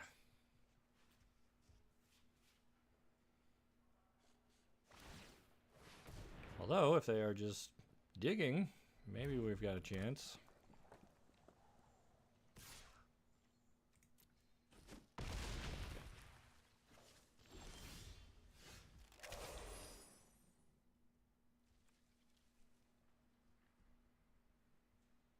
Interesting. So this needs 2 energy to give somebody lifelink, huh? Which means I would only have 5, not enough to kill that.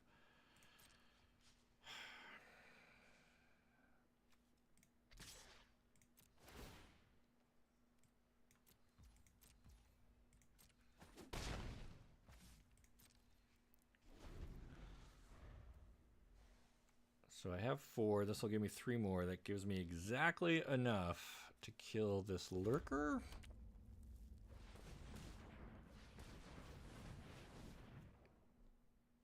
Provided I don't get just grovel stomped right here with something.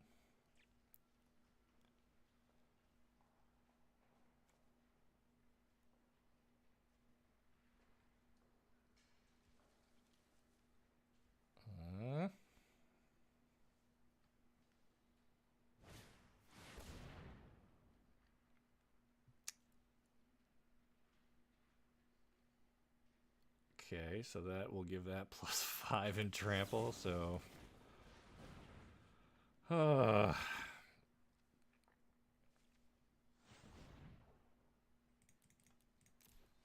let's see, if I just kill that, then this still just becomes a creature. It doesn't have haste. So now I have to chump block the 7/7. So now I'm pretty much dead next turn.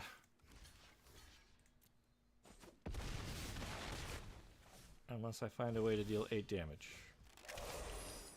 And I do not. Oh, and this also has reach because it does. Okay. So we're not winning this one because the trampling Hydra alone will now kill us. Even if I attack with lifelink. I'd go up to 5, and then I wouldn't have any blockers.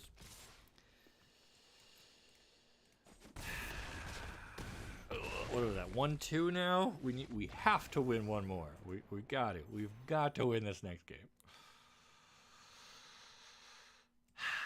So close. I mean, that wasn't that close. I don't know. We were doing well until they had double fight spells that gained them life, but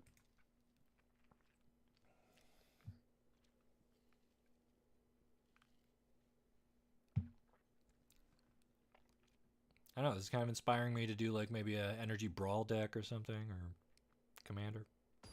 I don't know. 1-2. Well, it's not over yet.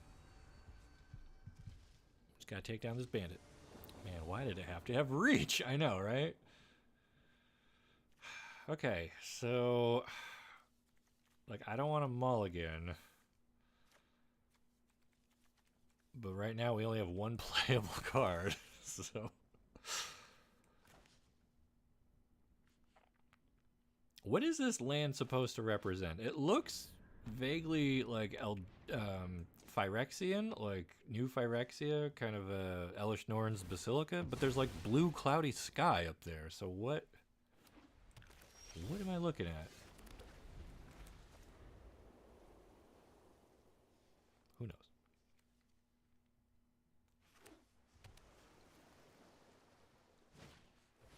Oh dear. We're looking in a mirror again. You know, for all the different supposed archetypes this set has, I feel like we keep seeing the same three. It's energy, Eldrazi,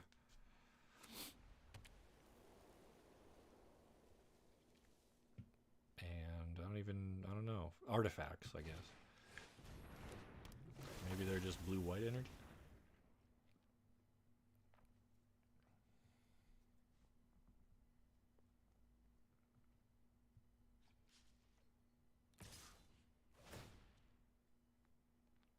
Okay. Yeah, pay for it or save that for something else. Nope, they want the life. Okay. Cool.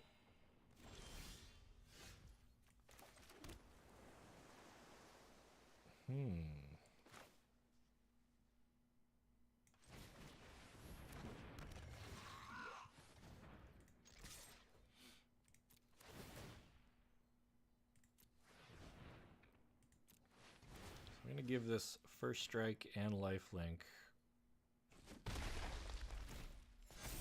So I really want to grow this big enough that it can attack through these things.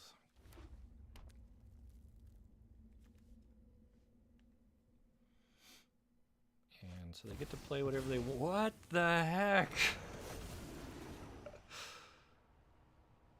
Are you kidding me? They have Fury?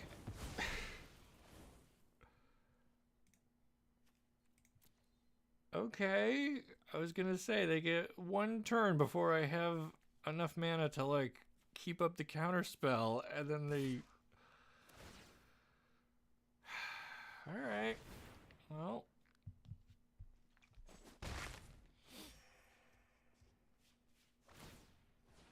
That's me for opening my big mouth, I guess. Never lucky, are we? Like, we get opponents with the craziest cards.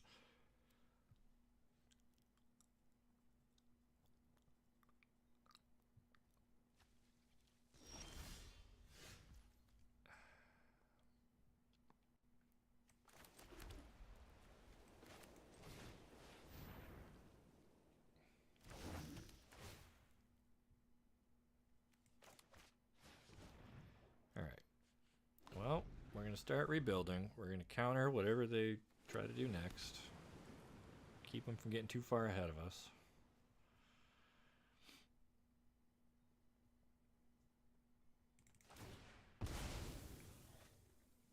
Fury and a Flooded Strand.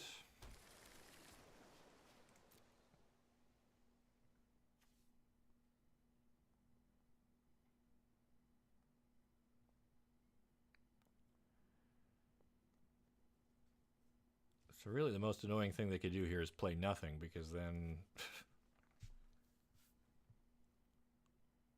I gotta keep this up next turn.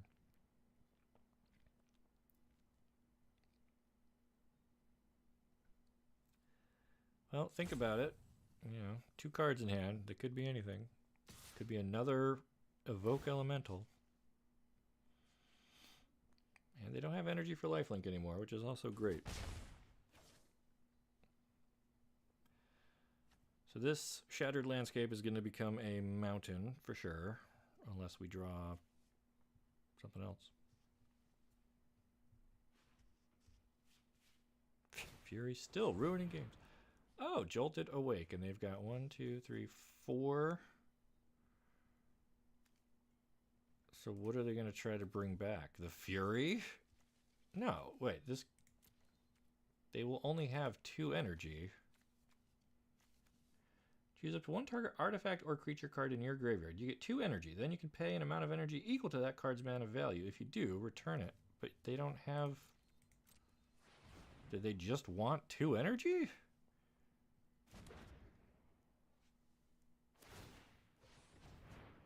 Yeah, okay, so they can cycle. Alright, well, that's fine if they want to waste a card on that. Great. So super awkward because I would love to play this Visionary, but I also want to keep an island.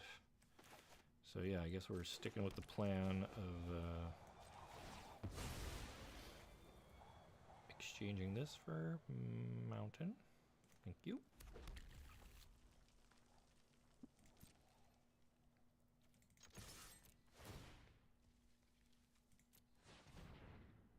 Oh, so they also, interesting. They also now have extra cards in their bin for this land, which they can sack to deal 2 damage to any target. Oh, man.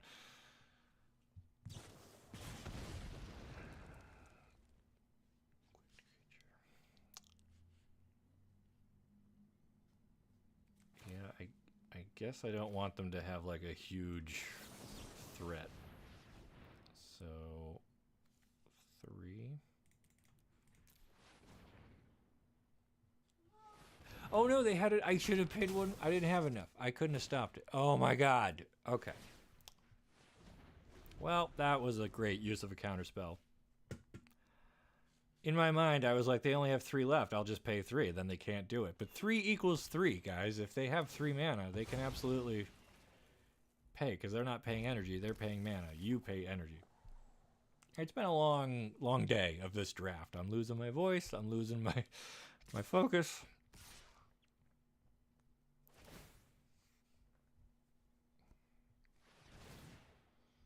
And now we're going to take a big hit. And I need to draw, like, my burn spell. Nope, not another land. Alright, so I guess we do the Visionary.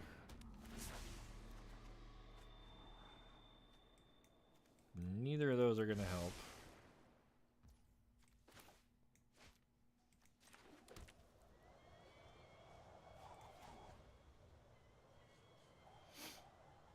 Well, now I guess if we shuffle, then we... Well, it's still... Whatever.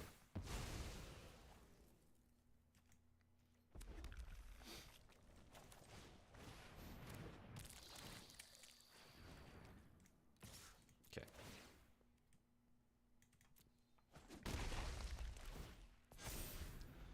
Alright, so we have bodies that block their Harvester. I'm mostly worried about this Gargoyle. If we can live like 1 more turn, we have a flash-in flyer that might be able to trade with this thing.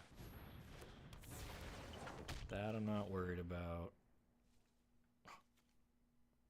This isn't like only as a sorcery by any chance? No, okay. Okay. Yep. Cool, Exalted now. That's awesome.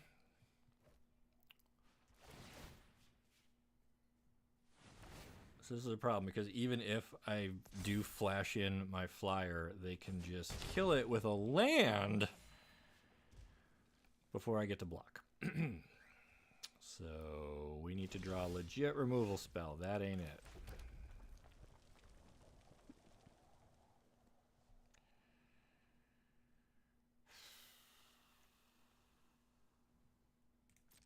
Well.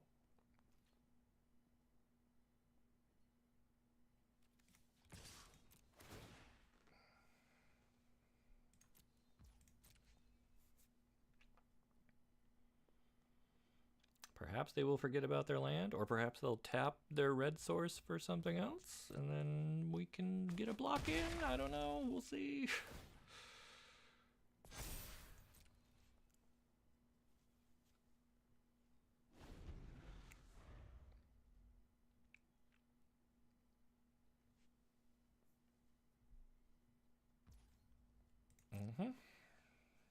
Okay.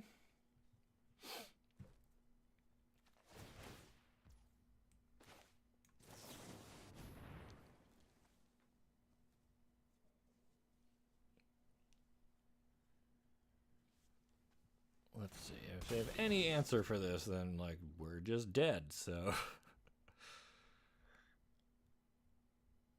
yep, they figured out the land, and they just kill our only blocker, and that's it. That's it.